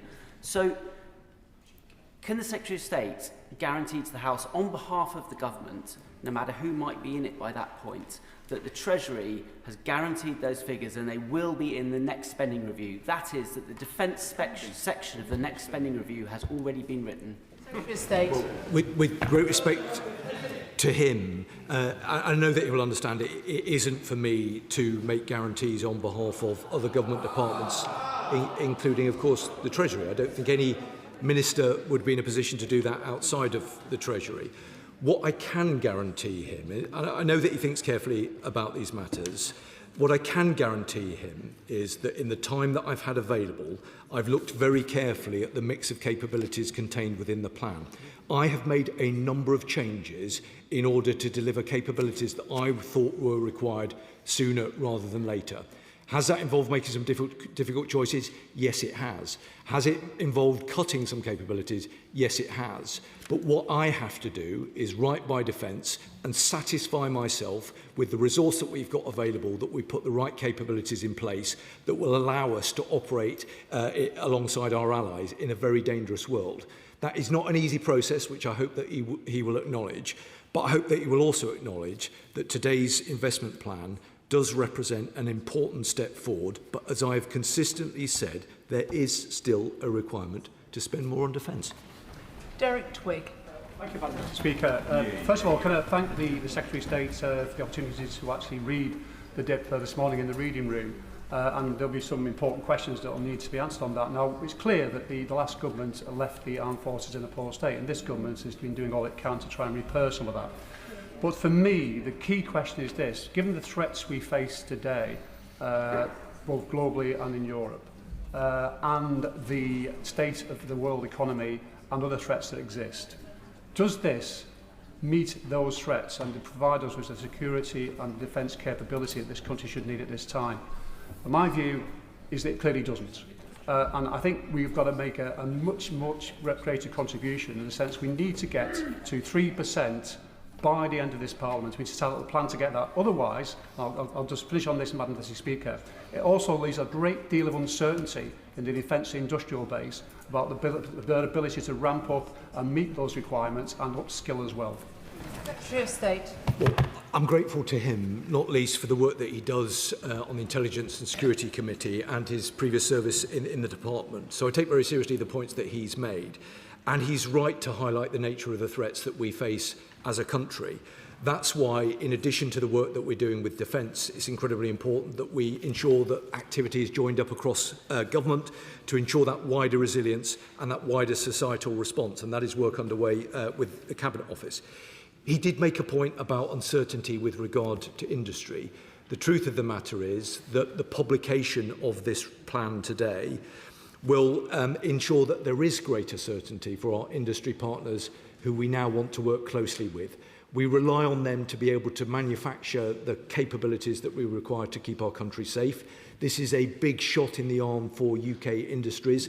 I look forward to working very closely with the defence industries in the months and hopefully years to come in order to make sure that we are buying British, that we are taking their capabilities and deploying them to meet the nature of the threat that we face. Sir Desmond Swain. In what year will we reach 3%? Secretary of State. In the next Parliament. Richard Baker. Thank you, Madam Deputy Speaker. Reindustrialisation and backing British are the hallmarks of this defence investment plan. Does the Secretary of State agree with me and with GMB and the Unite Unions that it's not only ships that need to be built in Britain, it's also new floating docks for Faslane? So will he agree that Project Euston should be built by the skilled workforce at the Methil Yard in my constituency? Secretary of State. Well, I'm grateful to him for his advocacy of this very important programme, which I've been briefed on and have already discussed it with the General Secretary of the GMB. I know that he will understand that I need to look very carefully at the detail of it, and therefore I'm not in a position to make a commitment about it from the dispatch box. A decision will be forthcoming, but I'm very keen to discuss it with him further. Danny Kruger. Madam Deputy Speaker, with this new money, the defence budget is due to rise by about £17 billion a year over the next 4 years. In that same period, the welfare budget is going to rise by about £60 billion. That's almost the whole defence budget just in the increase in welfare spending. General Barrons, who co-authored the Government Strategic Defence Review, said in response to today's announcement that we are not keeping up with our allies or with our enemies. So does he acknowledge that the government has failed to fund the Strategic Defence Review and has left us dangerously exposed, particularly at sea? He talks about spending wisely. Well, how much of the money, Madam Deputy Speaker, how much of the money that the government has announced is going to be spending will go on SMEs, not on the big primes that have delivered us programmes like Ajax? Well, I genuinely welcome a question from the honourable member, not least because it is often the case that there are no members of his party in attendance for defence debates. I just sort of say gently to him that he, I think, has previously made the point that he represents more members of the armed forces in his constituency than anyone else. I therefore think not unreasonable to have a sort of slightly more constructive dialogue about these things. I hope he will consider that for the future. Amanda Martin. Thank you, Madam Deputy Speaker. As the home of the Royal Navy, Portsmouth welcomes Defence Investment Plan. Investment in hybrid navy, at least 6 new warships, and the biggest upgrade to our naval base for 45 years. It will strengthen national security in a new era of warfare and support skilled jobs. But ships and technology, Madam Deputy Speaker, are not enough. So will the Minister meet with me to set out how the government will ensure the necessary skills and training are in place to build and sustain this high-tech force, and confirm that he will continue to work at pace to improve armed forces housing and keep our personnel at the heart of this plan? Secretary of State. Well, she's right to raise the importance of our people and making sure that they are properly supported. I know that as a local member of Parliament for Portsmouth, she takes these matters very seriously, and of course, yes, we'd be delighted to meet with her.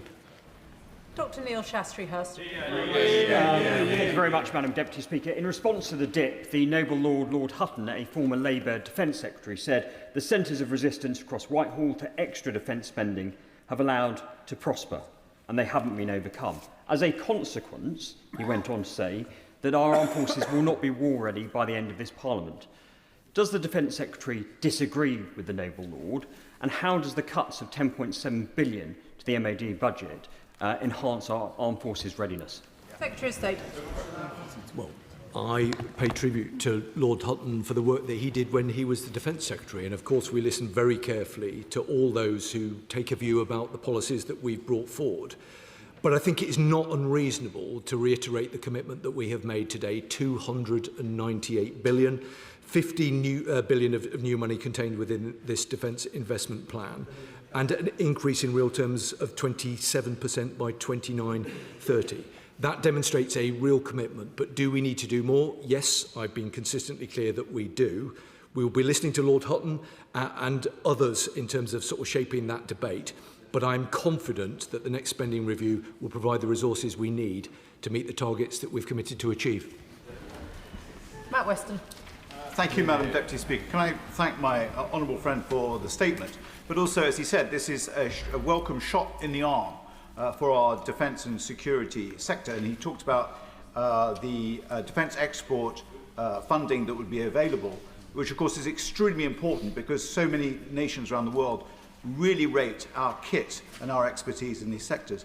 Slightly concerned about what he was saying on home defence, but can I just leave him with this final question? That is really about the future funding and what I see as the importance of the Defence, Security and Resilience Bank. And perhaps you could just say a few more words about where he thinks we are on that. Secretary of State. Well, I'm grateful to him for the important work that he does chairing his select committee, and I agree with the sort of the thrust that the point he was making about defence supporting growth. And I know that he will be really proud that we have got a Labour government generating good jobs, bringing forward a defence investment plan that is good for our economic security as well as for our national security. He will have heard the remarks that I made earlier about taking a little bit of time to look at the various proposals from our allies and from others about how we might seek to fund further defence investment. I'll take a bit of time to do that, but as ever, very happy to discuss it further with him. Dame Caroline Dinage. Thank you very much, Madam Deputy Speaker. The Royal Navy is spending millions of pounds on private accommodation and hotels each year, while entire buildings and accommodation blocks behind the wire of their estate sits rotting and uninhabitable. I can't say exactly how many millions because I've submitted questions on this to the MOD and they're refusing to answer. I don't know if the Secretary of State can help me with that. But I wanted to speak about the £9 billion that will be spent on defence housing over 10 years. What's the spend profile on this? How much of that is going to be in the first 2 years? Because if that is back-ended to year 10, it does absolutely nothing to stem the flow of wasted cash and provide our service personnel and their families with decent, habitable homes. I would just gently say to the Right Honourable Lady that there was a massive lack of investment in defence housing under the previous government. She will have heard the remarks that I made earlier about the commitment to investing £9 billion over 10 years. That is a real-term increase in each year. Anna Geldert. Madam Deputy Speaker, and I very much welcome today's announcement and the multi-billion-pound investment in HM Naval Base Devonport. Given the scale of this opportunity, can the Minister outline how the Government will work with communities across the Tamar in South East Cornwall to ensure they play a full part in delivering the programme with the skills, apprenticeships and jobs it will create by connecting local businesses into defence supply chains and resilient transport connectivity? This will strengthen the regional economy and deliver for our national defence capabilities. Madam Deputy Speaker, I agree absolutely with the points that she makes. It will require a team effort to make sure that Devonport gets the support that it needs and that we will want to provide. But I know myself and ministerial colleagues would be very happy to discuss it with her further. Dr Al Pinkerton. Madam Deputy Speaker, since we've been in the Chamber, it's been reported online that senior military personnel are deeply unhappy with the DIP. And indeed, the Chief of the Defence Staff asked the Secretary of State to remove a line that suggested that he personally backed this plan. Would the Secretary of State confirm whether he had to remove that line from his speech today? Secretary of State. That isn't correct. All of the chiefs support the DIP. Clive Efford. Thank you, Madam Deputy Speaker. I welcome this investment in our defence, and can my right honourable friends say just how much the hollowing out of our defence spending under the previous government has made it difficult to build the capacity to spend this money. Secretary of State. I think my honourable friend makes an important point, and I never come here with the intention of politicising these matters. It's always my approach to engage on a cross-party basis and in the national interest. And that's precisely why, in my opening remarks, I didn't once mention the record of the previous government. I spoke only about the investment being made by this government. I think that is the right approach. I hope that on these important matters relating to the security of our nation, we can try and have a constructive debate. That absolutely will be the way that I wish to proceed, but where members opposite seek to critique the government's record, and it's entirely their right to do so, I think not unreasonable to remind them of their record. Ben Obsi-Jecty. RF Whitton is in my constituency, and as such I have a huge amount of service housing, both the RF Whitton and RF Brampton, former RF Brampton patches, and so service housing is extremely important to me. But could the Secretary of State confirm, is he cutting £300 million from the service family accommodation budget in this Parliament and moving it into the next Parliament? Secretary of State. Look, I know my honourable and gallant friend takes these matters really seriously, and I was grateful that he came into the department for a briefing this morning. He will have heard what I've said previously about investment in defence housing. He will understand the priority that we attach to that. He and I both know the value and the importance of making sure those people who serve have got the accommodation that they need, not least when they're operationally deployed. We have a moral responsibility to make sure that their families are looked after. We're investing £9 billion over 10 years with a real terms increase in each year. Gerald Jones. Madam Deputy Speaker, I very much welcome this defence investment plan and the confidence it shows in the workers on the Ajax programme at General Dynamics in Merthyr Tydfil. I thank ministers for their engagement with myself, with General Dynamics and the workforce. The DIP provides an opportunity for investment in further job opportunities, and communities like Merthyr Tydfil and Aberdeen have often felt left behind since deindustrialisation. So can I ask the Secretary of State, what does the DIP mean for communities like these in terms of new employment opportunities and support for export opportunities too? Secretary of State. Well, I'm grateful to him because he makes an important point about ensuring that the money that we are investing touches communities right around the country, including his own. I know that we're due to spend 1.1 billion in the next 4 years on the AJAC project, which will have a real kind of meaningful impact on his constituency and for his constituents. I'm really proud that the investment that we brought forward today will create 60,000 jobs right around the country. That's good for our national security, that's good for our economy, and that's good for jobs up and down the nation. Liz Saville-Roberts. Whereas our decisions taken in Whitehall mean the Welsh Government's capital budget is already set to fall 9% in real terms by 2029. Today we learnt the UK Treasury will further cut that capital budget by many millions to fund the Defence Investment Plan. And of course the plan is important, but surely it mustn't come at the expense of essential Welsh infrastructure like new NHS surgical hubs to help cut waiting lists, which are of course the legacy of Labour in Wales. And before he comes back with investments later in Wales' latest figures show that defence contract spending is £1,130 per head in South West England compared to £340 for Wales. So can he confirm exactly how much capital money Wales will lose and agree that the Welsh Government needs stronger powers to protect Wales from stronger borrowing powers to protect Wales from abrupt UK spending cuts? Project. Well, let me say to the right honourable lady that that's precisely why we've got the defence growth deal in Wales, and I give her a commitment that we'll work with the new government in Wales to deliver upon it. Clive Betts. Thank you, Madam Speaker. Could I welcome the Secretary of State's commitment to buy British and create British jobs? Could I ask him when he comes to produce his further strategy in the autumn on procurement? He tries to get a joined-up approach across government to procurement, important to our industrial strategy. The MOD is investing £1 billion plus into Sheffield Forgemast to create the capacity to build nuclear reactors for our submarines. Yet at the same time, Rolls-Royce are purchasing the same sorts of nuclear reactors in South Korea to go into civil nuclear plant. Haven't we got to get that sorted out to make sure these, right across government, we're doing British industry proud and buying British products to create British jobs? Well, Madam Deputy Speaker, I'm grateful to him and very grateful to all of those who work at Sheffield Forgemasters for the important work that they do, and I hope to visit in the very near future. He makes an important point about the need to buy British, and that is what we will seek to do. But in terms of the other points that he's made, let me have a look at them for him. John Glenn.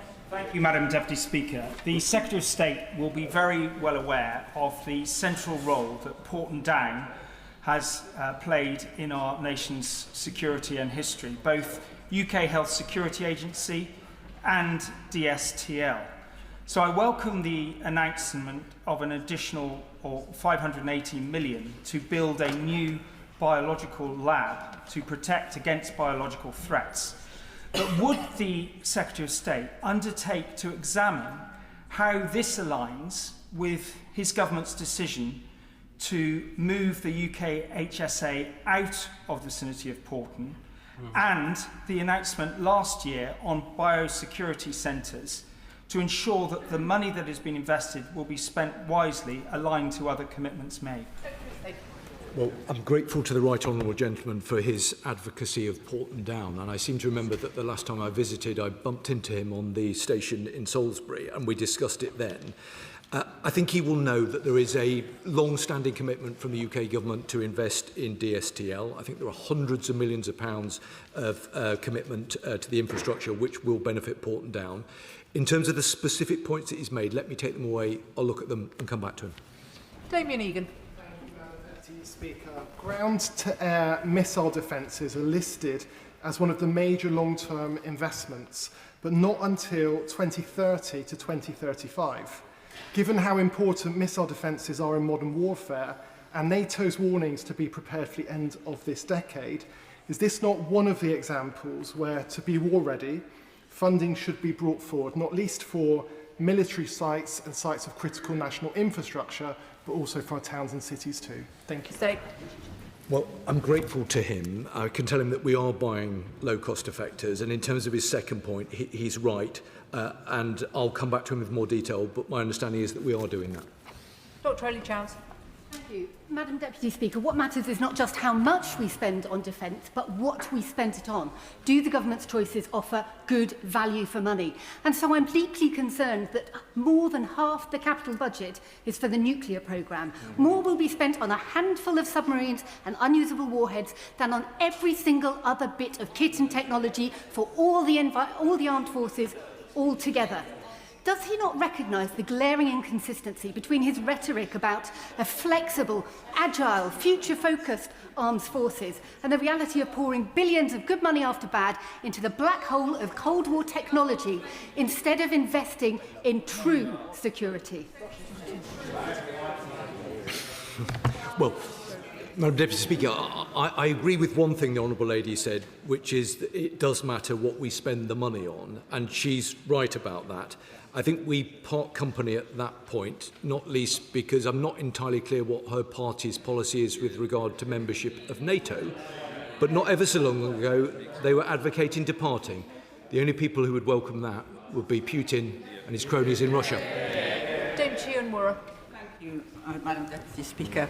I welcome the increased investment in defence, which should not only ensure our security, but also drive economic growth. And with that in mind, could my honourable friend reassure me that, firstly, the Ministry of Defence is capable of procuring innovation innovatively with the support of our nation's start-ups and scale-ups, and not focused on this bureaucratic, long-term processes with which my committee is so familiar. And secondly, the North East sends the largest proportion of young people into the armed forces of any region in this country, and yet it has the lowest proportion of defence spending. That is unacceptable, and the Defence Investment Plan has no place-based programmes apart from the defence growth zones, and the North East is missing out on that. So what is he going to do to ensure that the North East commitment is rewarded with investment? I think the Honourable Lady makes important points. I can tell her that we are investing $400 million a year for UK defence innovation, and I hope and I'm sure that she will welcome that. I thought she made an important point about how we direct spend towards the North East, not least given the long track record it has of sending people to serve in our armed forces. I think that is an entirely reasonable challenge. I know that is one that the department is considering, but I look forward to discussing with her further. I'm only going to be able to run the statement until 4:15, so members really are going to have to ask much shorter questions. Greg Smith. Thank you, Madam Deputy Speaker. Mid-Buckinghamshire is proudly home to RAF High Wycombe and RAF Halton. So given everything in the Defence Investment Plan on aircraft, on drone innovation, on the space field, coupled with the Secretary of State's absolutely correct commitment to our defence personnel, training is critical. RAF Halton has been on a roller coaster of closure as a training base. Where does the Defence Investment Plan sit with the long-term future of RAF Halton? Well, let me make a point of consensus. He's right to say that training is critical because it underpins our readiness. And that's precisely why I reprofiled some of the spend in order to ensure that we are able to maximise our readiness given the nature of the threats that we raise. In terms of the other points that he raised, I'll look carefully at them and, as I've done to him previously, come back to him. Luke Murphy. Madam Deputy Speaker, can I welcome the Defence Investment Plan and the additional investment announced today? Too many defence SMEs locally tell me how difficult it is to navigate the defence procurement system and to win contracts. Can the Secretary of State set out how they will be able to benefit from this investment and then for us to benefit from their skills and expertise? Secretary of State. I think Honourable Friend makes a really important point, and that's why we've launched the Defence Office of Small Business Growth. That, I think, provides a part of the answer to the question that he has raised. But my ministerial colleague has listened carefully to the points that he's made and know we'll want to engage with him further on it. Chris Coughlin. Mr. Speaker, 80% of US and UK historic war borrowing has been repaid not through debt repayments but through economic growth. Draghi has urged the EU to borrow for defence R&D to increase economic growth and repay debt. So does the Prime Minister's statement this morning, ruling out extra borrowing for defence, not only risk our national defence, but our economy too? Well, I think it is important, as I know that he does, to understand the symbiotic relationship between national security and economic growth. This government has been incredibly keen to ensure that we are able to make progress with both of those areas. There's an obvious clear connection between the two. But our strong sense is that it would be deeply irresponsible to bring forward measures that we weren't able to evidence how we're going to pay for them.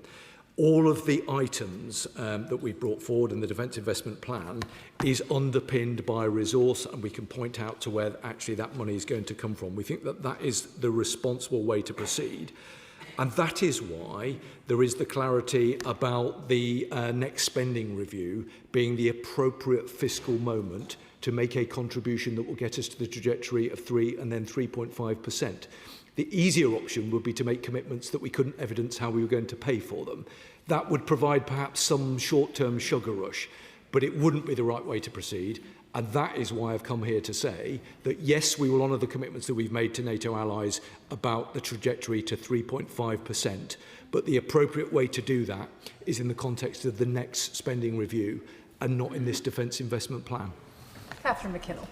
Thank you. As the UK trade envoy to Italy, I thank the Secretary of State for confirming the GCAP programme funding in his statement today. As MP for Newcastle North, I add my voice to those that want to see this as an opportunity to genuinely spread investment, opportunity that will build strength and resilience in our people right across the UK that are our greatest sovereign asset. The North East currently receives £70 of MOD funding. It's a tenth, less than a tenth of what goes in other parts of the UK. That's a wasted opportunity and one that we must grasp to make sure that we genuinely build resilience. So I look forward to hearing from him how we can work together to pull that investment up to our region as a test bed for it reaching the whole of the UK. Well, I'm grateful for the work that she does with Italy, who is a key ally, and I'm grateful that she's welcomed the announcement of the commitment to GCAP, which was signed by the Prime Minister just recently. Her second point is absolutely right. She should challenge us and hold us to account on that. She will have heard, I hope, the response I gave to a relatively near neighbour just a few moments ago. I look forward to working with them both on that particular matter. Dr. Ben Spencer. Madam Deputy Speaker, and can I thank the right honourable member opposite for what he's doing in what I'm sure is a very challenging and uncertain time. With regards to meeting NATO spending commitments, he's referred to future spending reviews on many occasions. Is it not the case that this defence investment plan is a bit like the government, cast adrift and waiting for someone else in the future to make the hard decisions? Secretary of State. I don't think it's like that at all. Luke Akehurst. Thank you, Madam Deputy. Thank you, Madam Deputy Speaker. I'm particularly concerned about missile and drone threats to the UK. So I welcome the 790 million that's in the DIP for additional air and missile defence capabilities. And I wonder if the Secretary of State could give a little more detail about what additional capabilities will be added to our existing layered air defences. Dave. Well, I know that my honourable friend has consistently raised points in the way that he has today, and I'm grateful for him for doing so. In the interests of time and not causing further ire with Madam Deputy Speaker, let me say that given the points that he's raised and his interest in it, we'll bring him into the department and give him a brief on the work that we're doing. Rebecca Smith. Speaker, I've asked before about the future of the amphibious fleet. The replacements for HMS Bulwark and Albion was reassured that the multi-role strike ships were forthcoming. Ministers reassured that government would recapitalise the Royal Navy's amphibious fleet with these new vessels ready to replace existing RFAs by 2033. Now, the DIP implies that they're no longer being pursued. So is this the case? And if so, does this change in plan mean delayed delivery and a capability gap for our amphibious forces? I just gently say to her that under the previous government, Albion and Bulwark were tied up, never to go to sea again. But I think she would have heard the point I made earlier on about the deal with the Netherlands, and I hope that she'll welcome that. Kevin Bonavere. Thank you, Madam Deputy Speaker. Both the Prime Minister and many others have said that this country needs to be ready for an attack on NATO by Russia by 2030. So every step this country takes is critical, and I welcome today's plan. We must mobilise everything we can, including our industry. Therefore, I would ask the Secretary of State or a Minister's Defence team to meet me to see how the Defence Industry in Stevenage, MBDA, Airbus and our SMEs can benefit from the new defence export facility. Thank you. Secretary of State. Yes, Madam Deputy Speaker, would be very happy to do that. Adam Dodds. Madam Deputy Speaker, page 68 of the DIP makes clear that Proteus being developed at Leonardo and Yeovil will be key to future warfare, but lots of other SMEs doing cutting-edge defence work in Yeovil tell me their hiring investment decisions have been trapped in limbo by delays to this plan. So what reassurance can the Secretary of State give Yeovil's other defence SMEs that the MOD actually has the money backed up the research and development into advanced defence kits Yeovil defence sector is developing? State. Let me say to the honourable gentleman that the constituency that it represents has got very long-standing defence interests, and of course we want to work closely with him on that regard. I think he will acknowledge that there was £1 billion of investment for NMH and for other capabilities as well. But given the interest that he has as a local MP, we'd be very happy to discuss it with him further.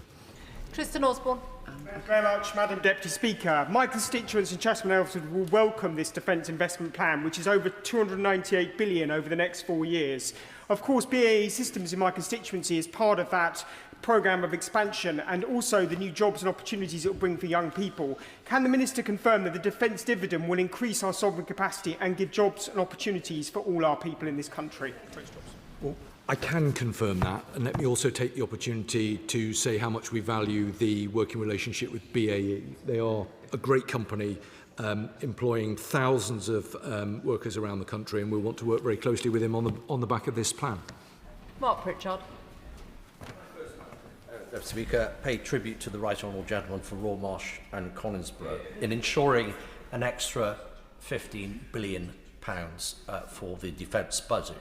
A man, Madam Deputy Speaker, in my view, with honour, integrity and principle. And can I add also the Honourable Member for Selly Oak, who additionally is a man of a supreme gallantry. And I respect the fact that they resigned on a point of principle, but of course we are still £13 billion short. So what reassurance can the Defence Secretary give to my constituents at RAF Cosford, who are looking to see their housing refurbished and replaced over the next few years? Is that programme still safe? And also those working on the Boxer and Challenger 3 vehicle programmes. I understand moving to autonomous vehicles, but are those programmes safe at Telford? I always listen very carefully to the Right Honourable Gentleman. He's made a number of entirely reasonable points based on constituency interests. I think rather than run through all of them now, I'd be very happy to get back to him with a more detailed response. Jessica Toll. Thank you, Madam Deputy Speaker. Dorset has a proud armed forces tradition and can play a critical role in delivering our defence ambitions. We have a strong ecosystem of cutting-edge drone technology companies at the Dorset Innovation Park and a pipeline of skills and talents coming out of Bournemouth University and Bournemouth and Poole College. So can the Secretary of State confirm that the DIP will back the businesses and the institutions in my region to drive forward innovation and deliver the skills our defence industries need? Secretary of State. Well, I'm grateful to her, and I understand that the Dorset Innovation Park is excellent, and I can confirm that as a consequence of the investment that this government is making through the Defence Investment Plan, there will be a whole range of opportunities for the kind of businesses that she represents in her constituency and right around the country. As I say, I'm hugely proud that we will be generating 60,000 jobs and creating economic growth in every corner of the country, including Dorset. Joe Mayhew. Thank you, Madam Deputy Speaker. It's quite clear that the Secretary of State knows that we need to be spending a lot more on defence than he's currently been able to announce in this Defence Investment Plan. So in writing the DIP, what assumption did he make about the status and future of the Chagos Islands? Does he agree with me that the £30+ billion that his government intends to pay to the government of Mauritius would be better spent on our defence? Well, Diego Garcia is important for our national defence, but the assumptions that I've had to make is to ensure that we've got the right capabilities at the right time, given the nature of the world that we're operating in. I don't think anybody disputes that the world is a very difficult, complex and dangerous place. It is the job of Defence and of the UK government to make sure that we've got the right resource and the right capabilities. That's why I've been working hard to secure more resource. That's why I've sharpened the list of capabilities that we have. And that's why I've been working with Treasury colleagues to make sure that at the next spending review, Defence will be the #1 priority. Chris Webb. The £50 billion defence export facility to support British defence business is welcome and will create jobs in my constituency in Blackpool South and across Lancashire. But can my right honourable friend expand on this further, and if this fund can be used to place orders of Typhoon now ahead of selling to our allies so the production line can continue in Tempest, and will he agree to meet with me and all Lancashire colleagues to discuss this further? Secretary of State. Grateful to him. My ministerial colleague will be very happy to meet with him.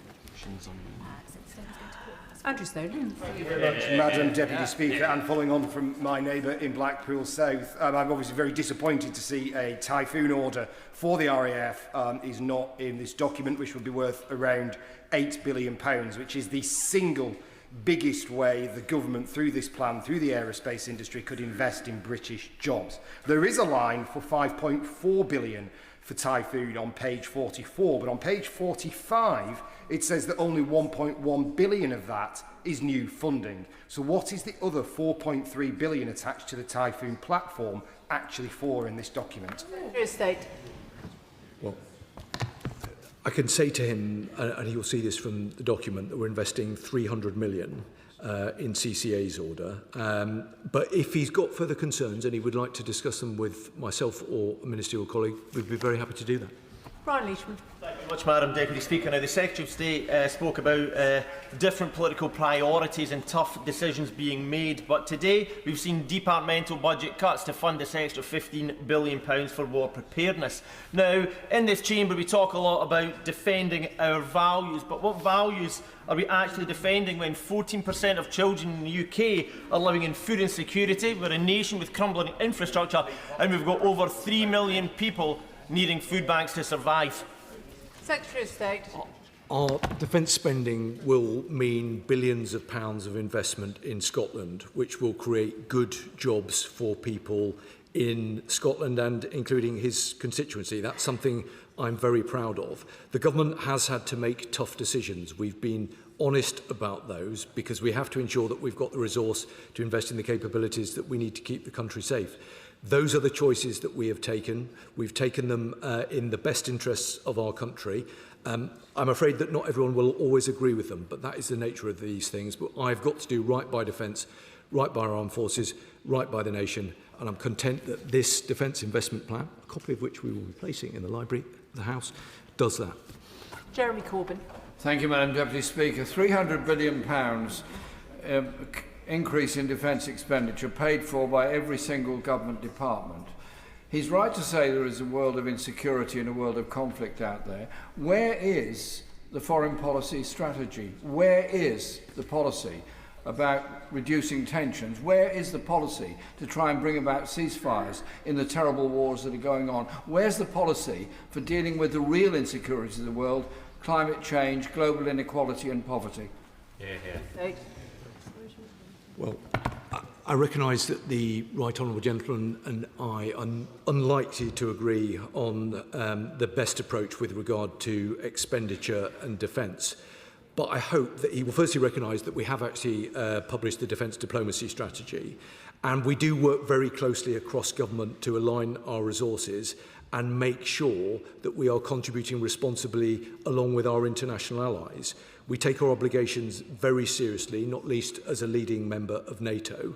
But fundamentally, this government has an absolute requirement to make sure that we safeguard our national security. That is a priority for this, and I hope for any government. And we have to make sure that we've got appropriate levels of resource in order to do that. That does require prioritisation, and it does require difficult decisions. And that's what we've done. Alex Barros-Curtis. Much, Madam Deputy Speaker. I thank my right honourable friend for the statement, and I particularly look forward to learning more about the Uncrewed Systems Task Force. Can he confirm, though, when it comes to the Welsh defence industry, today's defence investment plan will work in tandem with commitments already in train, such as the Wales Defence Growth Deal, which are there to nurture and develop the Welsh defence industry? Secretary of State. I'm grateful to him. Yes, I can give him those assurances. Wendy Morton. Deputy Speaker, too little, too late. This will be the legacy of this Labour government. Earlier today, the Prime Minister admitted that capital projects, including roads and energy infrastructure, will no longer go ahead as planned to pay for this package. In the interest of transparency, can the Minister tell the House which projects in the West Midlands will now be delayed or cancelled? And does he not agree with me that it would be far better to get a grip of Labour's ballooning, out-of-control welfare bill than to cut the infrastructure that our regions need? State. I hope I'm trying to help the right honourable lady out here. This defence investment plan has brought forward £15 billion of new investment. It sits alongside a commitment to spend £298 billion. It represents a 27% real terms increase. I would just gently invite her to review the record of the government that she was a part. This government is putting the resource that we need in place to secure our national security. I hope it is a shared endeavour across this House, even if not everybody is necessarily signed up to the plan. David Taylor. Thank you, Madam Deputy Speaker. As the UK Trade Envoy to Japan, I strongly welcome the £8.6 billion to the GCAP and Tempest project. Does the Secretary of State agree with me that this is a clear vote of confidence that will enable project partners in our country, in Japan and Italy, to make strong headway with this project at last? State. Well, I'm grateful to him, not least because it provides me with the opportunity of saying how much we value the relationship and the constructive partnership that we have with our friends in Japan, and I've engaged with my opposite number on a number of occasions over the past couple of weeks. GCAP is about building a sixth-generation fighter jet for the UK. This will take some time, and the programme is in its early stages, but it is already generating 4,500 jobs now, with many more jobs that will come online in due course. That is a good investment on behalf of the UK, and we very much welcome the partnership relationship that we have both with Japan and Italy. Alicia Kearns. Madam Deputy Speaker, this money risks landing after the danger because it backloads most of spending until after 2030. What if Russia rearms before 2030? Or what if Xi Jinping does as the Chinese Communist Party says it will and invades Taiwan in the next 2 years? Will this plan give us what we need to protect us, given that we would have to step up and defend the whole of Europe as the US, of course, moved its focus to the Indo-Pacific? Secretary of State. I think she's right to raise concerns about the nature of the threat. It absolutely needs to focus the minds of all of us and our European and NATO partners. That's why we've brought forward this defence investment plan. That's why we've made sure that the capabilities that are in place will deliver the effect that we need as early as possible. I agree with the concerns that she's expressed about the nature of the threat that we face from Russia, and as she and I have debated on numerous occasions, other states as well. What we have to do is marshal the resources and the capabilities to make sure that we are best prepared working alongside our allies. That is what this defence investment plan will do, but I accept the basic point that we will want and need to do more. Final question, short. Douglas McAllister. Thank you, Madam Deputy Speaker. I'm presuming everything that we do now, including defence spend, will help clear the pathway into a reindustrialised nation.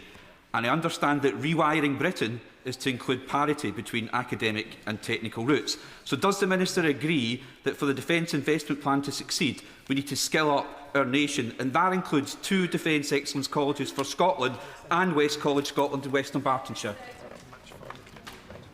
Well, yes, I completely agree with the point that he has made. I think it is important to underline that we are looking for some financial support from the SNP in terms of those colleges, but he's right to make the point in the way that he does. And I'm really proud that the investment that we've brought forward today will invest in communities right across the country and generate 60,000 jobs around the UK. Can I thank the Secretary of State for his statement this afternoon, which brings us to presentation of Bill, Secretary Shabana Mahmood. We'll just do this.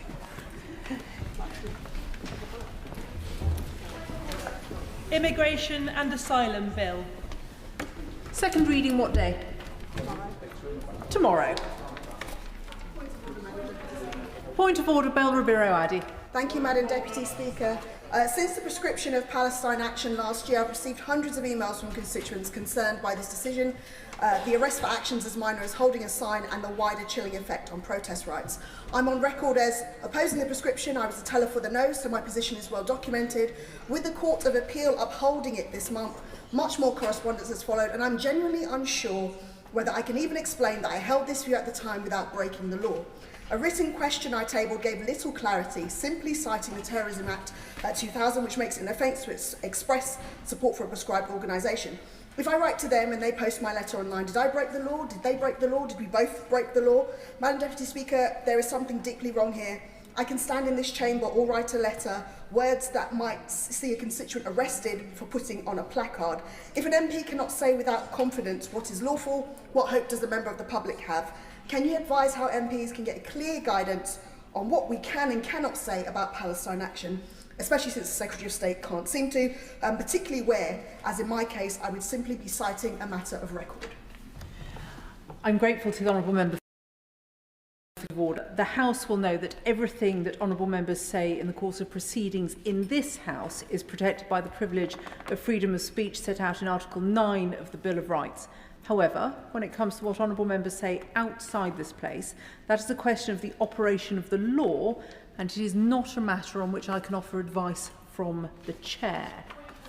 Point of order, Munira Wilson. On a point of order, Madam Deputy Speaker, I wrote to the Justice Minister, Baroness Levitt, in the other place on the 20th of March this year.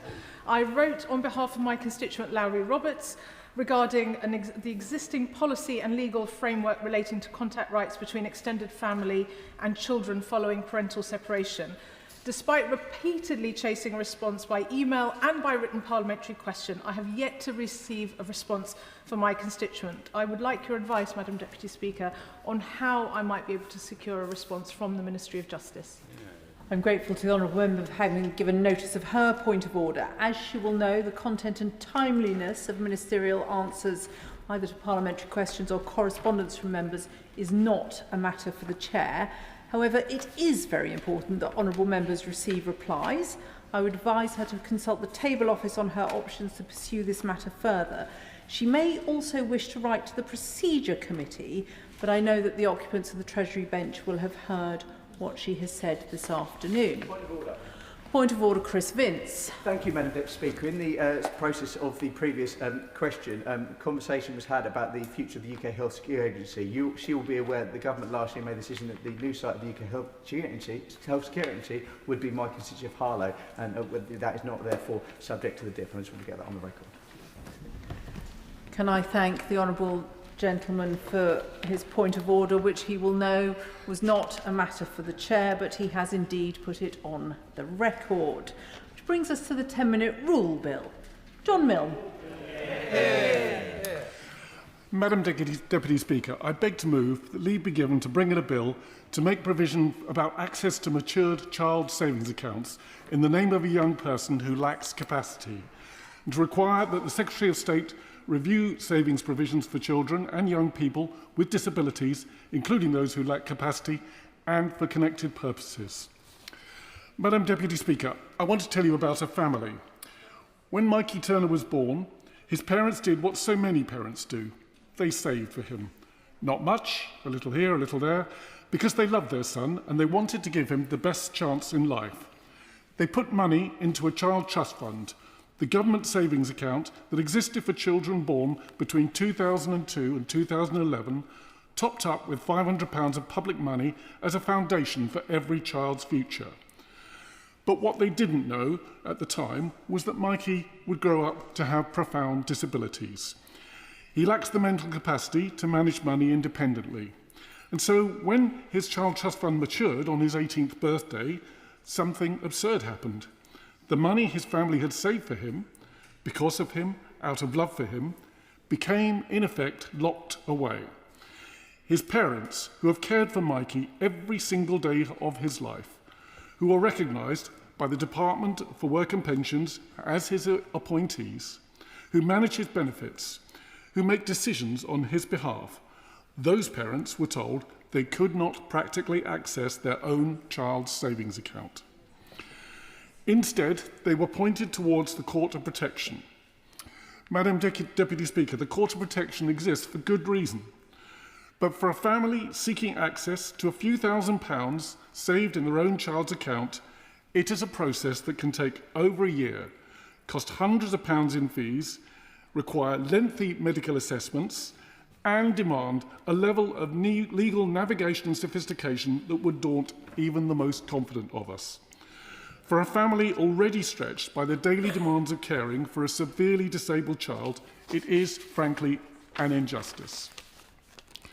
Mikey's father, Andrew Turner, is my constituent. It's 6 years since Mikey's 18th birthday, and for all that time, Andrew has campaigned on this issue, both for himself and for all the other affected families. In that time, he has had to make his case 10 different times to 10 different Justice Ministers, 7 Conservative and 3 Labour, perhaps another coming soon, I hope not. Such is the churn in ministerial positions. One family and contact have supported him throughout, and I want to thank Una Summerson and Maria Scoli at Contact for everything they have contributed. Together, Andrew, the industry and campaigners have brought this bill before the House, and the strength of support across Parliament speaks for itself. Andrew is far from being the only case. There are an estimated 80,000 disabled young people who are already facing or who will face this same barrier. And that number can only grow because junior ISAs, the successor to child trust funds, will begin maturing before the end of this decade. Junior ISAs have the same fatal flaw. Some of those children will also, sadly, grow up to be unable to manage their affairs. Taking no action means we will be watching this injustice repeat itself, but at even greater scale. And there's an extra twist to this, Madam Deputy Speaker. Many of these families have been told that while the money itself remains inaccessible to them, its existence can disqualify their child from any entitlement to benefits. Heads you lose, tails you lose.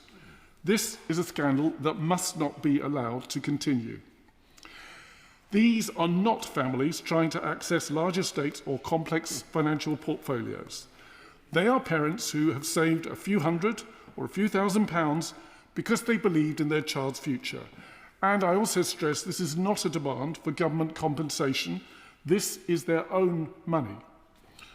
What makes this so frustrating is that a solution already exists. A number of financial institutions, One Family, Nationwide, Santander and Foresters Financial, already operate their own processes, using evidence of DWP appointeeship and appropriate safeguards to release these funds to families. They have helped thousands of families across access millions of pounds. But they need a proper legal framework, without which not every financial institution is willing to take part. I do want to acknowledge that ministers and officials are engaging seriously with this issue. Nice. A meeting has been convened for the 8th of July, bringing together government, the finance industry, charities and campaigners to work towards a solution, and that is very welcome.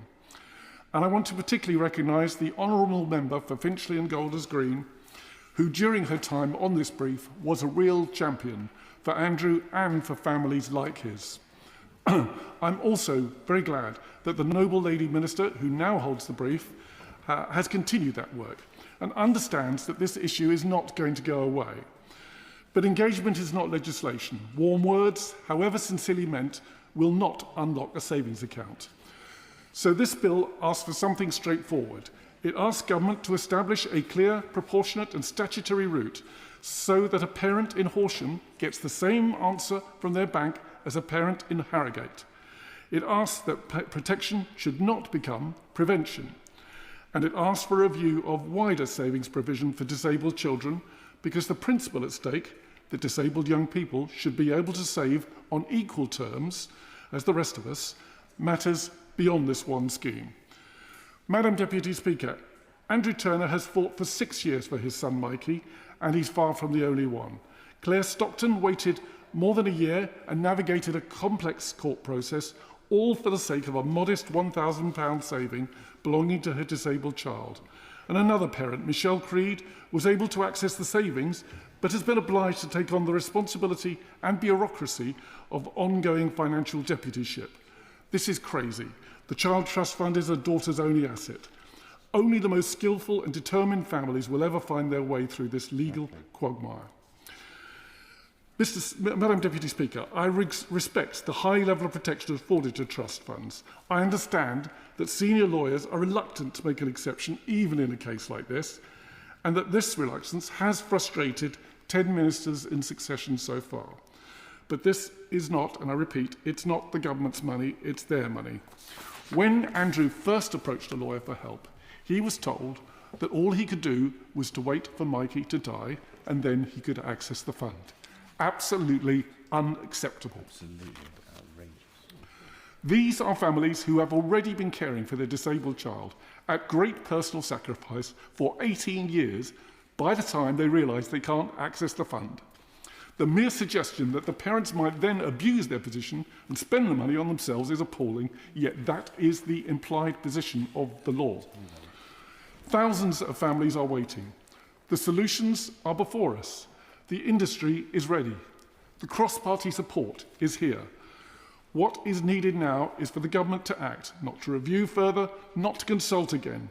If it does need legislation, let this bill be it. I know the chances of a 10-minute rule bill making it into legislation are vanishingly slim, but the government can make it happen if it wishes. The families have waited long enough. I commend this bill to the House. Yeah. The question is that the honourable member have leave to bring in the bill. As many as are of that opinion say aye. Aye. Of the contrary, no. I think the ayes have it. The ayes have it. Who will prepare and bring in the bill? Ed Davey and myself, Madam Deputy Speaker. John Milne.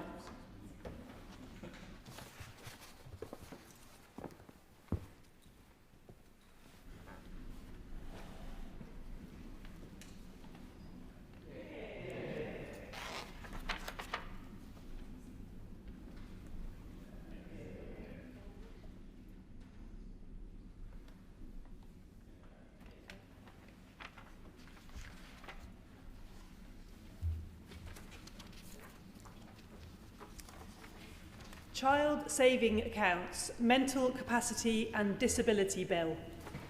Second reading what day? Friday, 29th of January. Friday, the 29th of January, 2027.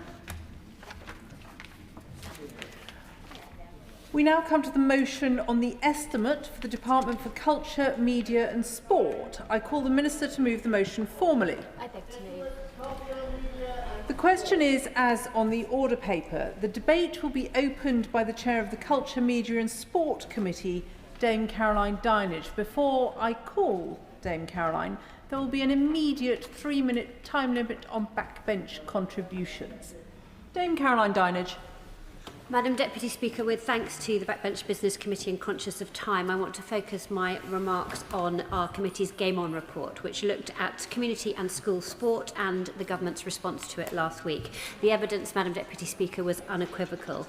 An active nation underpins everything else, our health, our prosperity, our social cohesion. It's not a peripheral issue, it's a strategic priority. And yet too often it's been treated by governments as a discretionary choice. We're at a critical juncture. The UK continues to invest significantly less in sport and physical activity than many of our European neighbours, despite the proven economic and social returns. Our committee therefore called for a decisive generational shift, a cross-government movement for health strategy that recognises physical activity is not simply a sport, but a central pillar of policy across health, education, planning and economic growth. The government's response acknowledges much of this analysis, but when we look more closely, we recognise a theme that has gripped this government from day one: Plenty of words, but no action to back it up, Madam Deputy Speaker, or as some might say, all mouth and no trousers. Nowhere is that clearer than on funding. We recommend increasing the share of government expenditure on sport and recreation over time in recognition of the very clear evidence that investment in activity delivers long-term savings, reduces illness, supports people into work, prevents chronic conditions and strengthens local economies. Following the publication of the committee's report, Madam Deputy Speaker, the government announced over £1 billion for school sport. It looked like a statement of the kind of ambition that we would like to see across the sector, and we nearly patted ourselves on the back for influencing this remarkable investment. However, given a closer look, this glossy announcement is no gift at all. It's a cynical cut designed and disguised as new funding. School Week published an article yesterday which found that 65% of schools in the North East are expecting to make cuts to their coaching staff as a result. Part of the reason for this cut is the reduction in the contribution from the Department of Health and Social Care and the replacement of the PE and sport premium with money that must now go to secondary schools as well as primary schools. Now, I have a feeling that the Minister will attempt to say that schools are receiving more money for PE and sport when she responds to this in a minute, but is simply not the case. It is smoke and mirrors, Madam Deputy Speaker. We were pleased with the £400 million for grassroots funding, which was called for in our report, but there needs to be a really concerted effort to ensure the funding achieves what it sets out to do. So we also called for an audit of sport and physical activity facilities to make sure that we weren't losing them. And this danger is real, especially as the government still not ruled out removing Sport England as a statutory consultee. So is the government tracking the number of sports pitches and facilities, or does it have any plans to? The second pillar of our recommendations was clarity. Clarity of leadership, of accountability, of deliverability. And because without a natural, coherent national plan, even significant investment risks being fragmented and under-realised. And that's why we called for a cross-government strategy backed by clear objectives, defined responsibilities and mechanisms to measure progress. The government tells us that a national plan for physical activity is in development. But there's no firm deadline, there's no detailed governance model, no clear indication of how departments will be held accountable. All words, no action, Madam Deputy Speaker. On issue after another, the government agreed in principle to a number of our recommendations but declined to act decisively, like with the recommendation of a statutory duty on local authorities to provide sporting and leisure facilities, an action to remove unnecessary no ball game signs. It's warm words but zero grip. And in schools, where the case for action is perhaps clearest of all, we see that the provision follows the same pattern. The government accepts that provision is inconsistent. It acknowledges the importance of high-quality PE and regular activity, but when presented with the opportunity to set out clear national expectations, it steps back. There is no requirement for children to achieve 60 minutes of activity every day, only encouragement. There is no firm mandate guaranteeing 2 hours of PE each week, only an expectation that schools might protect time. And physical education itself will remain outside the core curriculum subjects despite its central importance to children's development. A truly transformative approach would embed movement throughout the school, throughout the curriculum, throughout the environment and throughout our culture, ensuring that all children, regardless of their background, have the opportunity to live active lives, because active children, Madam Deputy Speaker, become active adults. Outside of school, the Secretary of State has made her National Youth Strategy the poster child of her tenure. She came to Parliament to tell us that she was giving young people something to do, somewhere to go, and someone who cares. A strategy backed by £500 million, Madam Deputy Speaker, which again sounds like a hugely significant investment to me. But look again at the detail, and this isn't the investment you think it is. It's the amalgamation of the scrapped Youth Investment Fund and the scrapped National Citizen Service. Less money is going into the system. Although the National Citizen Service no doubt had its flaws, it was the most successful youth programme of the past few decades. Over 1 million young people took part. Funding streams used to be clear. Now it's a convoluted pick and mix of over 9 different programmes. It's more difficult for civil society to navigate the fragmented selection of funding pots. Meanwhile, the speed of the closure of the National Citizen Service meant that some of the incredibly skilled and dedicated youth workers on who we rely and who the government will rely when they finally decide what they're going to do for young people have left the workforce. How many have left the sector due to delays and uncertainty around the delivery of the National Youth Strategy? Does the Minister know? Perhaps she can tell me. And volunteering, Madam Deputy Speaker, is an essential foundation of community sport. The government recognises its importance, but stops once again by setting out a comprehensive national policy to support, incentivise and sustain the workforce. There's nothing there. The valued volunteer workforce is needed more than ever before, but it's under incredible pressure. People are dropping out because of the time priorities, coping with the cost of living demands. And there is one further example that speaks volumes about the government's approach, the questions of women's football broadcasting. The committee recommended an intervention to explore whether the 3 p.m. Saturday blackout could be adapted to support the women's game. This would give a consistent time for showcasing the women's game and would inspire girls to get active. The government's response points to the technical complexities of the UEFA Article 48 and argues that any change would risk opening up the slot more widely and thereby undermining its current purpose. It's all too difficult, Madam Deputy Speaker. We just can't be bothered. Where is the ambition to work proactively with UEFA and the FA to pursue a targeted exemption for women's football? While the 3 p.m. blackout continues, women's football is shackled, and with it the opportunity for more women and girls to see themselves participating in sport. Madam Deputy Speaker, an active population is a healthier, more productive and more connected population. Increasing participation in sport and physical activity is one of the most powerful and cost-effective levers of government. It delivers returns across multiple policy areas simultaneously, easing pressure on public services and improving quality of life. The question is not whether the government recognises these investments. It plainly does. The question is whether it's prepared to act with any type of urgency and ambition that this evidence demands. Without any ambition, we will continue to fall short of what's possible. Madam Deputy Speaker, the Culture, Media and Sport Committee has set out a roadmap. It's quite easy for the Secretary of State, for the Minister and for the Department to follow. What we now need is the government not simply to endorse this sense of direction, but to actually match their words with decisive action. Thank you, Foxcroft. Deputy Speaker.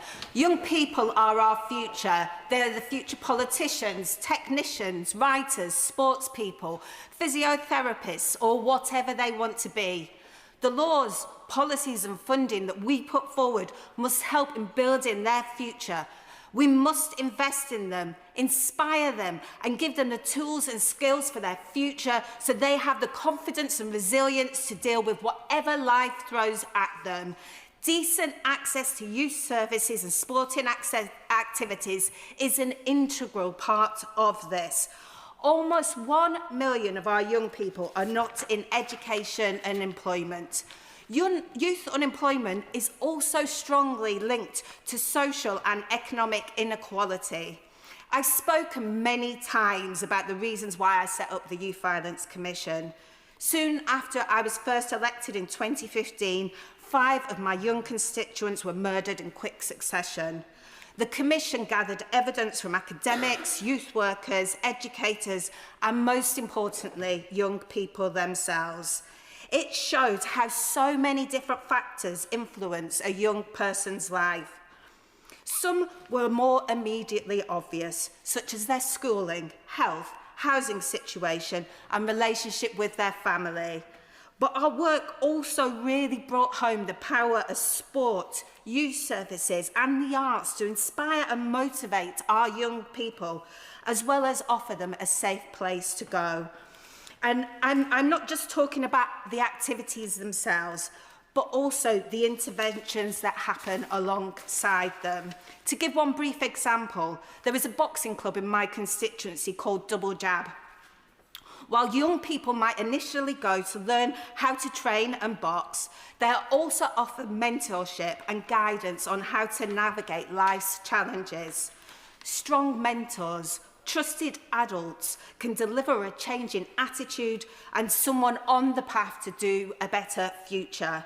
Access to sport and youth activities along with culture improves a whole variety of outcomes. But government must go further with its ambitions. Culture, media and sport are not just a nice to have, a tag on to other stuff. They must be at the heart of everything.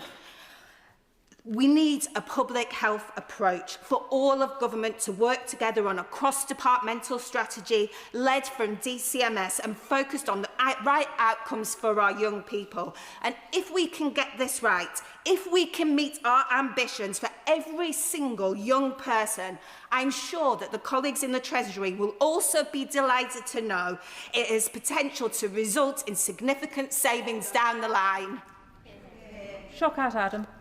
Madam Deputy Speaker, I recently read Viktor Frankl's Man's Search for Meaning, which is a real powerful account of life in a concentration camp. There's a real poignant piece in that book where victims and concentration camp prisoners were talking to each other at the end of the day when they could barely keep their eyes open, but would go and witness a sunset because of the beauty of that sunset would bring out something in them to keep them going for the very next day. And the reason I talk about this is the importance of art in any shape or form, which can really help our young people and those who are looking for improvement from their ill health. It is something that creative art for young people is routinely treated as discretionary spending. Nice if there's money left over, but expandable the moment there isn't. And I want to pay homage to the Honourable Member of Stroud, who has done a lot of work on this and recently had a round table where he showed that ill health currently costs the UK economy £212 billion a year, with 2.8 million people out of work due to long-term sickness. However, arts and health interventions are estimated to return up to £8.56 in social value for every £1 spent. And we also know that poor mental health costs the economy an estimated £300 billion annually. Conversely, cultural engagement for 18 to 30-year-olds show an average well-being benefit of £854 per person. The social prescribing evidence tells the same story in cash terms, where they found that reductions in GP attendances, hospital admissions and A&E attendances could represent around a £4 saving for every £1 spent on linked workers' salary. In 2023, Creative Health Review found that the problem isn't a lack of evidence, the problem is fragmented funding. And because of that, I would like to just quickly pay homage to some organisations in my city who are really utilising arts to improve the mental health of young people and improve recovery for those that are unwell. For example, the SHINE programme launched by the Curve Theatre in partnership with the Randall Foundation since October last year has brought drama-based sessions into 5 of Leicester city centre schools, reaching 250 teenagers in some of our most disadvantaged communities. The early findings from Dr. Lindsay Bakewell at DMU are striking. Every student involved has reported doing something they had never done before, and teachers have reported an increase in student resilience across the board. One participating pupil described feeling comfortable speaking in front of others, something they had always found difficult. This is what early intervention actually looks like. And there's also Talent 25, Demantford University's extraordinary 25 years longitudinal study led by Professor Bertha and funded by the Arts Council, following 440 children from across Leicester from birth into adulthood, tracking the effects of regular access to arts and creativity on a child's development. Early findings show that are very positive amongst the children now starting school. Researchers report no unauthorised absences, parents describing real lasting changes in their own lives too, reduced isolation, more confidence. And Order. Andy McNay. Madam Deputy Speaker, as we have this debate around budgets, around numbers being spent on sport, there's one key question that keeps leaping out that, as has been said by colleagues, we know that sport and physical activity is one of the things that can best prevent good health and maintain and prevent ill health and prevent good health. Yet when we look at the numbers in this debate, hundreds of millions on sport and tens and hundreds of billions on the costs of ill health and welfare, we realise we're still stuck in a cycle of spending billions on ill health and worklessness and hardly anything to prevent it. The points made in the Game On report and by the Chair of the Select Committee are well made, and so I'll leap past the questions around the actual quantum of spend and ask briefly about the barriers that prevent us doing what we know we should be doing. First of all, a question for the Treasury. We seem to be stuck around our approach and attitude towards prevention spending.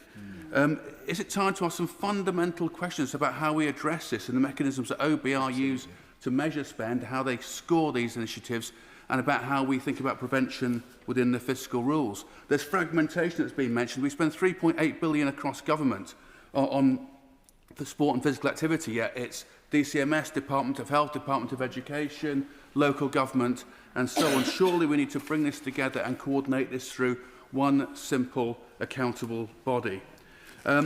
The NHS is unable currently to pay for social prescribing, to pay for physical activity courses in the same way that it pays for pills. Surely we need to have parity between pharmaceutical and non-pharmaceutical interventions. Schools have been mentioned, a crucial role that physical education plays in schools. The White Paper is very clear about this. And yet within the Ofsted measures, do we actually properly judge schools on the quality and quantity of their physical education? We do not. It's a huge opportunity we're missing out on. So sport and physical activity clearly can play a massive role in the prevention of ill health. We know this can save a lot of money, not just from a health budget, but from welfare as a whole. We know this is an imperative, and yet we're not grasping the opportunity.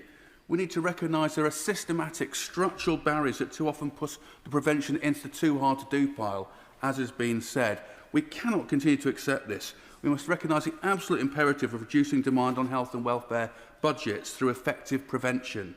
And the only way we can do this is by committing to the investment to deliver sport, physical activity and other prevention measures at true scale, whilst also ensuring that we break down the very barriers that stop us from delivering this across government. Thank you. Damien Hines. Thank you, Madam Chair. As the Honourable Gentleman just said, sports participation underpins so much for young people, building character and resilience, acting in favour of good mental health, tackling obesity, and into old age. Staying active has huge benefits, as I was discussing just to the weekend with the brilliant dementia-friendly Petersfield Walking Football Group. In many ways, sports provision is probably better than ever it's been, and national governing bodies have done a very good job. I was particularly grateful in our select committee when the bowling national governing body introduced us to the National Open Weekend for bowling, and I discovered actually what great fun that can be. Of course, at primary school, children are introduced now to a great variety of sports, and that is a good thing. That has been underpinned in many ways by the school sports and PE premium, the requirement of which is to go over and above the requirements set out in the national curriculum, and crucially it has been a budget that has been controlled by schools themselves. Now, this is an estimates day. It is about spending, and I think we could query a lot of priorities of DCMS. I was particularly gobsmacked by the decision to cut the business events growth programme in overall government terms, a tiny sum of money, but which drives such success and billions of pounds worth of contribution to the economy, at the same time as looking at bringing in an overnight visitor levy, which is going to make this country less competitive again compared to competitor nations. In this part of the DCMS world, axing the National Citizen Service, closing the Youth Investment Fund, at the same time as the Department for Education closing the Opening School Facilities Fund, the Treasury's changes to business rates and the effect that has in this sector, and of course MHCLG, and the question about Sport England as a statutory consultee. The Department of Health cutting by 66% their contribution to health-related activity in schools. But the biggest thing is about the cuts to the school sports and PE premium, as my right honourable friend set out. It is both a total budget cut and it is money which now has to be stretched across far more schools, having already let the real value of the £320 million, the real value of that, erode over the first 2 years. And control of it is going to be taken away from schools. I think it's a very regressive move. I commend to the House the committee's report, Game On, Community and School Sport. There's a great deal in it, as my right honourable friend set out, in terms of improving funding applications, local authority duties, doing things in initial teacher training, but most of all, and this has come up from colleagues on both sides of the House, what we need to see and what this report calls for is a cross-government approach for movement for health. Jen Craft. Thank you, Madam Deputy Speaker.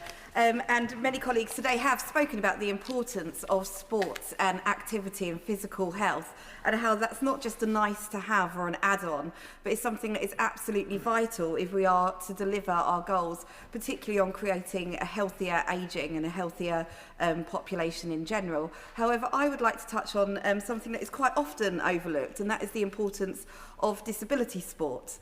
particularly for young people and children.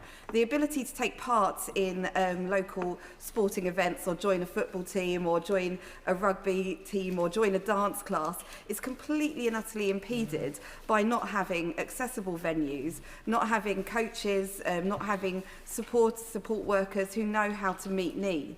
And it really does add another level of exclusion from public life and community that often people who are disabled already face.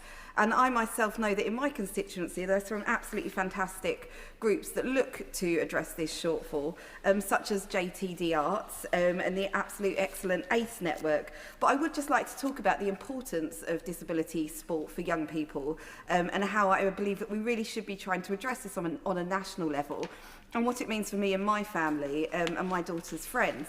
So last weekend it was my birthday and I was spending it in the way that everyone would like to do, which is on a rugby field in Coventry at a Tag Fest, which is the biggest accessible rugby tournament in Europe, and it's fantastic. And what it means is that my daughter and people like her are able to be welcomed in an environment where everyone gets it. And we all pitch in, all the parents we pitch in. So if your kid decides they're going to start legging it towards the massive ring road that goes around the side of the rugby field, well then we're all running after them. You know, no one is kind of left out. You're not having to arrange 5 billion different support workers to make sure that your kid can take part. And it's a real sense of community and belonging. But these events they're few and far between. This one was sponsored by the Wooden Spoon, the rugby charity, who allowed us to take part, who allowed my daughter's teammates to take part. But it doesn't happen often enough.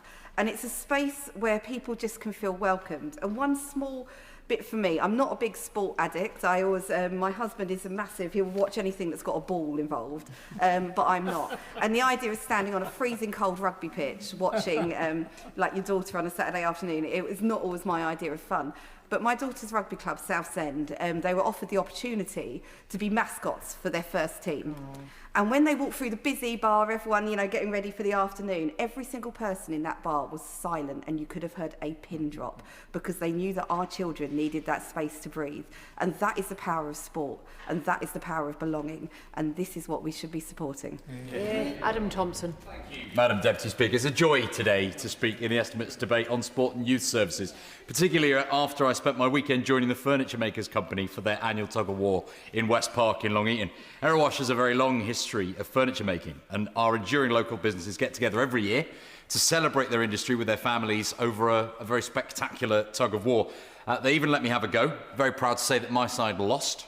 And I didn't do very well at staying on the rodeo rugby ball either.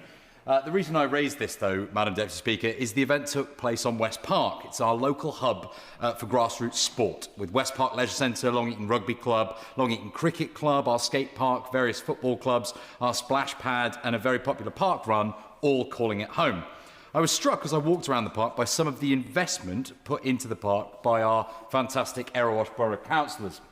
New lighting, a new event space, and currently under construction a brand new flagship bridge and waterfront space, currently being built as part of the Town Deal Fund. This is a strong example, I think, of real cross-party commitment to local redevelopment. The project is going to help reboot the town as a local economic and leisure hub, linking the town centre to the park with a stunning contribution to improving active transport in the area.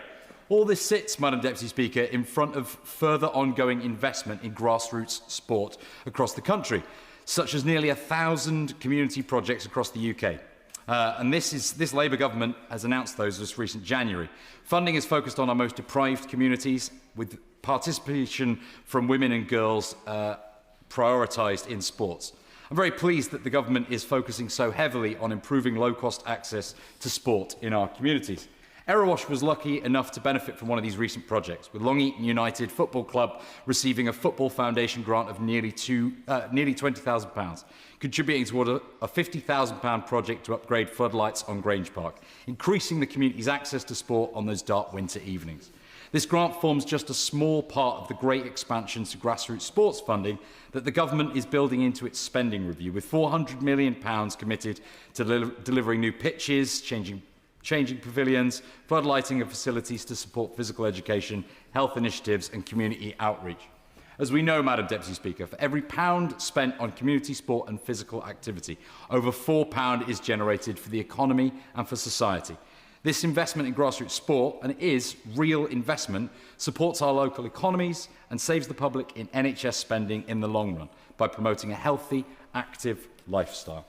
Anyway, Madam Deputy Speaker, lots and lots happening in grassroots sport at the moment, and it's great to see the government providing the funding that the country needs to make it all happen. Long may that continue. Ian Byrne.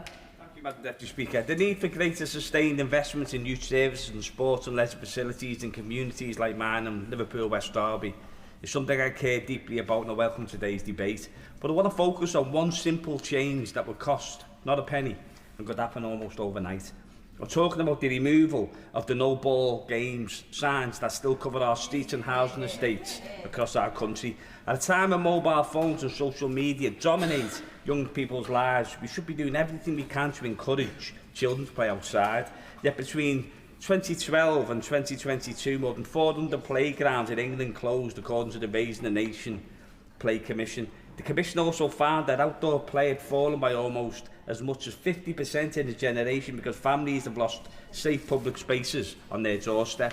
Austerity has hollowed out our communities. Councils like Liverpool have been forced to close parks, pitches, youth facilities due to lack of funding. In many places, children now need to spend more than £50 to hire a private football pitch because the free alternatives have disappeared. The evidence is clear. The Children, Young People and Built Environment Inquiry recommended that the governments require housing providers to remove unnecessary no-ball game signs. Early this year, the DCMS committee reinforced that recommendation in its excellent Game On report with support from the MHCLG committee. That's really welcome, but it isn't enough. The government continues to leave this to local authorities, yet councils are often understandably risk-averse and face pressure from housing providers. Without national leadership, progress will be patchy. When I was a councillor in Everton, I refused to put them up. I'd go around if there was an issue with residents, speak to the kids, have a discussion and try and not get them signs up. And I was 100% successful, because I remembered when I was a kid playing football, every summer the chalk came out, local park becomes centre court. One day, next day Lords. These memories weren't about sport, about friendship, imagination and community. And one of my very best friends ended up playing for England women's football team, Karen Berg, and that's where so much talent was nurtured on the streets. There's many good examples. In 2015, Aberdeen City Council removed these signs and has seen overwhelmingly positive results since. The benefits are absolutely obvious. Access to those benefits, though, should not depend on where the child lives. We cannot accept a postcode lottery where a child in Aberdeen can walk outside and play freely, while a child in Liverpool stays indoors because there's nowhere left to go. So we urge the government to act. Accept the recommendations of the Raising the Nation to Play Commission, the DCMS Committee and organisations like Playing Out, and introduce a national directive to remove unnecessary no-ball game signs. An easy win. Let our young people play again. Amanda Martin. Thank you, Madam Deputy Speaker. If we were serious about tackling the growing challenges facing all our young people, then we must recognise that youth services are not a luxury. They're an essential part of the solution. For too long, youth provision has been viewed as an optional extra, but youth clubs, sports teams, arts programmes and enrichment activities give young people confidence, skills and perhaps most importantly, somewhere they feel they belong. Many of us in this chamber look back fondly on our childhoods. We remember the school discos, riding our bikes from sun up until streetlights came on, youth clubs on a Friday night, community centres full of activity, and summers packed with sports and activities.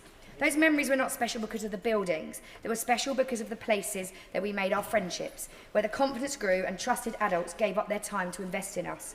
Every child deserves this opportunity today, regardless of where they live, what they or their family circumstances are, and that is why this debate is personal to me. My own son Archie played football, but there were times when he struggled to find where he belonged. Like so many young people, he was searching for something that was his. Then he discovered wrestling with Rishi and Raj, or better known as the Prince of Mumbai and Tiger Raj, at the Fantastic Quality Wrestling Club. What they gave him was far more than sport. They gave him confidence, discipline, they gave him laughter and friendship, and most importantly, they gave him a place where he felt he belonged. Today is thriving. He walks a lot taller, he believes a lot more in himself, and who knows, Madam Deputy Speaker, perhaps one day he will make a career out of being the chosen one. That experience reminded me that one caring coach, one youth worker or one volunteer can change the direction of a young person's life. So today I want to thank every one of those people who quietly turn up week after week in all weathers and are rarely given recognition, but they change lives every single day. And that is why I welcome the Government's National Youth Strategy, backed by the £500 million of investment and their commitment to rebuild and refurbish 250 youth facilities. It recognises a simple truth. Investing in young people not only gives them opportunity and experience that shape their childhood, but prevents far greater challenges in the future. I also welcome the introduction of 50 future youth hubs, but I am deeply disappointed and frustrated that Portsmouth is not currently due to receive one of those. So I'd welcome the opportunity to meet with the Minister to discuss how young people can access these vital services in my city. I want to also take this opportunity to thank and to say something about the importance of positive role models. As the co-chair of the Labour Men and Boys Group, I'm increasingly concerned about how many boys are growing up without a consistent positive male influence in their lives. For many, that role is not played by a famous person. It's the football coach who gives up their Saturday morning, the youth worker who notices when something is not quite right, the music tutor who encourages a child to keep going, those ordinary people who do extraordinary things. They teach respect, resilience and responsibility. They show boys what positive masculinity looks like, not through words but examples. And they give boys, lads and indeed men a place to belong. If we want to reduce the number of young people who are not in education, improve their well-being, then we must do more of this. Because every young person deserves someone who believes in them. Order. Which brings us to the front bench contributions. Liberal Democrat spokesperson Munira Wilson. Thank you very much, Madam Deputy Speaker. And can I congratulate the Chair of the Culture, Media and Sports Select Committee for securing this important debate on sport and youth services. The debate is timely, not just coinciding with the World Cup in Wimbledon, and yes, like other honourable and right honourable members, I will be hiding behind a sofa somewhere on the estate from 5 p.m. tomorrow for the England match, but it also coincides with the recent publication of the Milburn report and, of course, the Children's Commissioner findings this week, which show a 10% rise in children and young people's referrals to mental health services over the past decade. For too long, sport and youth services have been an afterthought for government. And as many honourable members have already said, young people need space and the opportunity to express themselves.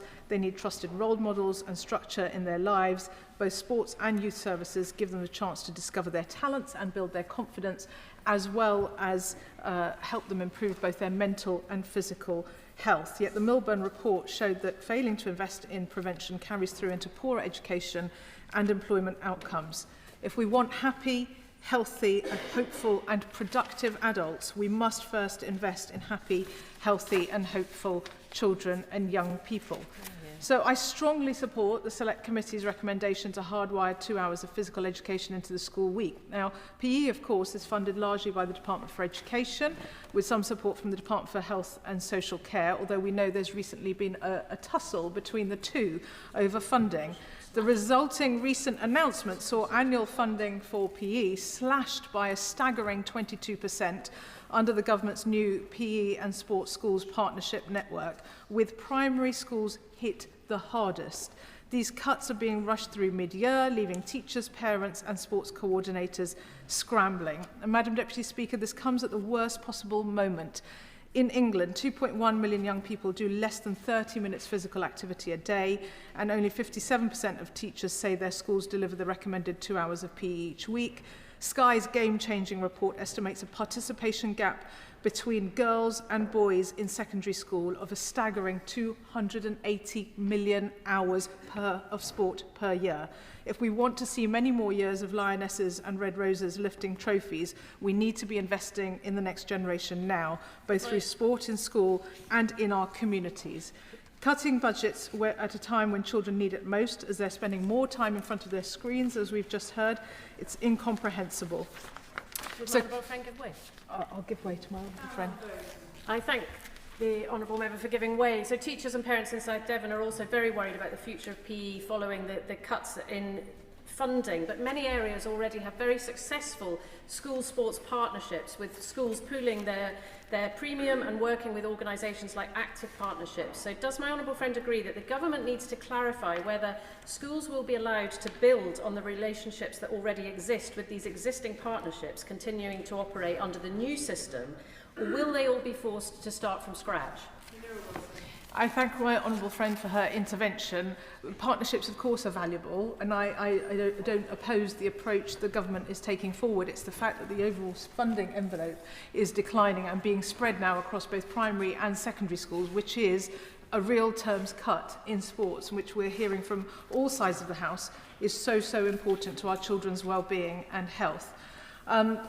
And just moving on to grassroots sports more broadly, with Sport England losing its function as a statutory planning consultee, it's hard to see how the government's aim of promoting healthy communities can be met when facility provision we know is declining due to closures, ageing infrastructure and uneven availability. Local authorities, Madam Deputy Speaker, are trying their best, but they need help.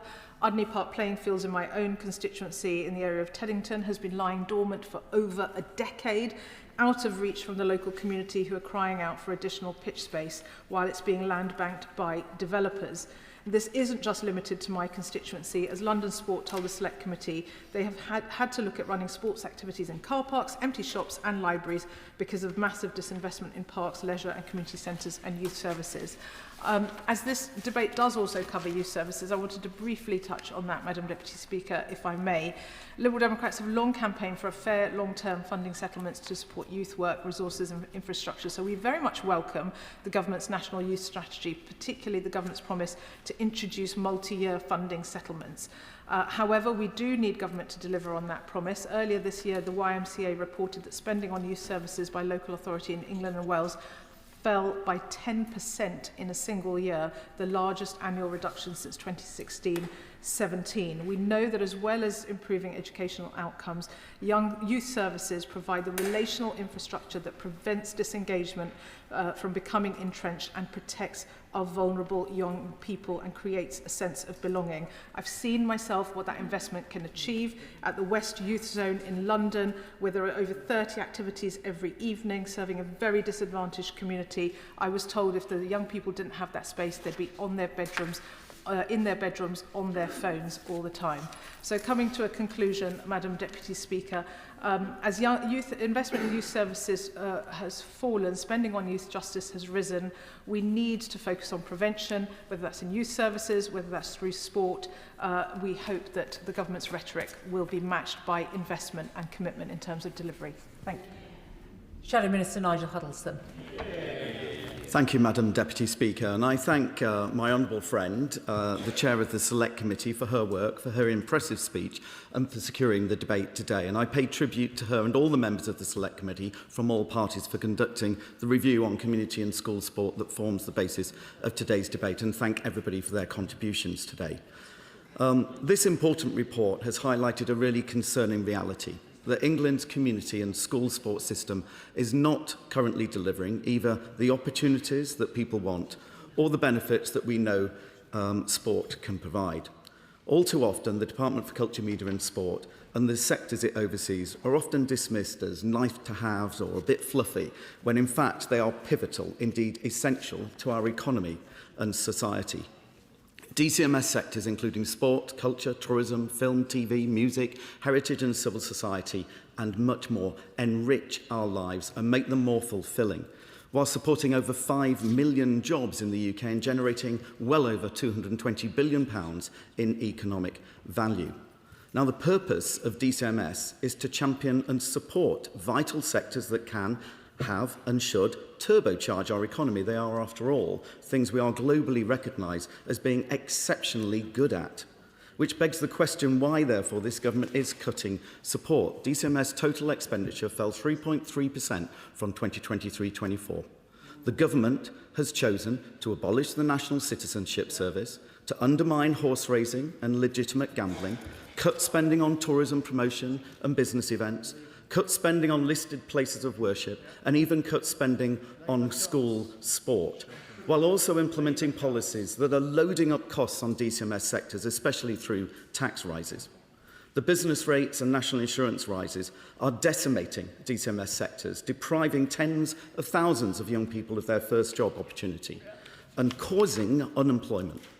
Of the near 200,000 job losses since Labour came to power, over half have been in tourism and hospitality, many of them young people.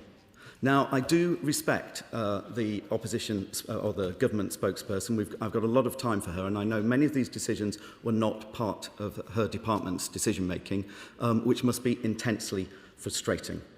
Now, we all understand the benefits of an active population. When children are active from an early age, they develop confidence, resilience, and social skills. They are more likely to enjoy better mental health, improved well-being, and healthier lifestyles. But if we fail to give every child the opportunity to be active, we risk storing up significant challenges for the future, from rising obesity and poorer mental health to greater pressure on our NHS. And allowing even more development on sports fields and playgrounds is clearly not going to help. The evidence is clear. Strong public demand exists for sport provision, but as the report highlights, fragmented policy, inadequate investment and poor cross-government coordination are preventing sport from delivering its full potential. Whether that is improving health outcomes, supporting children's development, strengthening communities or contributing to economic growth. There's also a gender dimension to this, as the chair of the Select Committee outlined and as also demonstrated in a recent report by Sky. It's also true that investment in sport delivers some of the clearest returns of any area of public spending. Sport England estimates for every £1 invested in community sport and physical activity, it generates over £4 in social and economic value. Now, the government announced in January that it was investing £85 million to build and upgrade grassroots sport facilities across the country as part of a £400 million boost for grassroots sport facilities to 2030. However, the £400 million figure is the same amount we announced when we were in government. So it's a real terms cut thanks to inflation. And there is currently little detail on who will be in receipt of this money and when. Now, many sports governing bodies, including cricket, swimming, tennis and others, say they have plenty of projects ready to go. But without clarity on funding, they can't pull the trigger on key projects right across the country. And in specific areas like school sport, I have particular concerns. There has clearly been a bun fight between the Department for Health, Education and DCMS about funding for school sport. The government announced £1 billion for school sport over the next 3 years, but the devil is in the detail.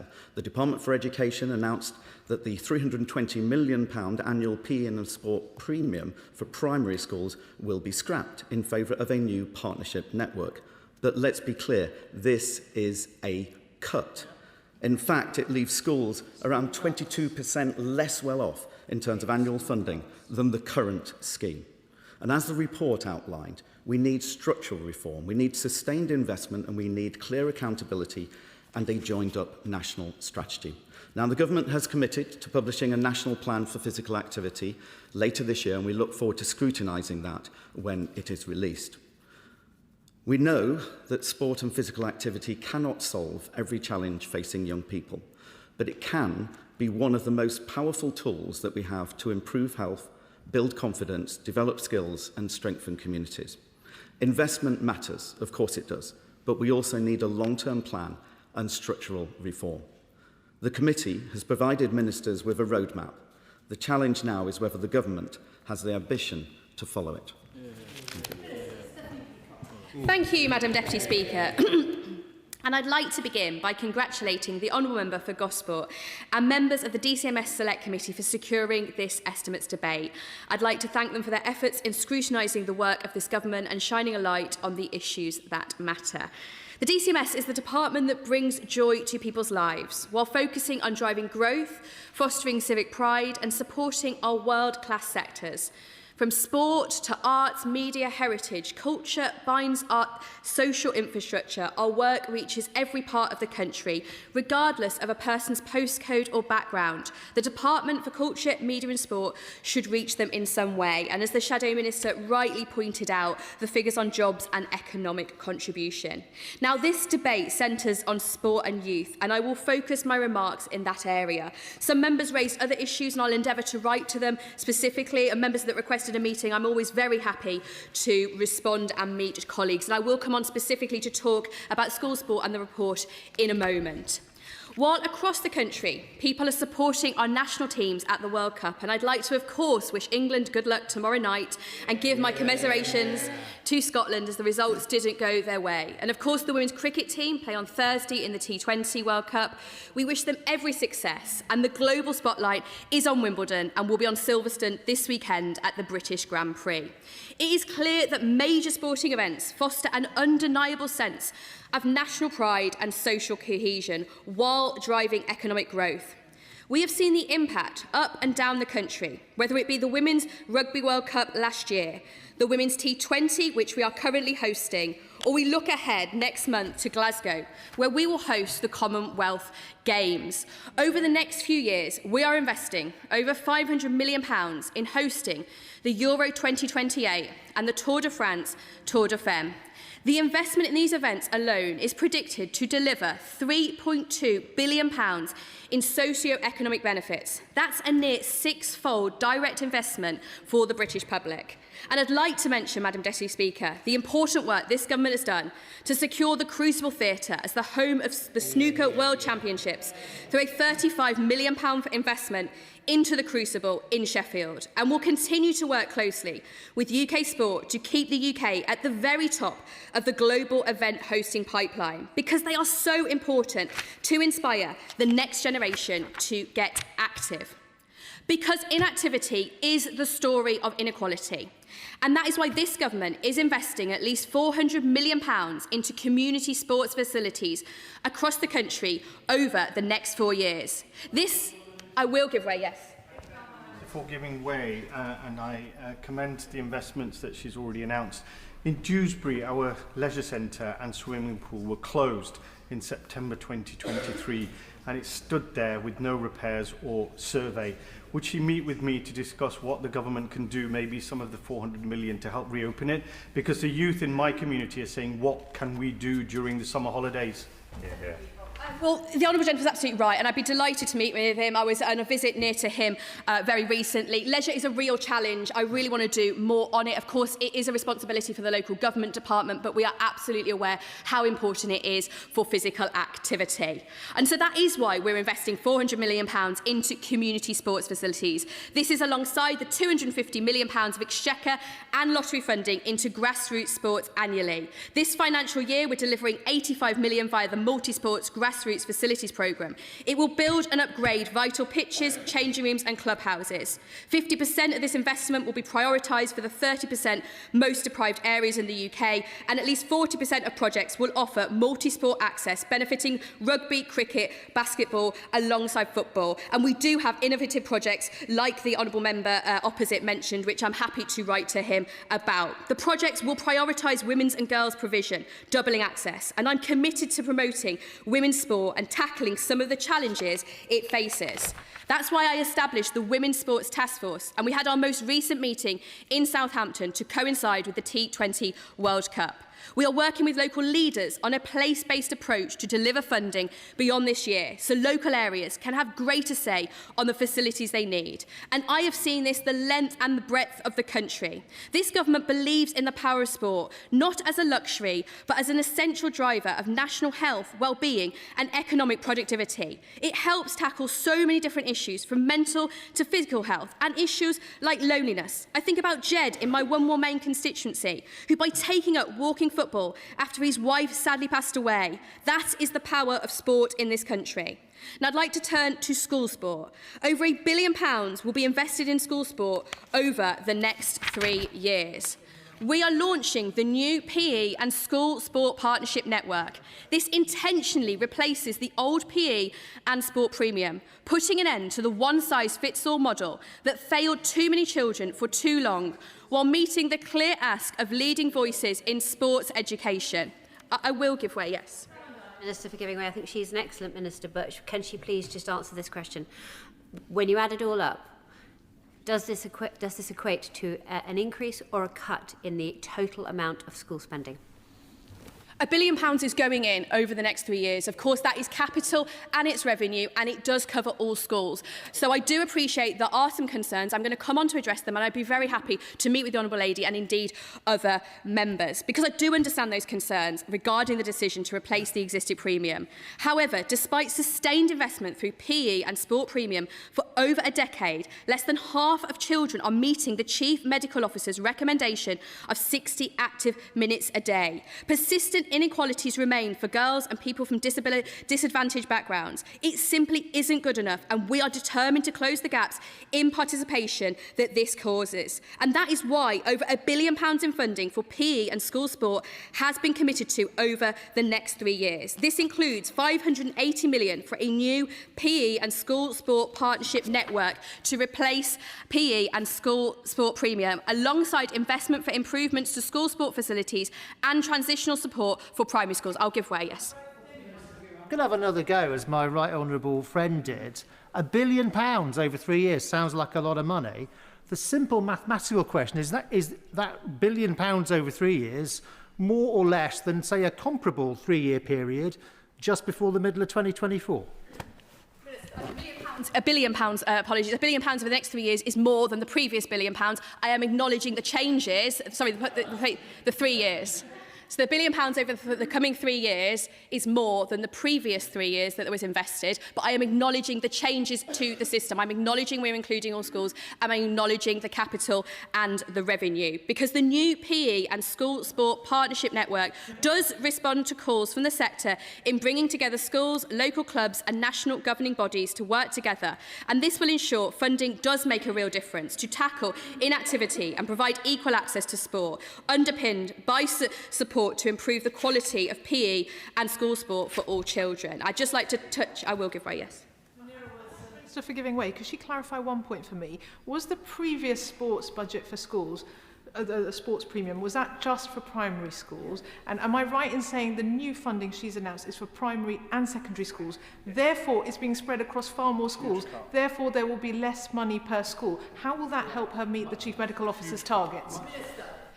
So £1 billion is going in over the next 3 years. I am confirming, and I have said and I have acknowledged that it is secondary and primary. The current system simply isn't working. Kids aren't getting as active. I know as a former teacher how important it is for kids to be active. We are reinventing the model, and we make no apologies for doing so. And I'm very happy, in the interest of time, I'm very happy to meet honourable members to discuss that further. I'd now like to turn very briefly, I'm being encouraged by the chair to hurry up, so I'll perhaps put in writing, I know indeed, of course, we formally responded to the Game On report. Just a couple of points on that. Of course, I've talked about school sport. Just on the point of no ball games, we are fully supportive of the principle of removing them. I'm due to meet, and I want to meet, my counterpart at MHCLG. It is in the gift of local authorities, but we want to do everything we can to address that. On the 3 p.m. slot, I understand the arguments and the point that the chair of the Select Committee made. It is a technical response, but it is, of course, true. And Karen Carney's review didn't recommend it for those reasons. Our football task force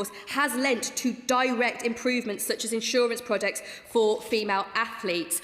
Just in the 30 seconds to a minute I've got to wind up, I'd just like to briefly mention youth. We have the most connected but the most isolated generation of young people, and that is why we've announced our National Youth Strategy with £500 million of funding. It's incredibly important that we move forward on that. It's an issue that is tackled across government. In the interest of time, I will conclude there, but I will make sure that I write to honourable members to follow up the points that I wasn't able to cover. Thank you.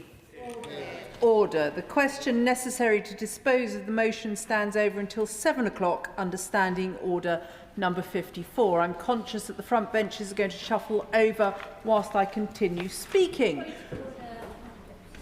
Point of order, Dame Caroline Dinage. Deputy Speaker, I think that the Minister may have inadvertently misled the House a moment ago when she said that the quantum of school sports funding exceeded that of what it previously was. There has been cuts to school sports funding, and I would like to give her the opportunity to correct the record. The Honourable Lady will know that that's not a point of order for the Chair. I'm sure if the Minister wishes to correct the record, she will. Stephanie Peacock. Well, it certainly would never be my intention intention to mislead the House. I was really clear in the debate that this government is investing £1 billion over the next 3 years. I have acknowledged the changes. I've acknowledged the fact we're changing the system, that it does include capital, revenue, primary and secondary. So I appreciate it is a different model, and I have said we make no apologies for that. We're not going to continue the debate via points of order. And we now come to the motion on the estimate for the Department of Health and Social Care. I call the Minister to move the motion formally. The question is as on the order paper. The debate will be opened by the Chair of the Health and Social Care Committee. Before I call her, I just wish to alert members that the same time limit will be imposed on this debate, that is 3 minutes, and I'm sure that the Chair of the Select Committee will be cognizant of that with her opening remarks. Leila Moran.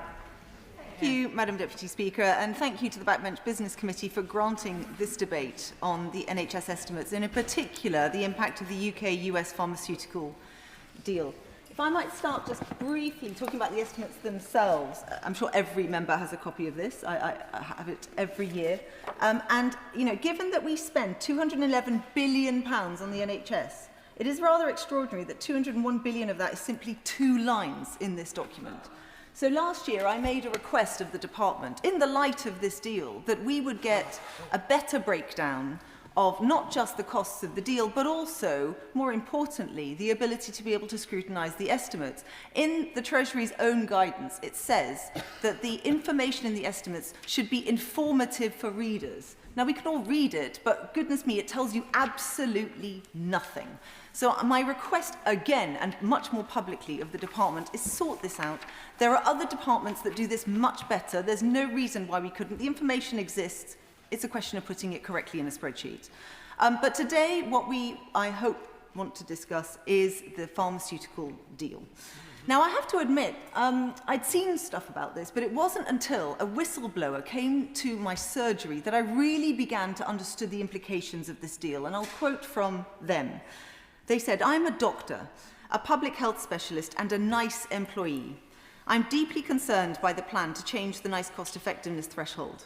I continue to believe that the NHS would be better off if ministers decided to scrap their original plan to spend more on new, less good value medicines, and instead use the money to provide basic things that we already know are good value, but don't manage to provide adequately."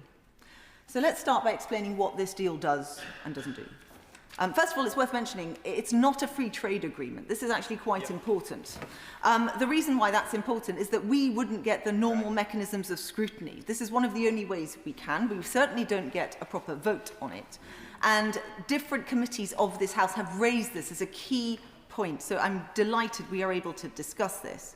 What the deal does do is it agrees with the USA that there will be no tariffs on UK pharma exports until January 2029. And in return, we've agreed a series of measures.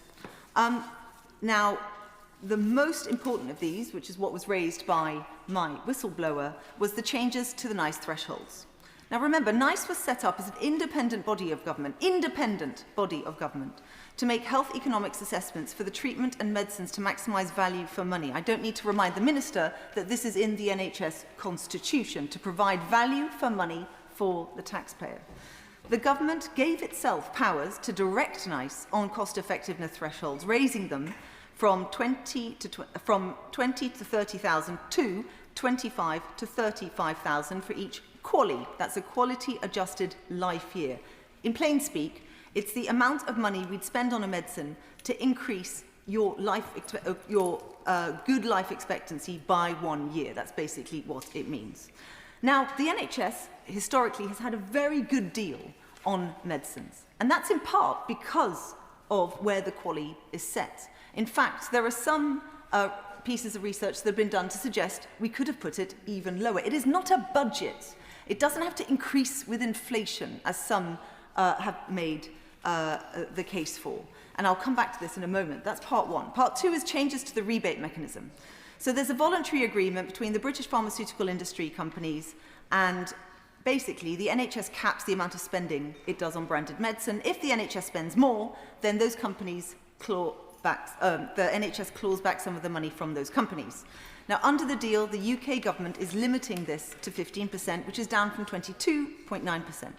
So those two together, we've got the NHS paying more for medicines and it's going to be receiving less back through rebates. Next, there is an agreement in this that says the UK will increase support for the life sciences and spending on new medicines from 0.3% of GDP now to 0.6% of GDP by 2036. And that's an increase of spending on medicines, particularly from 10 to 12% of the NHS budget.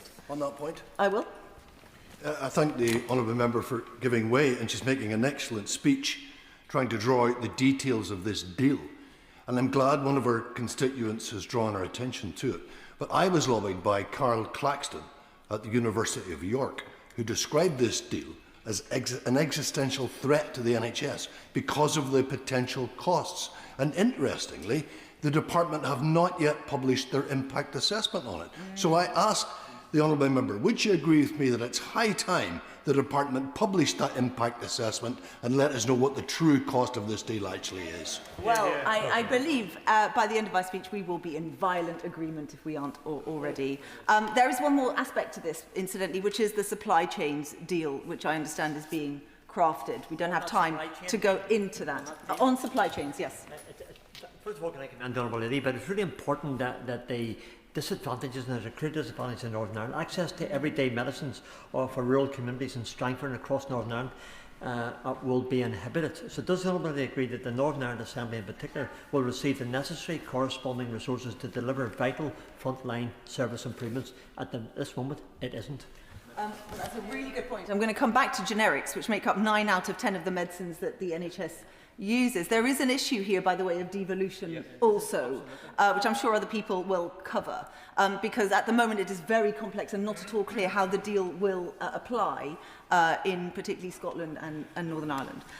Now, we cannot divorce this deal from the geopolitics. This is happening in part, well, it's mainly only happening because Trump decided he wanted to slap tariffs on a number of different, well, all countries across the world and on a number of different sectors. And the reason why the US came after the NHS is because historically we get an incredibly good deal. But we have to admit, and this is why this debate is so important, by using the NHS and NICE in this way, in geopolitical negotiations, to appease the current, and he won't be the Prime Minister, he won't be the President of the United States, well, who knows, he probably wants to be much longer than he will, but his term will come to an end. But this deal has much longer lasting effects than just the amount of time he might be in office. And the amounts of money are eye-watering. This is a time when, you know, I wish we had more information in the estimates, but everyone knows the pressure the NHS is under. 37, I will, of course. Lady for giving way. Does she agree with me that the government's failure to publish the impact assessment means that NHS authorities across the country don't know how much this deal will cost them? And my constituents in Somerset can't get a GP appointment, can't see an NHS dentist. That's far more important to them than this obscure deal. Thanks, the honourable gentleman. He's absolutely right. And this lack of transparency is actually the main nub of my speech today, because there are some positives, potentially, in this deal. Right? The British Farmer Association, in the 10th of February session to the Business and Trade Committee, said zero tariffs and commitments to pharmaceutical market in the UK are welcome and had been sought for some time. And when the government put out its press release, it points out that, you know, patients will get access to innovative new medicines. Who doesn't want that? Of course we all want that, especially if we've got incurable cancers and so on. But there is a trade-off, because the important thing here is if we are going to and we want to bolster, you know, innovation in the UK. I have an interest. I'm the MP for Oxford West and Abingdon. We are the other side of the Oxford to Cambridge growth arc. Biomedical sciences is going to drive my local economy. I absolutely want this to happen. But there are some really important criticisms of this deal too.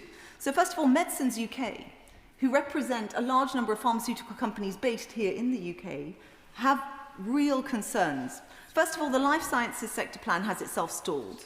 And they point out that even though they supply 9 out of 10 medicines in the NHS, they are basically not the recipients of what is good in this deal. Mark Samuels of Medicine UK, he's their CEO, also pointed out that while there may be new investment in this country, particularly for R&D, If we want to create jobs and strengthen the economy, we must also address the inadequate support for the production of goods in the UK. That is where long-term value is created and where the UK misses out compared to other countries. And I would point colleagues to, for example, Denmark, who have had extraordinary success in their economy because not only do they invest in R&D, but they ensure a proportion of the manufacturing happens in their country, and that is what drives economic growth. And so this is the key bit, everyone, the money. We don't know how much this is actually going to cost. There are two sets of suggested amounts here. The IFS puts the cost at 9 billion, but the library briefing on this points out that 0.6% of GDP put on the OBR forecast actually amounts to £14 billion. And as has been mentioned, that is an eye-watering amount of money. Dentists, GPs, capital investment, attendance at A&E, prevention, the shift to community, the 10-year plan. This is the same period. And at a time we should be seeing money delivered at the front line. Instead, what we are seeing is money diverted to a small number of very large American-based pharmaceutical companies with no transparency, very little debate, and absolutely no vote in this House. It is the lack of scrutiny, Madam Deputy Speaker, that I have an issue with. And there are indeed economists who point out that we could have an extra 330,000 deaths, excess deaths, by 2036. And the minister's looking quizzically at me. Well, she has the information that I don't. It could be that they are being alarmist, but maybe they're not. And we simply don't know. Why? Because the government refused to publish the impact assessment because of commercial sensitivities. So normally at this stage I have a series of questions, not just in the interest of time, I only have one. Where is the impact assessment? And if they won't release it, what are they hiding? Yes. Peter Ward, 3-minute speaking limit. Thank you very much, Madam Deputy Speaker, and thank the Chair of the Health Select Committee for her comments. Life sciences are one of the country's great strengths. We have world-leading universities, brilliant researchers, innovative companies, NHS expert and public investment. Life sciences support high-skilled jobs, drive growth and most importantly transform patients' lives. And the UK invented the COVID vaccine, pioneered in vitro fertilization, sequenced DNA, but we are slower than many other nations at diffusing innovation. The NHS spends £27 billion a year buying stuff. That should be helping to give British patients access to innovative treatments, guaranteeing high-tech startups and scale-ups their first contract, enabling clinical trials and exciting new drugs. But in evidence, my committee heard about bureaucratic processes and a culture of inertia, which meant that adoption is far quicker in the US, for example. My committee was told that the NHS has more pilots than British Airways, but innovation still isn't getting through. Sometimes it can seem easier to be locked into tech giants like Palantir. My committee has warned against that, but we do want the UK to be a great place to grow life sciences businesses. And last year, following a series of cancelled investments, we held an emergency inquiry into this. Witnesses were clear that VPAG was a big issue, but it was also part of deeper questions on whether the UK is spending enough on medicines, whether patients are getting timely access to innovation, and whether companies have confidence to invest for the long term.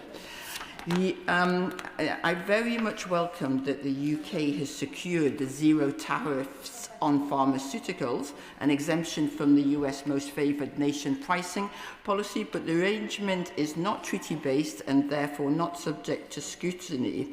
And the final cost is not clear, depending on which medicines NICE approves and what the actual NHS uptake is. So we all agree that the NHS must get value for money. Every pound spent on one part of healthcare is precious and cannot be spent elsewhere. But innovative treatments can reduce healthcare demand, and companies need to know they have a market if they are to invest in research, development, clinical trials and manufacturing in the UK. So the Minister needs to explain how these figures, for example, the 0.6% were arrived at, what international analysis the Minister has commissioned to justify them, and in particular, where does the UK sit internationally? We heard from President Trump that the UK does not pay enough, but the US system is one of the most bloated and overpriced in the world, accounting for 18% of GDP, with worse outcomes than the NHS, which accounts for 10%. Iqbal Mohammed. Thank you, Madam Deputy Speaker. An estimated 229,000 excess deaths by 2036. That is the eye-watering figure the BMJ analysis identifies as the upshot of diverting NHS funding to pay more for pharmaceuticals in response to Trump's threats. Estimate Day exists to scrutinise how public money will be spent before that spending has happened, not least when the decisions can have such damaging consequences for the health of our nation.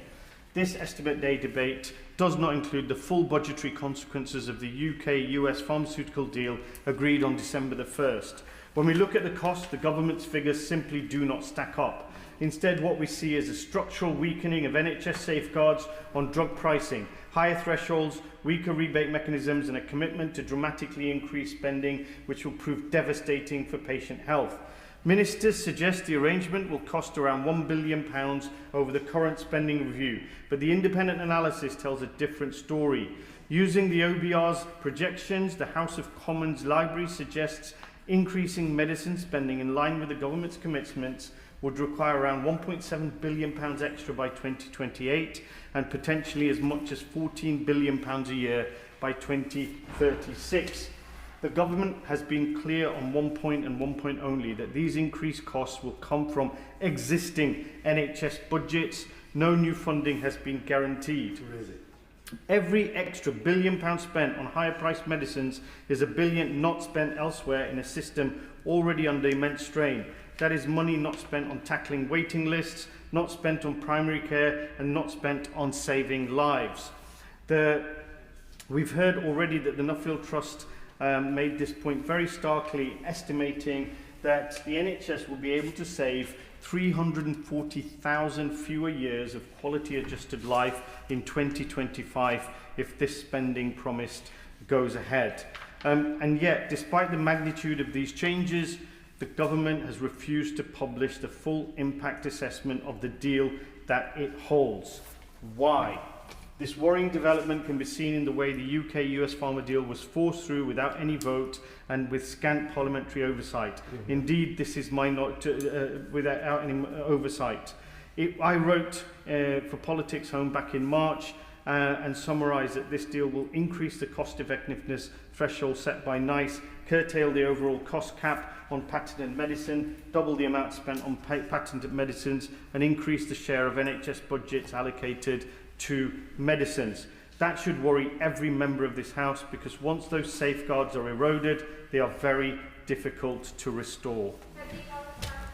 Thank you, Madam Deputy Speaker. And of course, I must declare an interest as a registered pharmacist for nearly 2 decades and an expert in pharmacy procurement. So, first of all, I want to say that I welcome the UK-US pharmaceutical trade agreement, and something quite controversial. President Donald Trump is right. We do underpay for drugs, and not just our expensive, life-saving, rare cancer drugs, but also our everyday drugs that we purchase. I'll be happy to. Would he comment on the fact that the NHS pays 10 times the manufacturing costs for the licensed medication for over 80% of the medicines we buy? So how are we overpaying? Oh, how is it overpaying? Actually, I'm not quite sure where your figures come from, because when you look at the drug tariff reimbursement, which is the system that we use to pay, and compare that to other countries, we significantly underpay. Perhaps you're referencing something that I'm unaware of. I'm happy to chat with you outside. So, with it, we are addicted in this country to low-cost drugs for our health service. And what does that addiction mean? It means that we have the lowest cost And we always go after the cheapest drugs, and that favours foreign manufacturers. It destroys UK supply chains, as we've seen over the last 25 years, and it endangers our resilience as a country. We're already seeing the side effects of this, with drugs being out of stock. So what happens is we have a system for payment called the drug tariff. It says how much that pharmacies will buy drugs for, okay, and how much they'll get reimbursed for. And at the moment, there are 254 price concessions. Price concessions happen when a drug is out of stock and we must emergency increase the price in the drug tariff to try and bring it back into the country. Now, there are 3,500 drugs in that section of the drug tariff, so 254 doesn't sound a lot, but it is the highest level that I remember in my entire professional career. The highest level last month of 230 has just been exceeded.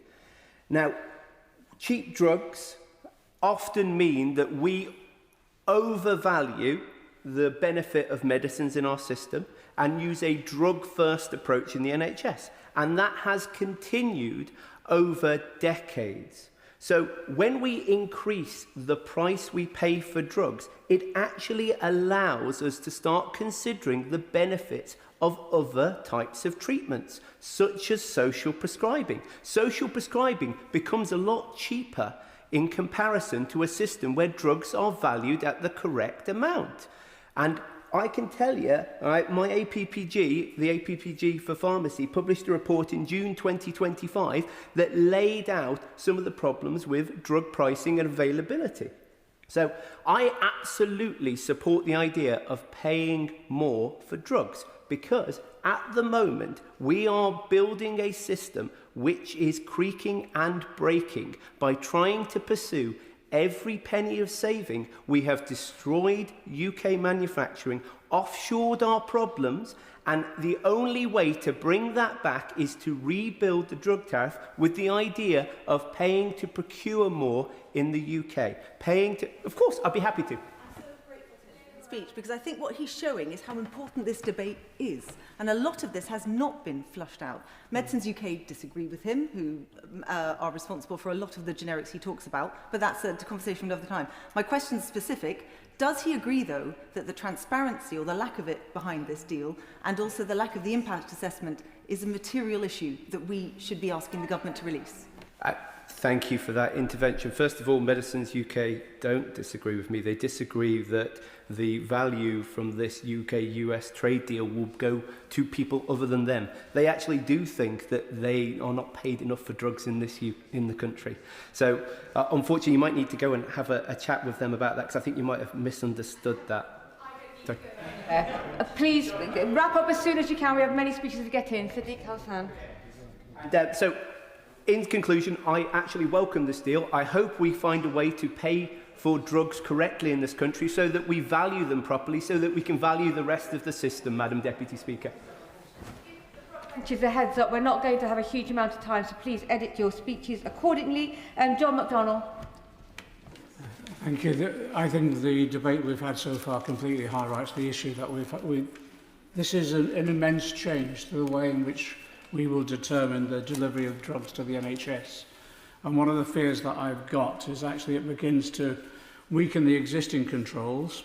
But in addition, I think it politicises as well, because what happens now is that actually ministers will be able to determine the thresholds. And in addition to that, my concern is also that decision-making in the negotiations with the pharmaceutical companies has actually been transferred from the NHS England into the department itself. And I think there'll be real concerns. All of a sudden, this issue where we look for objective advice from NICE and the system that we have will now be politicised. And I'm afraid, I say to my friend on the front bench, it does behove the government actually to ensure that we do have a proper debate like this. I welcome the comments that were just made because I find them interesting, as I have run right the way across the House, but we've not been allowed. The figures with regard to the costs have been set out today. There's a vast range of figures. It could be simply resolved if the government just published that impact study that we've all been asking for. And can I just say, when the emphasis that has been made by others about when the number 10 said very clearly that any additional costs would have to come from the NHS, one of the debates we wanted to have was say, well, where from? What areas of service will be in somehow reduced or not? I'll give way to one friend. Madam Deputy Speaker, screening and evaluation for newborn babies from spinal muscular atrophy SMA causing spinal cord deterioration is a devastating genetic condition. And so the evaluation will start in October in England, not Northern Ireland, anywhere else. So, would my honourable friend agree with me that the will must be found to ensure comprehensive cover for all nations, no more delays, action now to save the lives of children and the trauma for families? Hear, hear. An incredibly relevant point in this debate. Many of us have examples of that, and that's why we need such a wider debate about the supply of drugs, the effectiveness, how they're evaluated, etc. And I actually thought we did have a relatively objective system. This throws that objectivity into debate. Can I say the figures that have been bandied about the scale of deaths as well, I do want the government's view, their proper analysis on that, because it has to be engaged with the report that's come from, as others have mentioned, Claxton and Andrew Hill, etc. The other issue as well, the justification for the Trump deal was that this would increase our UK exports into US, and that also increased investment into this country on drugs overall. I've yet to see any evidence published of that. In fact, the government hasn't brought any evidence forward. And can I also say to my honourable friend, and this is political, I remember the commitment that was given by the Prime Minister and by the former Health Minister that the NHS would not be on the table in any Trump deals. This does put it on the table. It doesn't, because it has consequences not just about the supply of drugs, it actually does have consequences, therefore, for the investment in the NHS and decision-making around, for our constituents, what they have access to. What level of drugs, of course, but as a result, if there are reductions in other expenditure, whether they'll get access to the GP or A&E, or whether they'll get the care services that we've been advocating for quite a while. I want to thank the people who've been providing us with briefings on this. I've worked with them over the years, and the Global Justice Now and Just Treatment. They want to engage in the debate with the government. They want to bring their expertise around the table. So I'd welcome the Minister's commitment that actually those organisations are brought in before we move any forward in terms of the implementation of this. But this is my worry, and these are people I've worked. I want to quote Cameron Abbasi, who's the editor of the British Medical Journal, on the deal. He said, the deal will end up harming vulnerable people to boost the profits of already obscenely profitable drug companies. I don't want to support a deal that does that. Rachel Maskell. Deputy Speaker, this debate should have taken place long before a deal was signed. The fact we're having to do this months after speaks that there's still no transparency. Last December, the Pharma and Health Tech deal was signed, but what it did make clear was that the money is going to have to be taken out of the Department of Health while it was trying to solve a Treasury problem, and that was, as we've heard, the trade deal with the US at the time and the wider relationship there. The big question, which hasn't been answered, is if you are going to take money out to fund this, and we've heard from 0.3 to 0.6% of GDP then going to be spent on pharma, where are the cuts going to fall? And of course, the research is showing that that will be in excess deaths. Now, we know that at the same time as paying more, we'll get a lower rebate, so it's going to be more expensive through the VPAG scheme from 25 to 14.5%. So as a result, that means paying more on our drugs and getting less back, but also in developing countries, those that benefit from the health system and the way that it works, the toll will be even more significant. And as NICE changes its relationship, its function, and of course not having the independence it was set up to have, that means that ultimately it will have more flexibility for ministers to make determinations over drugs in the future.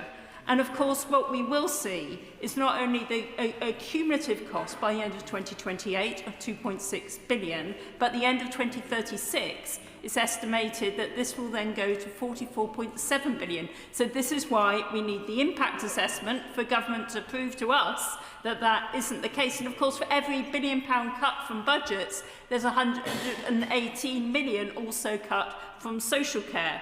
Coming to excess deaths, and it will depend where those cuts fall. So obviously we want government to be transparent with us because it is our constituents, it is their lives.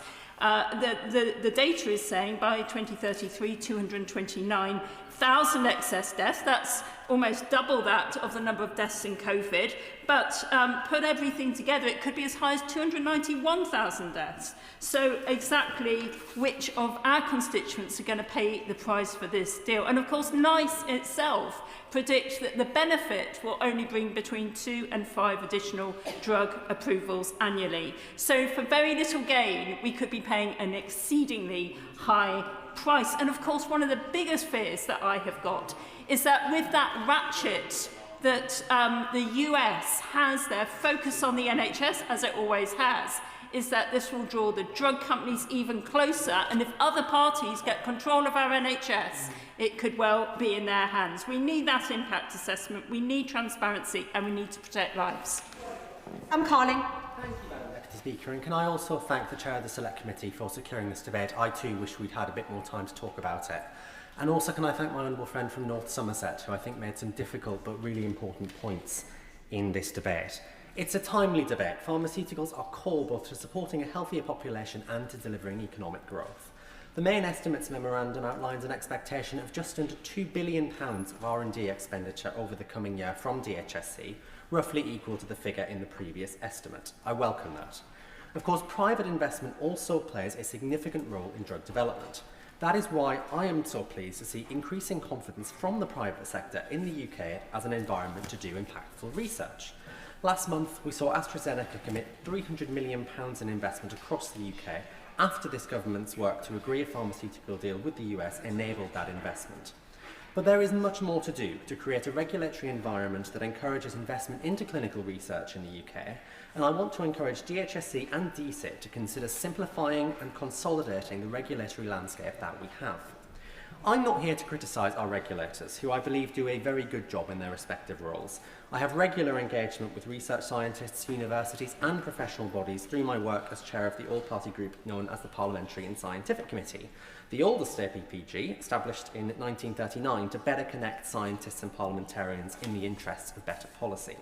And the overwhelming message is that actually regulators get it and want to enable research and growth in pharmaceuticals, not hinder it. But the overall landscape is just so complex that approvals are taking far longer than they need to be. In a contribution in the King's Speech debate last month, I listed a range of them. The MHRA, NICE, HSE, Human Tissue Authority, Health Research Authority, Human Fertilisation and Embryology Authority, Animals in Science Regulation Unit, and so on. This is just too many regulators, and that's not even all of them. I very much hope the government will use the upcoming Regulating for Growth bill to look at how to reduce overlap and streamline this environment.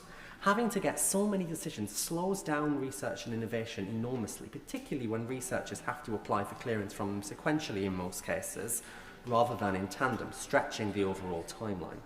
I want to propose another solution to this.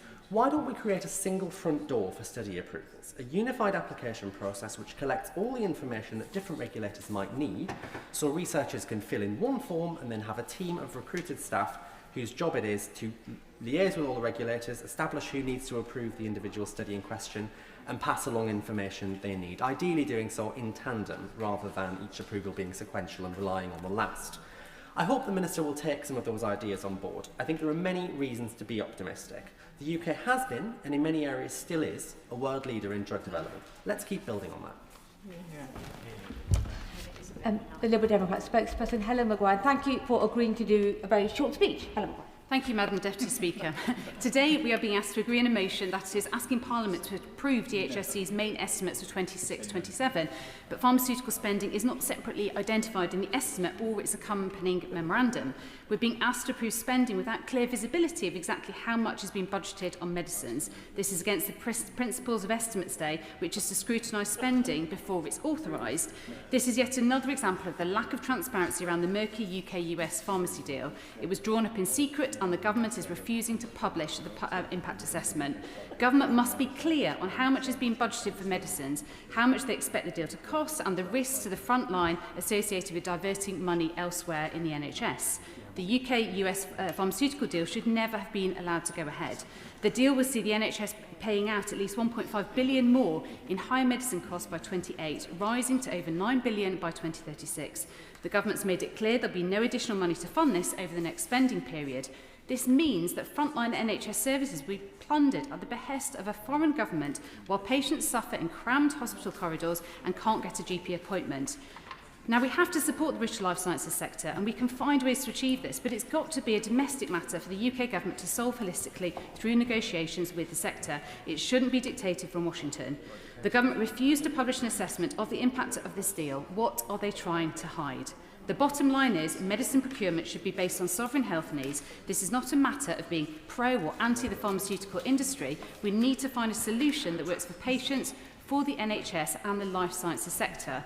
Rather than defund vital NHS services in a knee-jerk deal, the Liberal Democrats would take real action to strengthen our life sciences sector by developing a long-term plan with the sector to ensure certainty on issues like VPAG and rapid licensing, by ensuring that the needs of our society are reflected in the approach of NICE and other regulatory bodies, through promoting investment into upscaling UK life sciences manufacturing, by encouraging investment in vaccine medicine and antibiotic medicine manufacturing plants, and by reviewing the relationship between R&D tax credits and manufacturing, and also by establishing a fellowship programme for scientists working on health conditions such as cancers so they can continue the research that Trump has defunded in the US. We'd also cut the cost of visas for researchers, as well as boost R&D funding to 3.5% through a decade-long programme of public investment. Rather than spending billions to pay off a bully in the White House, the Liberal Democrats would oppose the deal, develop a plan for our life sciences that reflects our national interest, and invest money in vital frontline services that are in dire need of funding. The Institute for Fiscal Studies has indicated that the deal could cost as much as $9 billion by 2036. $9 billion would be transformative for so much of the NHS. It would end corridor care, hire thousands more staff, buy countless radiotherapy machines, or deliver high-quality care and help for the elderly and disabled people. Any choices over money spent in our NHS must be made by the British people, not by Trump. It's unacceptable that Trump thinks he can meddle in our NHS, and worse still, that the Prime Minister let him. That's why we wrote to the Prime Minister in December demanding that the deal was put before Parliament for a vote. If he cares as much about the NHS as he claims, I encourage him to set the record straight and share his true feelings on this deal, and at the very least bring the deal before the House for approval. This House and the voters who elected us decide matters of national importance, not the White House. That's why the Liberal Democrats have tabled new Clause 76 of the Health Bill that would bring the deal before the House for a vote. Any deal that diverts billions of pounds away from the NHS frontline services must be subject to democratic process and parliamentary scrutiny. Dr. Luke Evans. Thank you, Madam Deputy Speaker. And I'll dispense with the formalities to jump straight into where we need to be. And Member Fox of Western Abingdon has posed the question, does the government have a clear, funded and transparent plan? Well, simply, the government appears to have made commitments it can't properly explain, can't fully cost, and can't tell Parliament how it intends to pay for it. We're, of course, talking about the UK-US pharmaceutical arrangement, which, as we've heard, will see 0.3% of GDP in 2026 to at least 0.6% by 2036, or an overall medicine spending from 10% to 12% of the UK NHS budget by 2036. Now, that may bring benefits, it may bring investment, it may actually avoid tariffs too. It may help some patients get treatment faster. But those benefits don't remove the three key basic questions. What will this cost? How will it be funded? And what will the NHS have to forgo as a consequence? And those questions remain unanswered, and it's a running theme from this government. Since Labour took office in July 2024, the pharmaceutical sector has issued a serious set of stark warnings. January 2025, AstraZeneca cancelled its £450 million expansion near Liverpool, citing the timing and reduction of the final offer compared to the previous government's proposal was a factor in the decision. But that wasn't isolated. March 2025, leaders of some of the UK's biggest pharmaceutical companies warned the country risks becoming uninvestable. That turned into decisions, with MSD cancelling its plans for £1 billion research centre in London, Eli Lilly pausing its work on the Gateway Labs hub, and Saniflo said it would not make substantial UK R&D investment until it saw appropriate recognition of the value of innovation. I will give way. I thank my honourable friend for giving way. Given there are so many unanswered questions and so little information, Wouldn't the better name for this debate, rather than Estimates Day, be a complete stab-in-the-dark day debate? Estimates, for want of a better pun, as well. And this is part of the problem. If the government is so confident, why doesn't it produce the impact report to be able to say and justify all this? Because at the end of the day, we have seen that these aren't isolated decisions. Different companies, different decisions, but all the same concern. It's a pattern. Tax rises, more regulation, more red tape, more toxic concoction. Now, the government will say this deal is part of the answers, but ministers can't point to potential benefits while avoiding certain costs.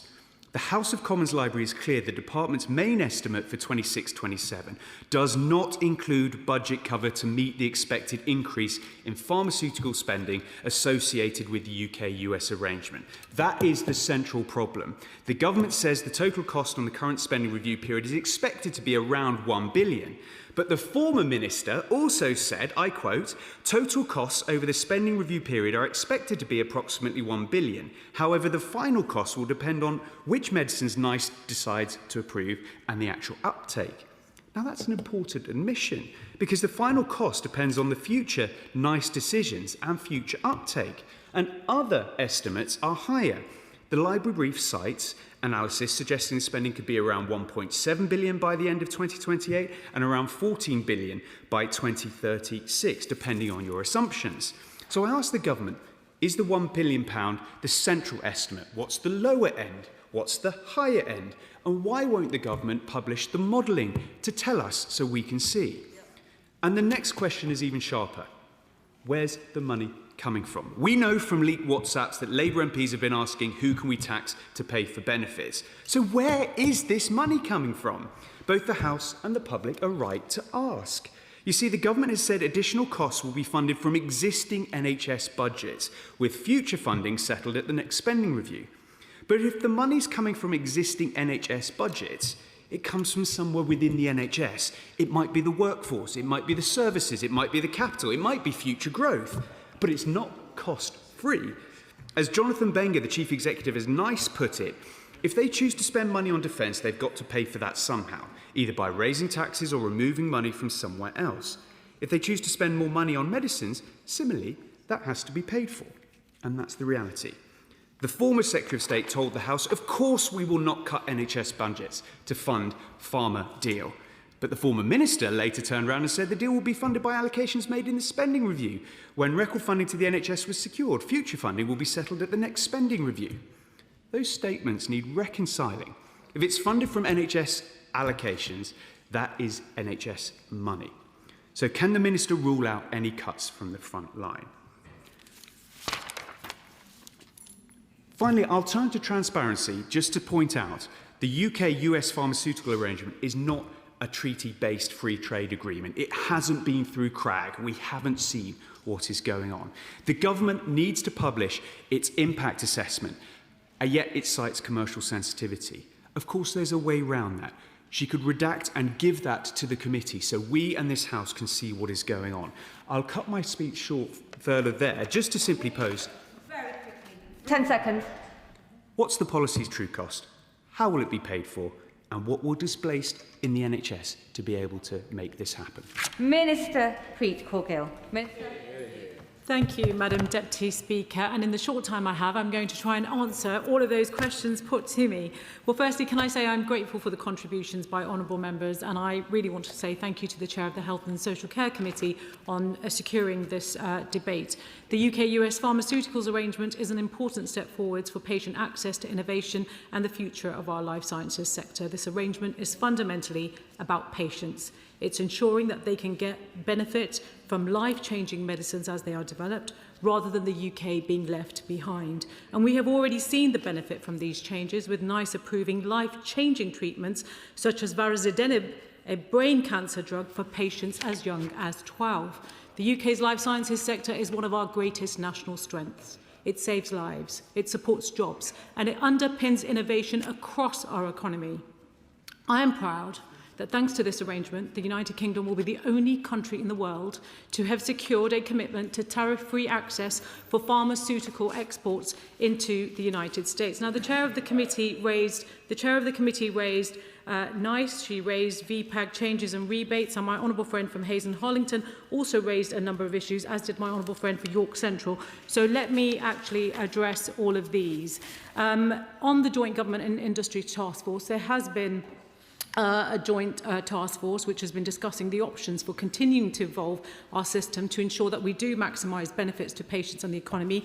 They will make recommendations on pilot programmes as per the UK-US arrangement commitment, and I look forward to providing an update to the committee on this in due course. On NICE independence, I know that there's been concern that these changes undermine the independence of NICE, but that is not the case. And let me just be clear about that. NICE will continue to make its recommendations based on evidence, clinical effectiveness and value for money, free from political interference.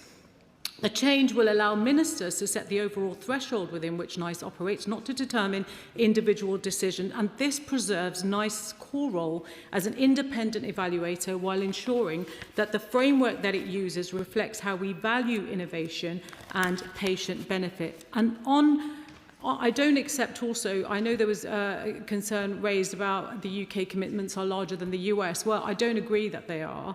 The UK has made policy changes to improve access for patients, while the US has committed to tariff protection for UK exports, which is significant given the scale of that market. And these commitments do deliver improved patient access in the UK and protection for UK exports. I'm trying to get through all of these questions quickly. I will shortly. On the VBAG changes and rebates, alongside changes to NICE recommendations, the arrangement affects how pricing and repayment mechanisms operate through the voluntary scheme for branded medicines, pricing, access and growth. To ensure predictability for the industry going forwards, given the unexpectedly high payment percentage for newer medicines for 2025, the government has committed to ensuring future VPAG rates do not exceed 15%. This will support life sciences investment and patient access to medicines, while it will ensure the scheme can continue to work for both industry and the NHS, keeping the medicines budget sustainable. So I do look forward to engagement with the sector on the future of the voluntary scheme, with negotiations due to begin next year, informed by the outcomes or interim findings from pilot programmes that will launch as early as this September. I will give way. Save a lot of time simply by publishing the impact assessment, which will answer every single one of those questions she's trying to find in the folder. So will she, yes or no? Going to, with respect, answer the questions that have been put to me by many honourable members, and I'm coming to the point of the impact assessment. We have been clear that the estimated short-term impact is around £1 billion in England over the spending review period. Costs will increase over time as NICE approves more medicines, but precise long-term costs cannot be modelled as a single figure. They depend on future medicines, NICE approvals, uptake, and of course wider commercial developments. I know that honourable members did raise with me a number of figures. Can I just say that I don't recognise the 9 billion and the 14 billion cost figure. Spending on innovative medicines increases year on year as new treatments become available, and so underlying growth would be expected to continue regardless of this arrangement, and the figures cited publicly often actually do not take this into account. We're committed to increasing spending on medicines as a proportion of NHS spend, ending the recent decline in the proportion of health spend dedicated to medicines, and increasing spending on innovative medicines to 0.6% of GDP. I want to come to the point that the honourable member, my friend, the chair of the DSIC committee and the member for North West Cambridgeshire mentioned, and I think it's a really important point.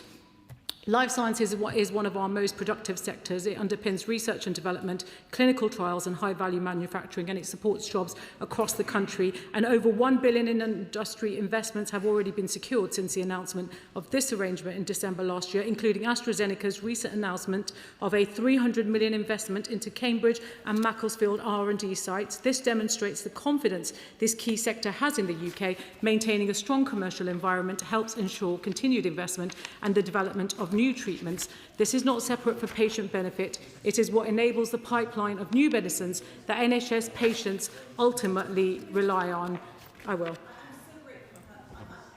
Frustrated. Everything she's saying is in the press release. Can she please answer the question? Will the government release the impact assessment? And if they won't, will they at least allow a select committee to see it confidentially? running out of time, so as brief as you can.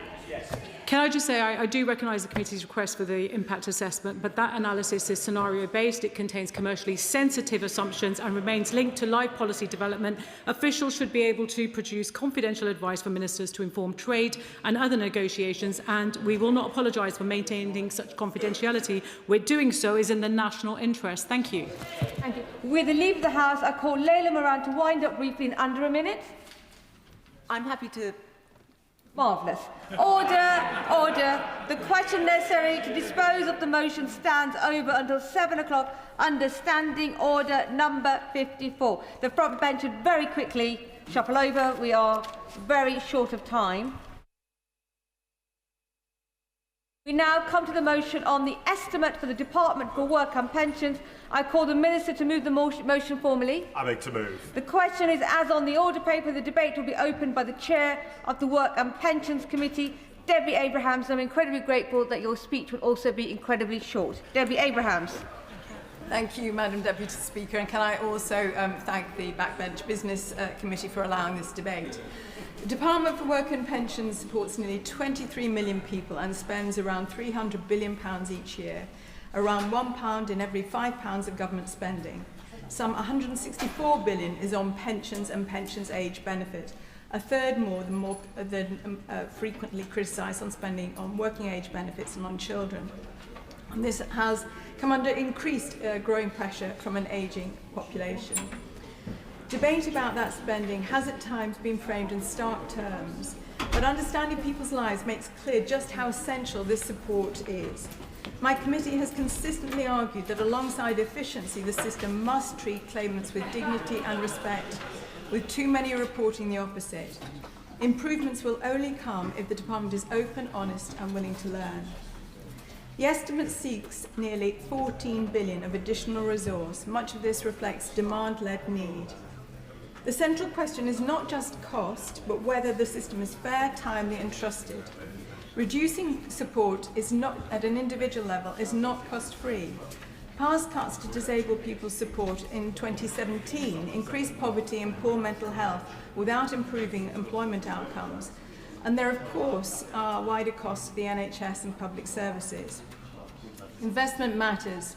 Evidence suggesting that reducing inactivity among young and disabled people by 5% could yield $20 billion, with strong returns for employment support programmes such as Connect to Work.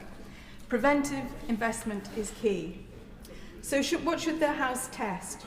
The Secretary of State has spoken of shifting from administering benefits to transforming lives, and we welcome that ambition. But delivery depends on cross-government action and effective local implementation. It's not just about the DWP. Very, very briefly, otherwise I'll... Yeah, I've got a lot of time. Just want to say, talking about local implementation, I really pay tribute to what they're doing in Harlow, and particularly Harlow College, who are doing programmes to support people that are on need, and it's really paying dividends. Thank you, and I'm very grateful for that intervention, and long may they continue doing their work.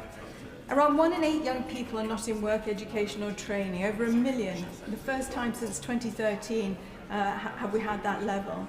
Health, especially mental health, is a major driver, while programmes such as Connect to Work are welcome, with funding of around 820 million. It appears modest relative to the scale of the challenge. The government plans may support up to 90,000 young people into work, but there still is only a fraction of what is needed. The key test is outcomes. How many people move into sustained work? The government's accounts, the DWP's accounts, remain qualified due to fraud and error, amounting to nearly 10 billion in overpayments. Service quality issues persist, communication failures, discrimination findings and serious backlogs. The carers allowance overpayment scandal caused profound distress, and access to work delays, again, are unacceptable. These are not marginal issues. They affect whether support reaches people fairly and on time. For DWP, value for money must include timeliness, accuracy and trust. The most egregious failings relate to safeguarding. Last year alone, the department undertook 90 internal reviews, including following deaths and serious harms to claimants. Since 2010, there have been 10 prevention of future death reports warning that the system from coroners that the systems must change. Our committees describe the safeguarding approach as deficient. While some progress has been made, it remains too slow. Incremental change is just not good enough. The machinery of government changes and local delivery models risk blurring accountability. So while local flexibility is important and place-based approaches are essential, outcomes must be consistent. Parliament must be able to see clearly who is responsible for delivery. The overarching issue is the lack of clear link between spending plans and outcomes. While improvements have been made, scrutiny is weakened when Parliament cannot see how success will be measured. A clearer strategic plan linking spending to measurable outcomes is essential. This debate is not about whether social security spending is necessary. It clearly is. It is about whether a department spending $300 billion is using resources effectively, fairly and transparently. In her response, I'd be very grateful if the Minister will answer 3 questions. What outcomes this spending will deliver, how progress will be measured, and who is accountable if delivery fails. The challenge is to show that this estimate is aligned with the scale of the problem, operationally credible and capable of delivering services with dignity and respect. Finally, I'd like to say thank you to my clerk and to all of his team for his excellent support to the committee. Thank you. It's been a huge pleasure to invite the new MP for Aberdeen South for his maiden speech, Douglas Lumsden. Thank you, Madam Deputy Speaker, and it's a pleasure to make my maiden speech today. And I want to thank all honourable members from across the Chamber for their best wishes for today. And I also want to give my best wishes to the honourable member for Arbroath and Broughty Ferry for her upcoming maiden speech. Madam Deputy Speaker, the people of Aberdeen South have once again chosen a Conservative and Unionist to represent them here in Westminster. And it's an honour to be here and a responsibility that I take very seriously. And I'm grateful and humbled by the trust the people of Aberdeen have placed in me. This by-election victory was the result of hundreds of hard-working volunteers without whom I would not be standing here. And unlike another recent by-election, the campaign in Aberdeen South was not focused on one man's job, but the thousands of jobs in our oil and gas sector. Madam Deputy Speaker, with almost 50% of the votes, the people of Aberdeen have made their voices heard loud and clear. Clear enough to echo around the Palace of Westminster and Holyrood alike. The people of Aberdeen have had enough of the willful destruction of the oil and gas industry, destruction of their jobs and destruction of the local economy. This win is a clear mandate from the people of Aberdeen to the Labour government here in Westminster and the SNP government in Holyrood to act now to save our North Sea oil and gas industry. Madam Deputy Speaker, it would be remiss of me not to pay tribute to my predecessors of Aberdeen South. As an Aberdeen loon, I was for many years represented by the trailblazing Dame Anne Begg. In her own maiden speech, she remarked on the transience of the members for Aberdeen South, a seat held almost equally by Labour and Scottish Conservative members throughout the 20th century. And that transience is captured by another of my predecessors, Priscilla Buchan, Lady Tweedsmuir, who, like me, came to the House through a by-election. She was elected in 1946, a pioneer of women in political office. She was the youngest MP in the House of Commons at that time. And she was a formidable force, having initially lost in Aberdeen North and then winning in South the following year. In her maiden speech, speaking a debate on this economic situation, she warned of the growing feeling of nationalism due to the government's policy of centralised control. It says much, Speaker, that almost a century later, the people of Aberdeen South are grappling with the very same issues. The divisive force of nationalism still seeks to set us apart, but we on this side of the House know the enduring value of our united kingdom. And most recently, I succeeded the Right Honourable Stephen Flynn, who I'm, of course, delighted has chosen to take up a seat in Holyrood. Without his decision and dedication to his career, I would not be standing here today. And we were actually councillors together at Aberdeen City Council, and we've both now sat in Westminster and Holyrood, and I sincerely wish him well. Stephen understands the value of oil and gas to Aberdeen, and I'm sure that now in government, he will press the First Minister to get off the fence and finally defend our oil and gas industry. Now, I've known Stephen for a number of years. He now has the tough job as Scottish Transport Secretary, and I look forward to firing off the letters asking for updates on transport projects affecting my constituents in Aberdeen South. And it was while I was at Aberdeen City Council that I learned the cut and thrust of politics. I remember my time fondly being the co-leader alongside Jenny Lane, the daughter of former member for Oldham East, Jim Lamond. And I'm grateful to her and all those I worked with on the council, and it serves as a reminder the importance of building bridges and consensus to deliver for our constituents. Madam Deputy Speaker, Aberdeen has a rich history of reinvention, from fishing to textiles to oil and gas. The Silver City with the golden sands has been a cornerstone of Scotland's success for centuries, and it has changed and evolved more than most. Today, energy plays the critical role in the city's prosperity, with thousands of my constituents among the most highly skilled workers in the industry, and I'm immensely proud to represent them. So too is it a privilege to represent so many distinctive parts of the city, from the great South Harbour at Torry to Hazelhead Park, where the Piper Alpha Memorial stands. That memorial is a testament to the dangerous, demanding work our oil and gas workers carry out week in, week out, for the benefit of the whole United Kingdom. Because energy security is national security. And it's too easy to forget the sacrifices, large and small, made by this sector so that the rest of us can enjoy the benefits of modern life. Deputy Madam Speaker, I am sure that my time here will be judged not just on the basis of how I can help constituents with their issues or the quality of the legislation that we pass. My time here will be judged how loudly and firmly I can make the case for our oil and gas workers. It is my privilege of my life to represent my city, a city that thousands of oil and gas workers call home, and I will spend every day repaying the trust to the people of Aberdeen that have placed me here. Thank you. It gives me now huge pleasure to invite the new MP for Arbroath and Broughty Ferry for her maiden speech, Laura Bird. Thank you, Madam Deputy Speaker, and congratulations to the Honourable Member for Aberdeen South on his maiden speech. Madam Deputy Speaker, I may be new to this chamber, but I stand here as a young woman whose adult life has been shaped by the politics of this place. I marched against Brexit, I protested in Dundee against the Conservatives' cruel policies, and in 2014, as an outspoken 16-year-old, my whole world focused around advocating for Scottish independence. I've never been the type to keep my opinions to myself, so I became a voice for the youngest generation who were able to vote in that referendum. It was that campaigning in Dundee that taught me to have confidence in myself, conviction in my beliefs, and to stand up for the future that I want to see.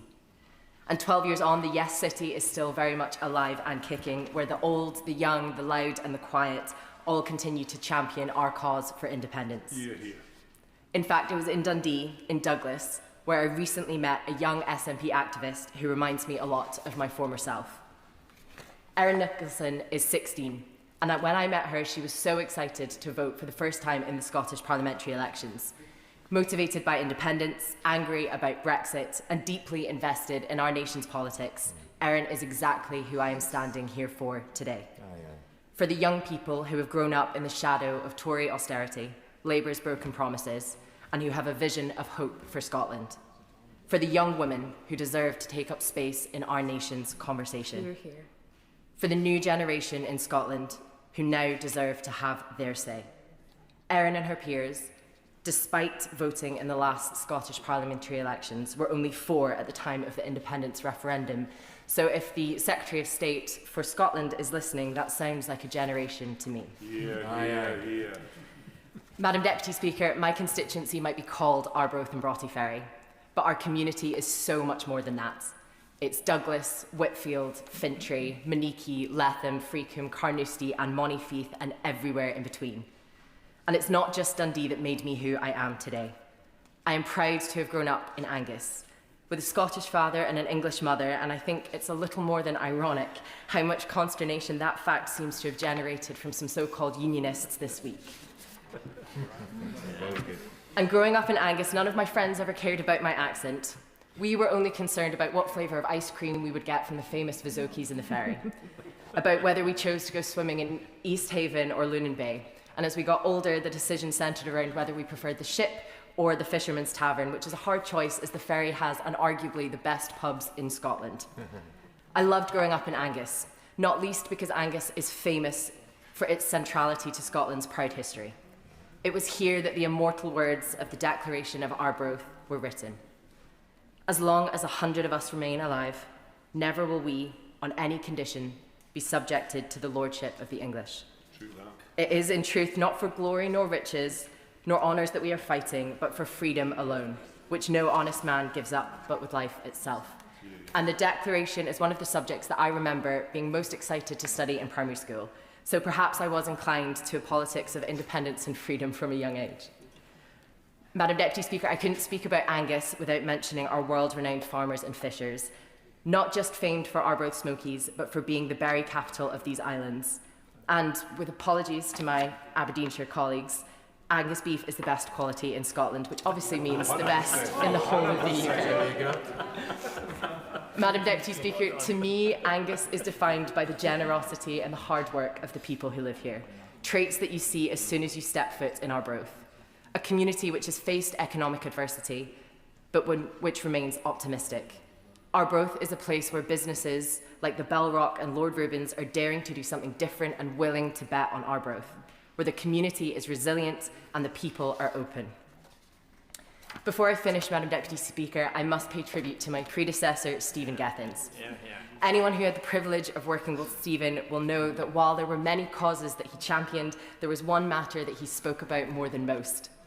A quick search of Hansard tells me that Stephen Gethins said the word Brexit more times in this chamber than almost anyone else. As I once overheard someone describe him in the ferry, he's that lovely smiley lad who really cares about Ukraine.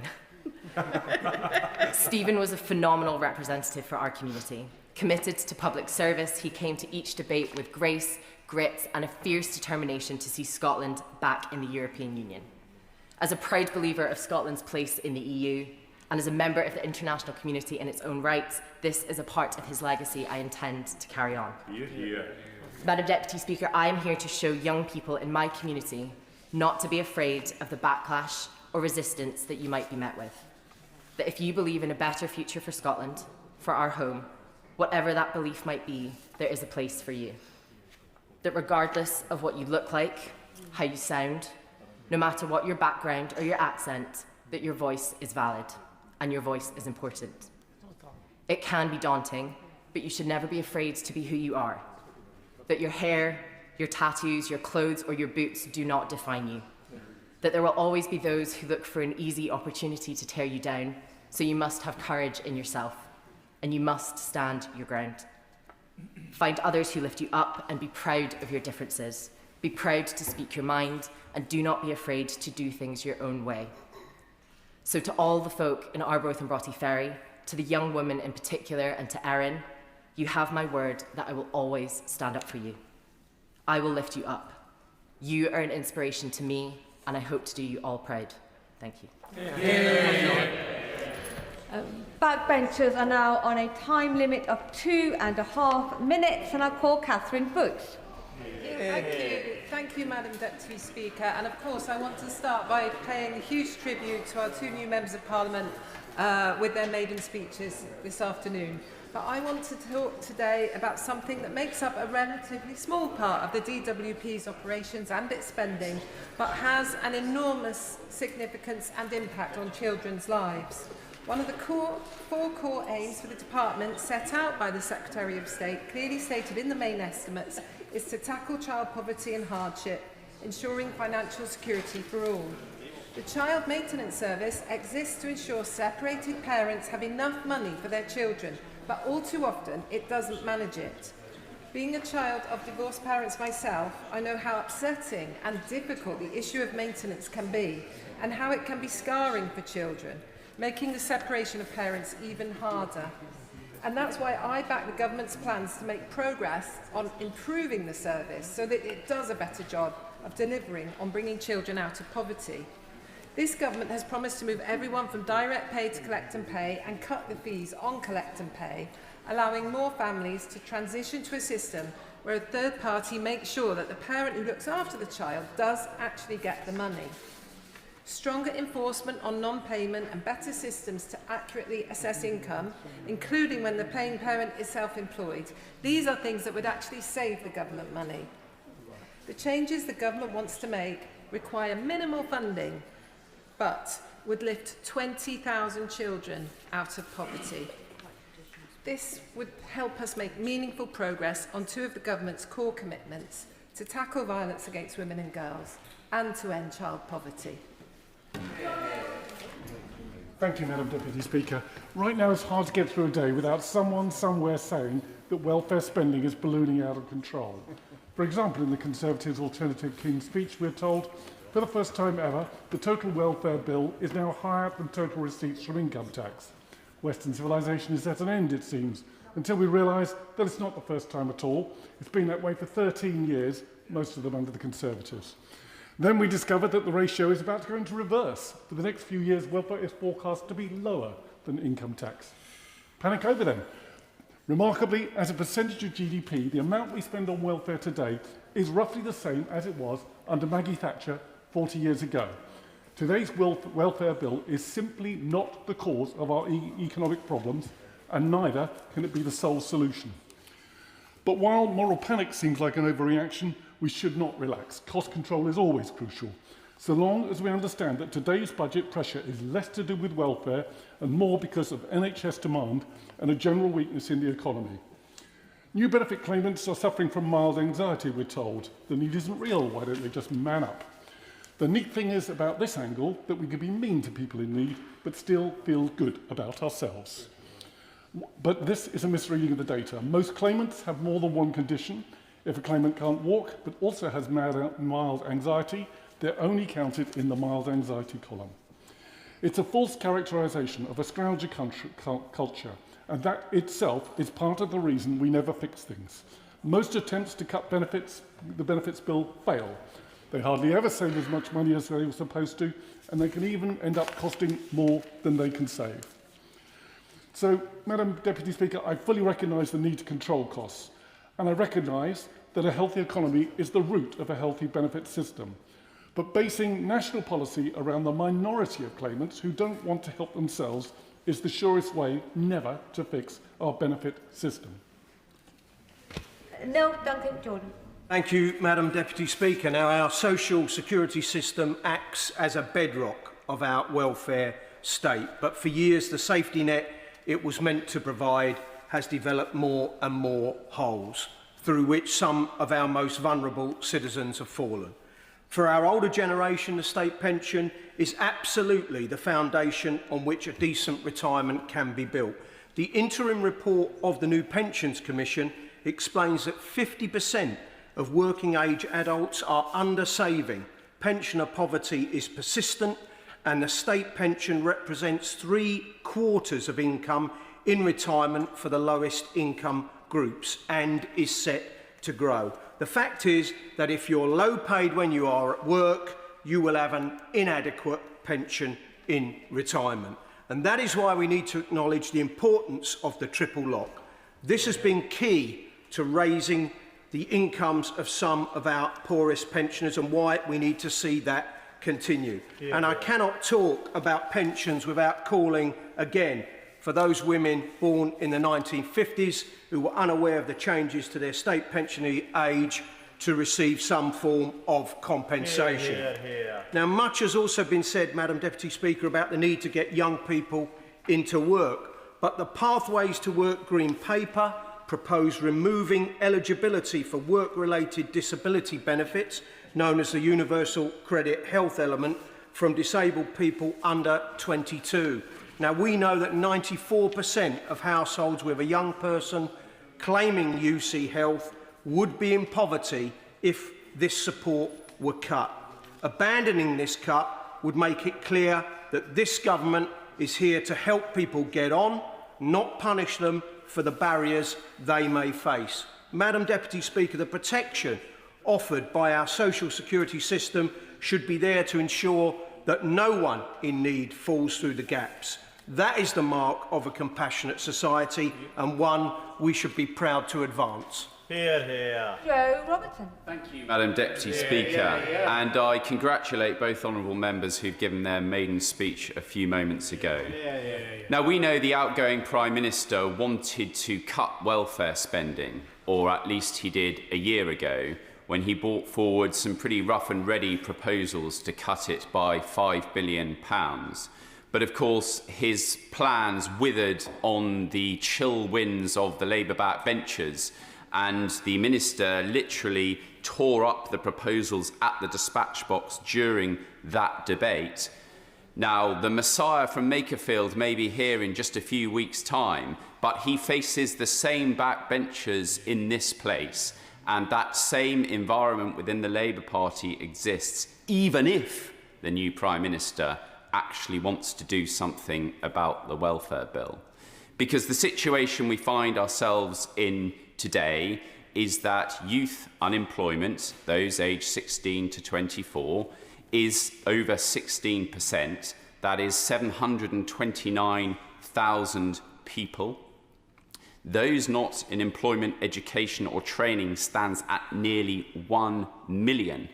That is not good for them, it is not good for the economy, and crucially it leads to the welfare bill that we have today.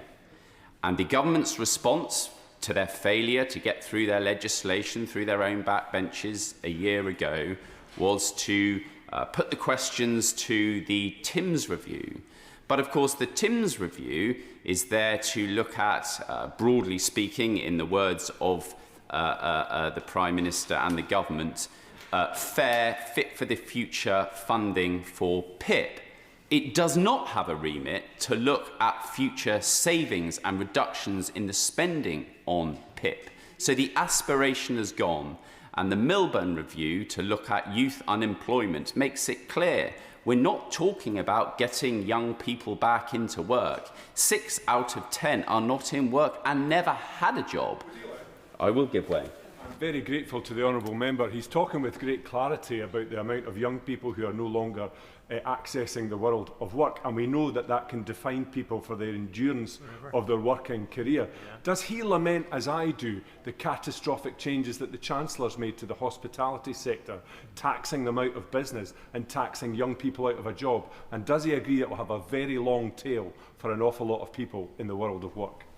Joe Robertson. I do agree with him. Indeed, it is in the tourism sector that a lot of young people in my constituency, and I'm sure his and up and down the country, find their first job. It's the flexibility within the tourism sector and the fact that there is work when young people have time and want to do that work that is such an enabler.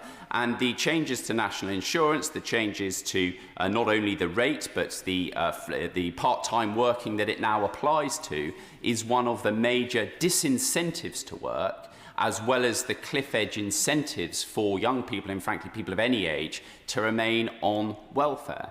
And of course, the government came into office without a plan to deal with those cliff edges, which inevitably develop over time. Any government will bring in welfare reform.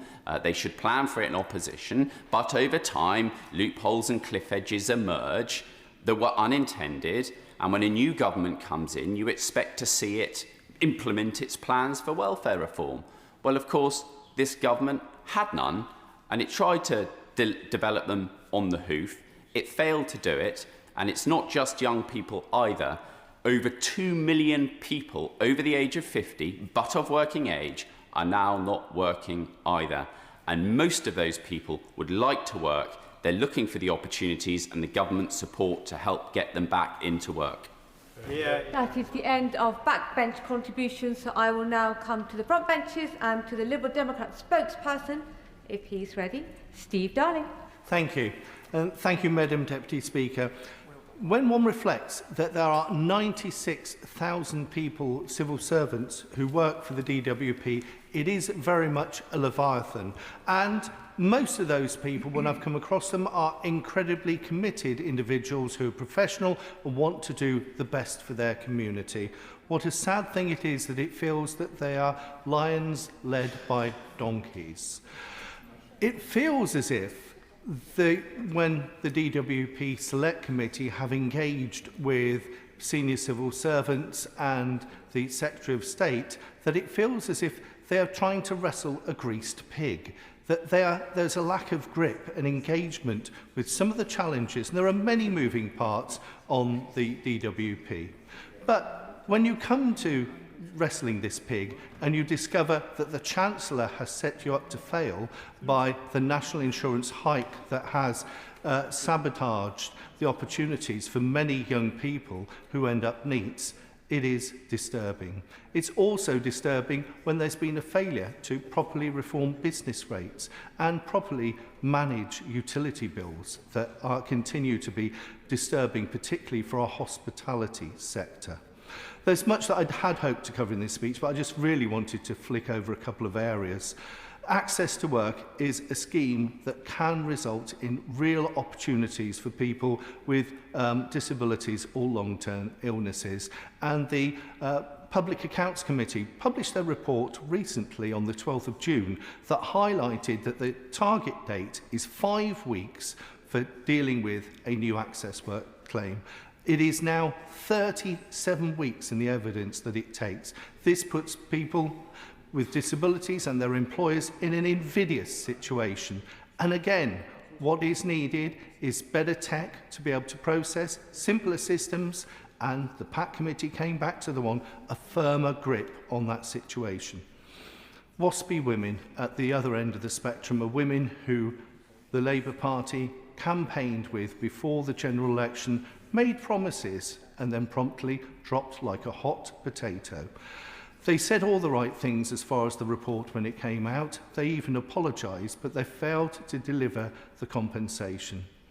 Now, WASPy women have taken it again to judicial review, but there needs to be safeguards around the cost challenge that they face, and the government are failing to give those assurances. So I'm wondering, whilst it isn't interfering with that judicial review, if the Minister will give some assurances about that cost limitation for those campaigners, because WASPy women deserve their day in court.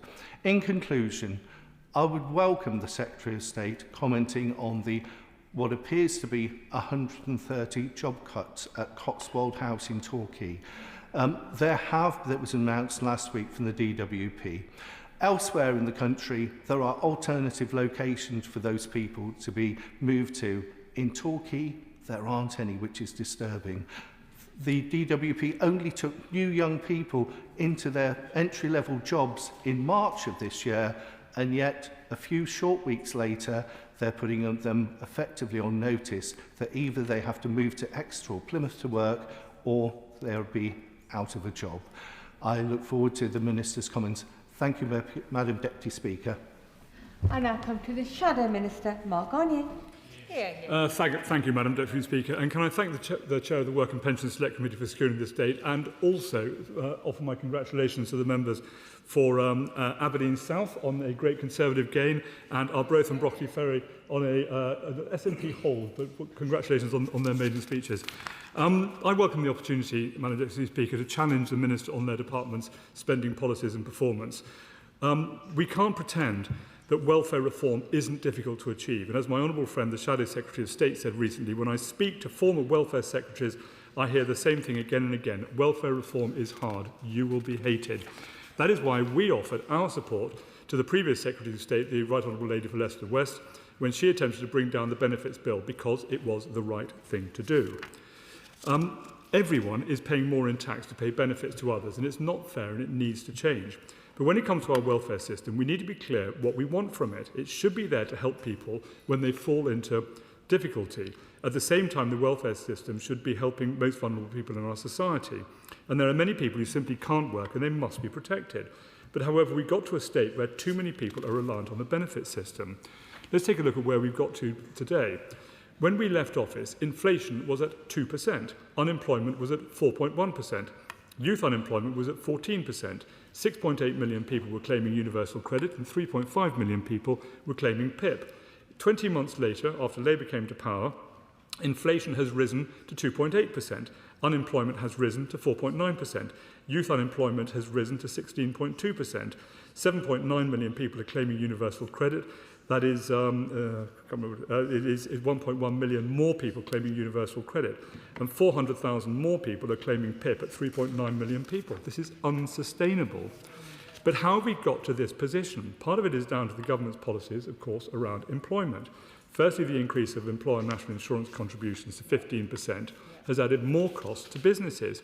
This means many businesses have had to make redundancies and are hiring fewer people than before. And this is especially affecting young people, hence why we have now the higher youth unemployment than the European average. This is not a good thing after 20 months in power. And at the same time, the government also introduced the Employment Rights Act, adding even more costs and complexities to businesses. These costs are estimated to cost £5 billion to businesses. So when the Minister closes the debate, I'm sure she will talk about the increased funding in apprenticeships, and this is, of course, welcome. But I would make the point that it is all well and good increasing funding for employment, apprentices and employment, but it is ultimately pointless if there are no jobs available. This is what this government seems to fail to understand. This is the crisis of their own making, and they're putting their heads in the sand, pretending it's all fine. And as the Leader of Opposition has said, if it was all fine, why is the Prime Minister resigning? But when it comes to welfare specifically, we are now at a point where more than half of all households are net beneficiaries of benefits. Again, this is unsustainable.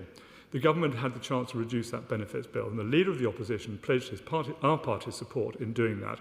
But the current government couldn't face down their own backbenchers, so now we're left waiting for the Timms review of PIP to report in the autumn, which may not even suggest making the necessary savings we should all make on PIP. But this year alone, PIP will cost the department an extra £3.5 billion, and universal credit will cost nearly £9 billion extra. If we stay on this trajectory, the health and disability-related benefits bill could reach nearly £100 billion by the end of this Parliament. We should be acting now, but we're instead left with dither and delay.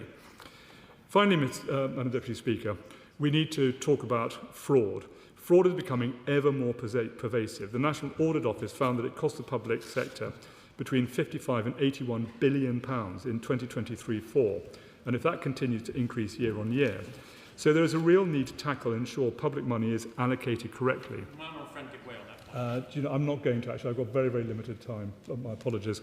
But when it comes specifically to fraud and error in DWP, the department's own statistics estimate that around £9.9 billion each year is overpaid in benefits. Of that, two-thirds of those overpayments are on universal credit claims. So I hope the Minister will explain why it is particularly high in universal credit claims and what steps are being taken. But in 2017, there were 7,840 convictions for benefit fraud. Last year, there were 461 convictions. That's a 94% decline in convictions. And in fact, since the general election, fewer than 600 individuals have been convicted in total. So I'd agree with my right honourable friend, the member for Chingford and Wood Green, that we should be making an example of benefit cheats in the courts to disincentivise others. You'll be delighted to hear, Madam Deputy Speaker, I'm coming to the end of my speech. Hard-working taxpayers are being asked to pay more under this government. Many people would hope this would be going towards increasing, for example, the defence budget. As this estimates today's debate has highlighted, it is going to the DWP budget instead.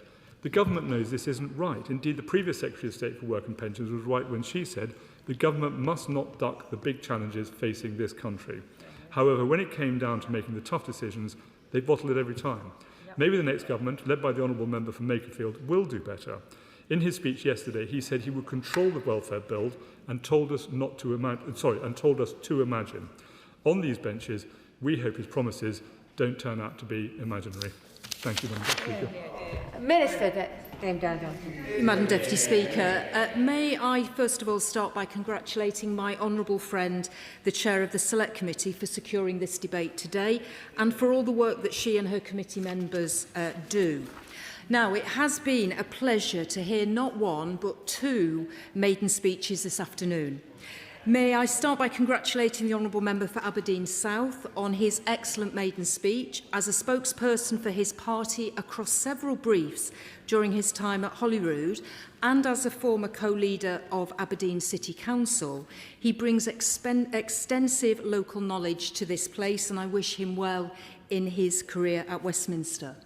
And the Honourable Member for Arbroath and Broughty Ferry, who has already made a splash at Westminster and today made a powerful speech, including telling us about her choices of ice cream and pubs in her constituency, and of course referencing the famous Arbroath Smokies. I will try and address as many of the points that members made as possible, but I do apologise in advance if I don't get to them all, and I of course will respond in writing if needs be. This debate, I think, has underlined that the DWP is a really important department supporting millions of people and is the bedrock of our welfare state, which is the cornerstone of a civilised society. But of course, the welfare system must constantly change and adapt to the changes and circumstances that we find in this day and age. And that is why we are recasting the welfare system to put work, skills and opportunity at its heart. I'd like to start, first of all, by addressing some of the recent changes to the department. As honourable members know, the DWP has taken on responsibility for adult skills from the Department for Education. And this change strongly links skills and employment support to create genuine pathways into rewarding careers, supporting economic growth. And we've already seen the benefits of this with the Youth Guarantee and the Growth and Skills Levy, demonstrating DWP's priority to tackle youth unemployment and investing in young people's futures. Secondly, the DWP now hosts the Child Poverty Unit, which has moved from the Cabinet Office in March. This reflects the department's role as the centre of expertise on poverty policy and analysis. But I want to reassure the House that we've ensured continuity of the cross-government ministerial oversight of this important policy via the Interministerial Group on Child Poverty, which I am proud to co-chair and which will oversee delivery of the Child Poverty Strategy. And of course that strategy is all about maximising opportunity for young people, giving them the best start in life. And that's why we've already removed the 2-child limit in universal credit as the centrepiece of our child poverty strategy, which will lift more than 500,000 children out of poverty. Now, thirdly, we've also seen the introduction of our new Crisis and Resilience Fund, which is about getting people help before a crisis hits, not just afterwards. We retain the policy responsibility in the department and have worked hard with all our key partners, including councils, the LGA and community and voluntary sector organisations. But as has already been said, the funding has been transferred into MHCLG's local government finance settlement. And we think this is the right approach to make the funding process simpler and easier for local authorities who are ultimately entrusted with deciding how best to provide this financial support to their communities. Can I now just say something about supporting young people, which is the department's top priority? There are more than 1 million young people who are not in work, education or training. And the Milburn Review estimates that for every £1 the DWP spent on employment support for young people in 24-25, around £25 was spent on benefits for young people. And that's a bad deal for young people and for the taxpayer. So by 2031, that number is already expected to reduce from £25 to £10. That's what more investment in opportunity actually looks like. We are creating a total of 500,000 opportunities for young people, backed with £2.5 billion of additional investment, including our Youth Guarantee, to ensure that every young person gets the chance to earn or learn. I'd also just want to say a few words about employment support more generally. We're investing £3.5 billion in employment support for disabled people and those with long-term health conditions through our Pathways to Work offer. And this includes Workwell and Connect to Work. And I was very pleased that the Select Committee produced a report on Connect to Work recently. And I was pleased to be in the chamber for the chair of the Select Committee's statement last week on Connect to Work. We're also, in addition, partnering with employers through the Keep Britain Working Review to build healthier and more inclusive workplaces. We're building a new jobs and careers service, and I know that the chair of the Select Committee in particular is following that development very closely, and I noted her comments around safeguarding and vulnerable customers.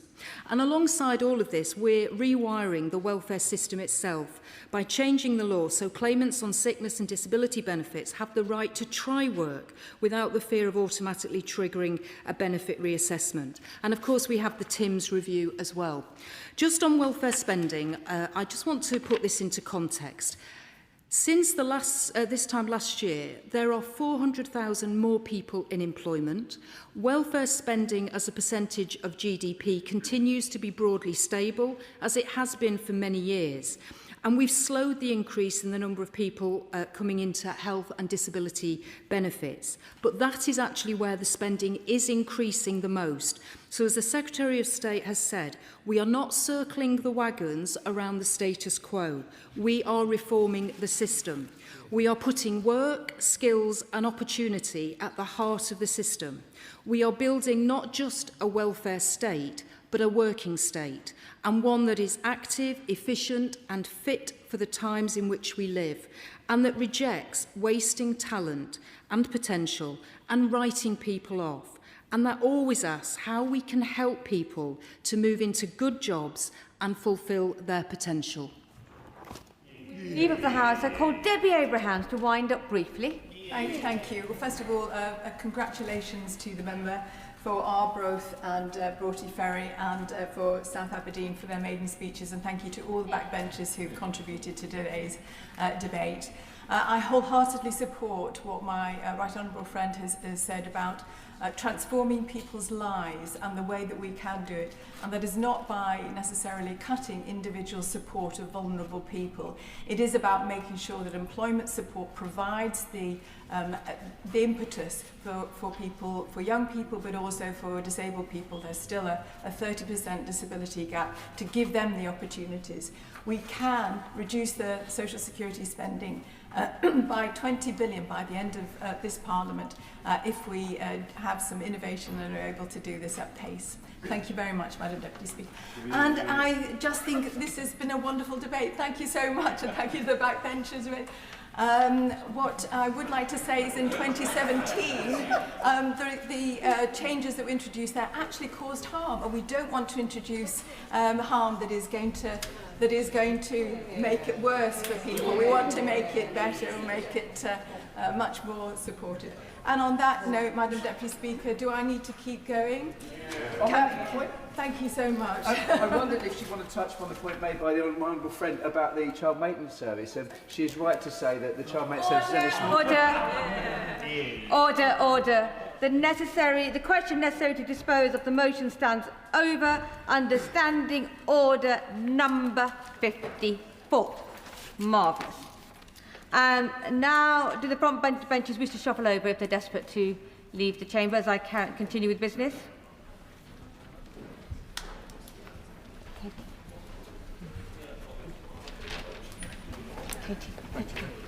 I am now required to put the questions necessary to dispose of proceedings on the estimates. The question is the motion on the order paper relating to expenditure by the Cabinet Office, which has already been moved. As many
Okay, there's the PTT. I got it. You got it. All right, let him go.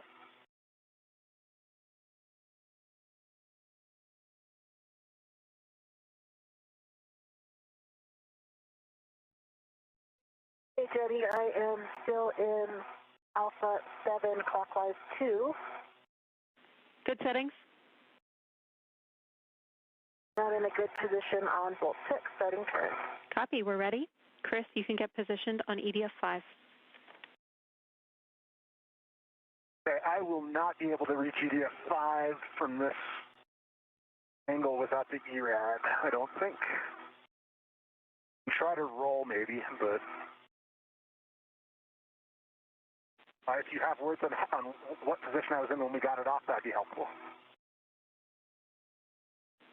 We are checking, but using the ERAD here obviously is also an option. Copy. Getting, I got 7 turns, good green light, 9.1 torque.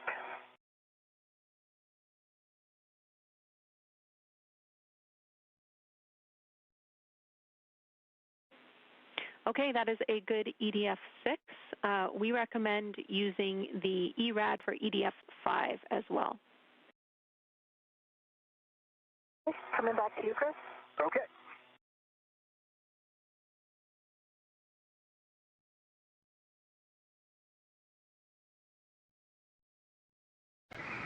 Williams and Mir continuing to step through procedures to install those fasteners on the latching end effector on the end of the Canada Arm 2 following the joint replacement of the joint number 5. Currently in Alpha 7, clockwise 2. Good settings.